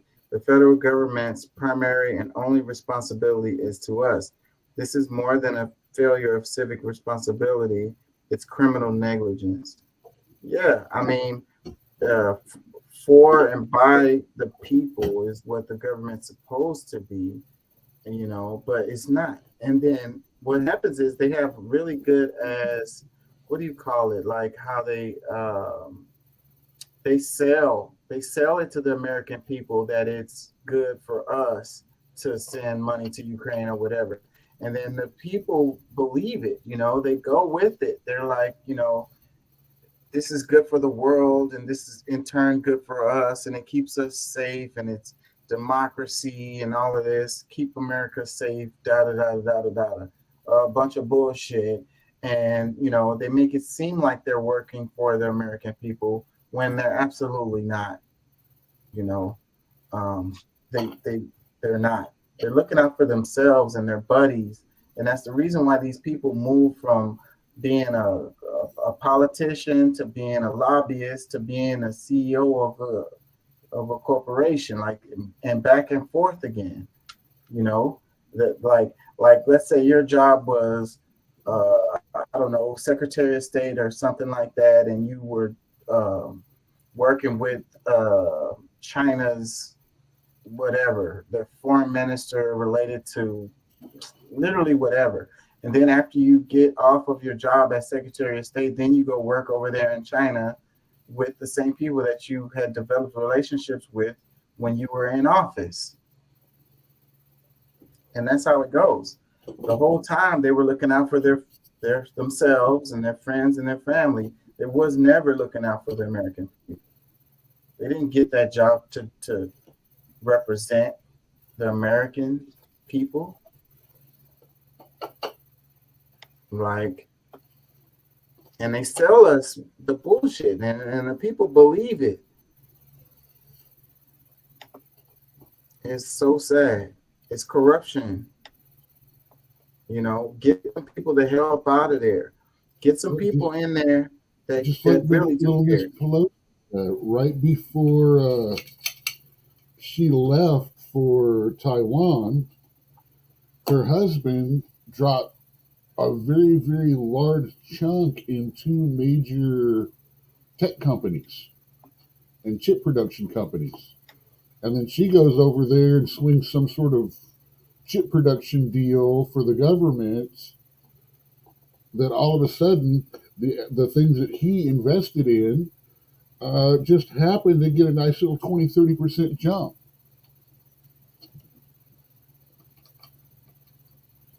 Speaking of time, go ahead. I'm actually surprised she's even bothering to go back into politics right now. I mean, once you're past a couple of $100 million, isn't it enough? Yeah, what is the point? But I bet you the reason why is because, you know, her husband, you know, the stuff, he needs those stock tips. He needs that insider information that she can have access to with being in the office. Because I thought about it when we were talking about it in the other show about her running again, and I'm like, what the hell is the reason for that? And the conclusion I came to was those stock tips. You know what I mean? That insider information. Her husband was like, man, go, you're gonna cut our gravy train down. Go ahead and get in there and keep feeding me that information so that I can make these stock moves. So either that or those pill sheets, whatever pill she's on, are so friggin' expensive that you can only get them good on that congressional health care that they get, but no one else can. Yeah, and you know, greed has no bounds. You know, your brain doesn't work the same way. Like you know, you just want more, and it's never enough. You know, it's like, you know, to us, like you get $100 million and I'm good. I'm like, I'm good. I got $100 million. I don't really care. Like for them, it's like, shit, I need $500 million. I need $800 million. I need $1 billion. I need $2 billion. I need $3 billion. You know, I want to be able to park my boat inside my boat and fly off my and make sure I got a helicopter pad on top of there that can land then I can land my private jet on the aircraft carrier or some shit. That way I can get to the meeting about global warming a whole lot quicker. Exactly. So speaking of Taiwan, let's do this one real quick. I'm gonna have to wrap it. It's 4 a.m. It says, this is such a brilliant speech. The U.S. is using Taiwan to create needless and highly dangerous conflict, Scott Horan says. Truth. And listen to the audience reaction and people get it. It's politicians and journalists who appear to be utterly blind to this. And again, with the politicians, we like to give them and say that they're ignorant all the time. And I just don't buy that. And the same thing with the journalists. And it's like, they know what they do. And it's, you know, they have to do what they do to make their money or whatever. In the case of the journalists, if you make news stories that go against the corporations, that really inform the people, you know, then you're not gonna have a job, you know, and they may even kill you, you know. you know, and it's like that with the politicians. Like, they're doing what they're doing because that's what they have to do, and they play ignorant, you know.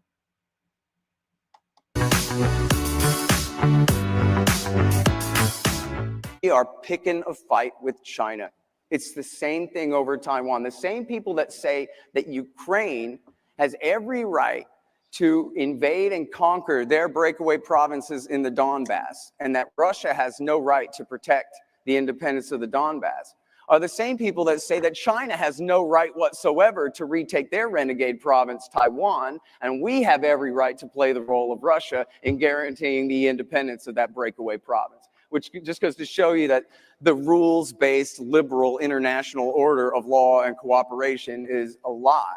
That it's purely the American empire and its interests at stake.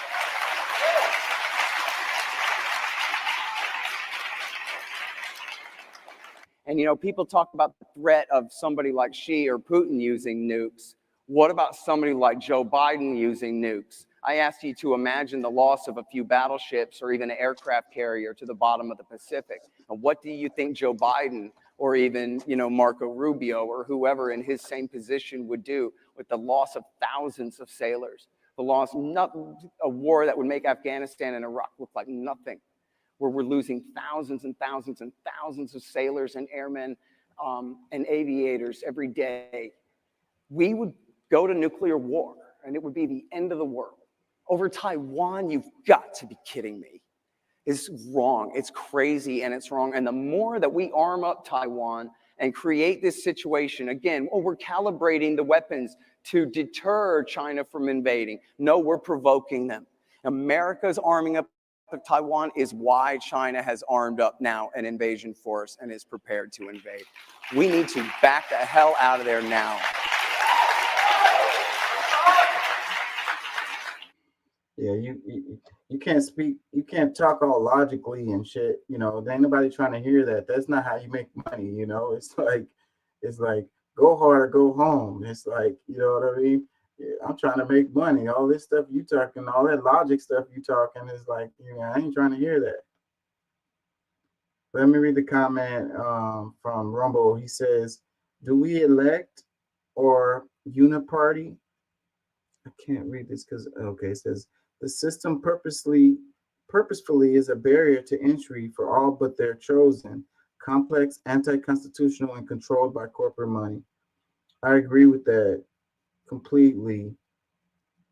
The system purposefully is a barrier to entry for all but their chosen. You know, you know, the good old boy, my buddy, you know, if you're not going to work for, you know, the powers that be, if you're not going to, you know, do the bidding of, you know, of the corporations, then you're not going to get in there. And that's the reason why it costs so much for you to run an election too. If they just took the money, you know, out of the politics, if it was like anybody could run for office and it wasn't based on how much money they raised, then that's how they choose the people, you know. And, you know, they have the meetings and they sit down and they chop it up with them. We're going to support your campaign and make sure you get in there, do all that we can to get you in there. Once you get in there, though, you know, you got to make sure you take care of us. We're going to take care of you. You're going to take care of us, you know. Not only that, it's also like you have this family type of thing that happens related to who gets to get in there, you know. Like I say, my buddy, my uncle, my son, you know,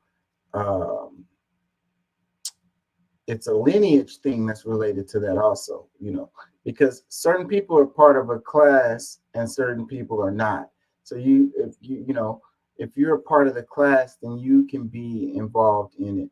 Remember, Doc, we did the what was it? It was this school that like everybody went to, and it didn't matter which side of the aisle they were on. They all went to this school. What was it? I'm trying to remember. It was a school that all of these people went to, and they all became like leaders, you know, political leaders and CEOs and the WFO, I believe. the World Financial Organization or whatever Yeah. that is. Yeah. That was it. Even Putin was one of them. Yeah, so that just goes with what this guy is saying. He says, do we elect? He says, the system purposely is a barrier to entry for all but their chosen. Complex, anti-constitutional, and controlled by corporate money. Yep.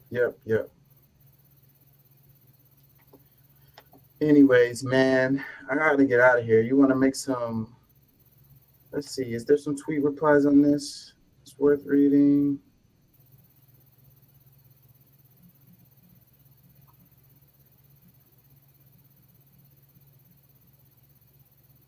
Because he's talking about the China I want to thing. say World Bank Group, but I might be wrong on that. He's talking about the China thing, and it's all like in the media, they keep telling us, it's China's aggression. They're not talking about the United States aggression, and pushing us towards a war with China, and the stuff that we are doing. It's all about what China is doing and, acting like we're the victims and we're just retaliating to China or whatever. And then the point he made about Taiwan, how we are on one side of this situation when it comes to Ukraine, but then on the opposite side when it comes to Taiwan. Because he said it's not about what they're actually saying, it's about, United States interests and what benefits the United States. That dictates what side we are on the things, not the morality or whatever, or what's right.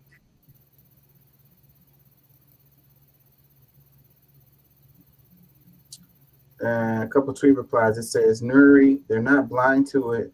They're the ones intentionally causing and creating the situation. That's what I'm World saying. Economic Forum. Yeah, that was it. WEF. Yeah. That's crazy, man. I wish I could go to that World Economic Forum and get educated on some of that shit. Maybe I'll become a world leader. You got to have things to get involved in that. Yeah. The money or the dirt on somebody that has money. Yeah, and then it's all about your family members too. Like, who was your dad? Who was your grandfather? Who was your great-grandfather? What potential do you have in your government to become somebody? Yep. This one, it says, brilliant Scott Horton. The people aren't blind to this, but the politicians and journalists are. The audience applause says it all. It says, good points, but I take issue with his final point that China is preparing to invade Taiwan. There is no evidence of this, and China's military spending has remained less than 2% of GDP for many years. USA is currently over 3%, though plans to reduce to 2.8 by 2033. It says, I think I remember Chinese media saying that Ukraine and Taiwan were completely different. The rules-based order is a lie.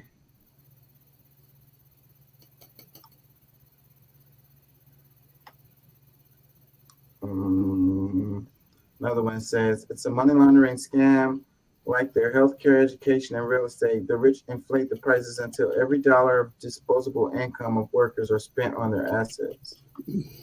Yeah, we don't have any disposable income. That's what I was talking about earlier. Anyways, I've learned as long as you're in, if you're in debt $1,000 and you got $1,000 in your pocket, you don't have any money. Yeah. They say you do, and financial advisor can prove me wrong, literally, but that's the way I've always lived. And I think America needs to do that for a little bit too. I mean, we've spent, ever since 9/11 and before, we have been spending like a kid with the very first credit card. And we got another. And now we're hurting. You know, we got another possible government shutdown looming the 1st of October. They haven't come into agreements with the new budget proposal yet.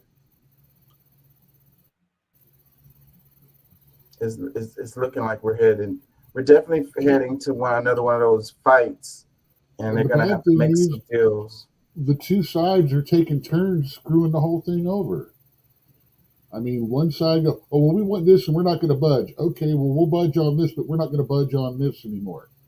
Oh, well, that doesn't work. So, and I mean, it's just like, really? I'm sorry. First thing that needs to be done, one, take the money to pay off all of our interest in the debts that we've got from our loans, pay all that interest off, drop 10 or 20% down on that, and then figure out what we're going to do with the rest. And no offense, I'm wholly on the why is the United States government one of the largest employers in the country?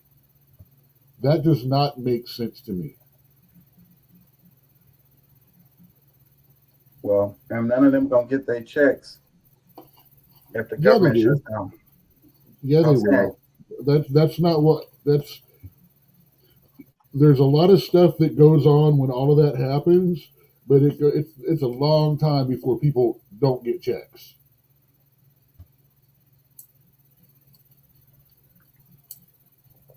Yeah, and they want cuts to social programs, and that's what they're talking about. And the Democrats are like, no, and that's where the negotiations are right now. So, but then, you know, we can send all this money to Ukraine, but we can't seem to, you know, decide on a damn budget to keep from the government shutting down. Well, you know, they said a lot of the funding in some of those social programs were all we're trying to cut back on a lot of stuff that was increased during the lockdown. And then other things are still going around. There's a whole lot of restructuring that wants to be done, that if they don't do it, there's going to be these social programs are going to be running out of money. Because they've been using these social programs as their personal piggy bank for whatever legislation they want to do. Do you realize every single one of these impeachment processes that have gone on, all the way, we'll start with Clinton, because starting with him, you know where the money for these impeachment hearings has been coming from for the most part? Out of Social Security. Well, you know what? Money is not going to slow down. They made a deal that even if the government shuts down, they're going to still be sending that money to Ukraine. The government shutdown won't stop that gravy train.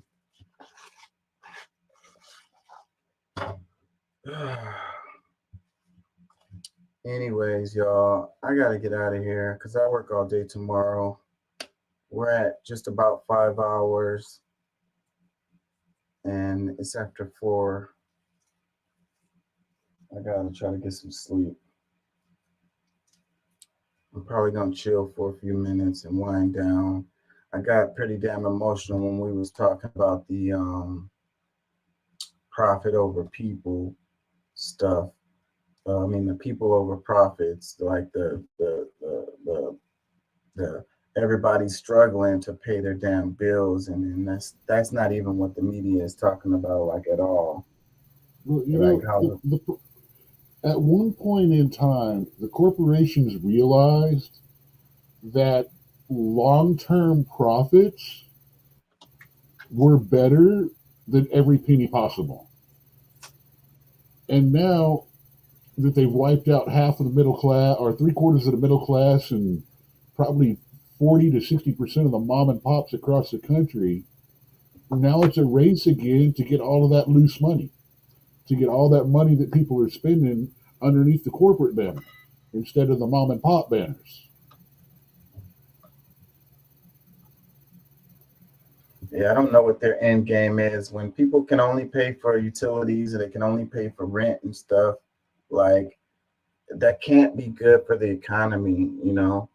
It's like, I guess Yeah, and rich people don't spend money. You know, only people at the bottom, us poor folks, are the ones that spend money. We're the ones who drive the economy. You know, rich people don't spend money. That's why they're rich. They flip money. They invest it. They don't go shopping on Amazon every freaking week like us.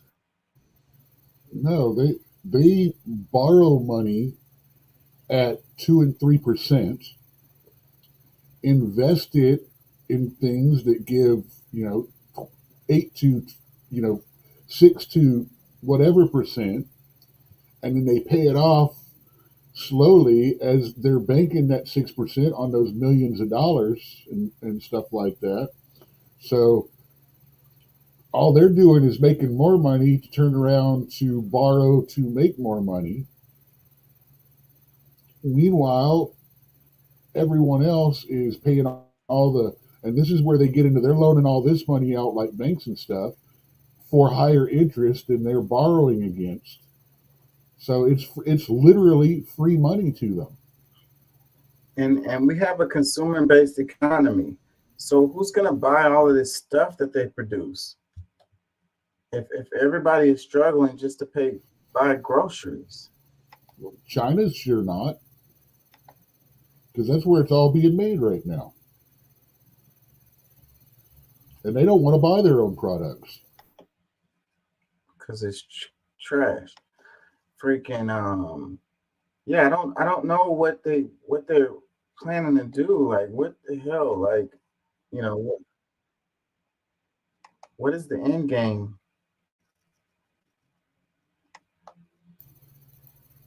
End game?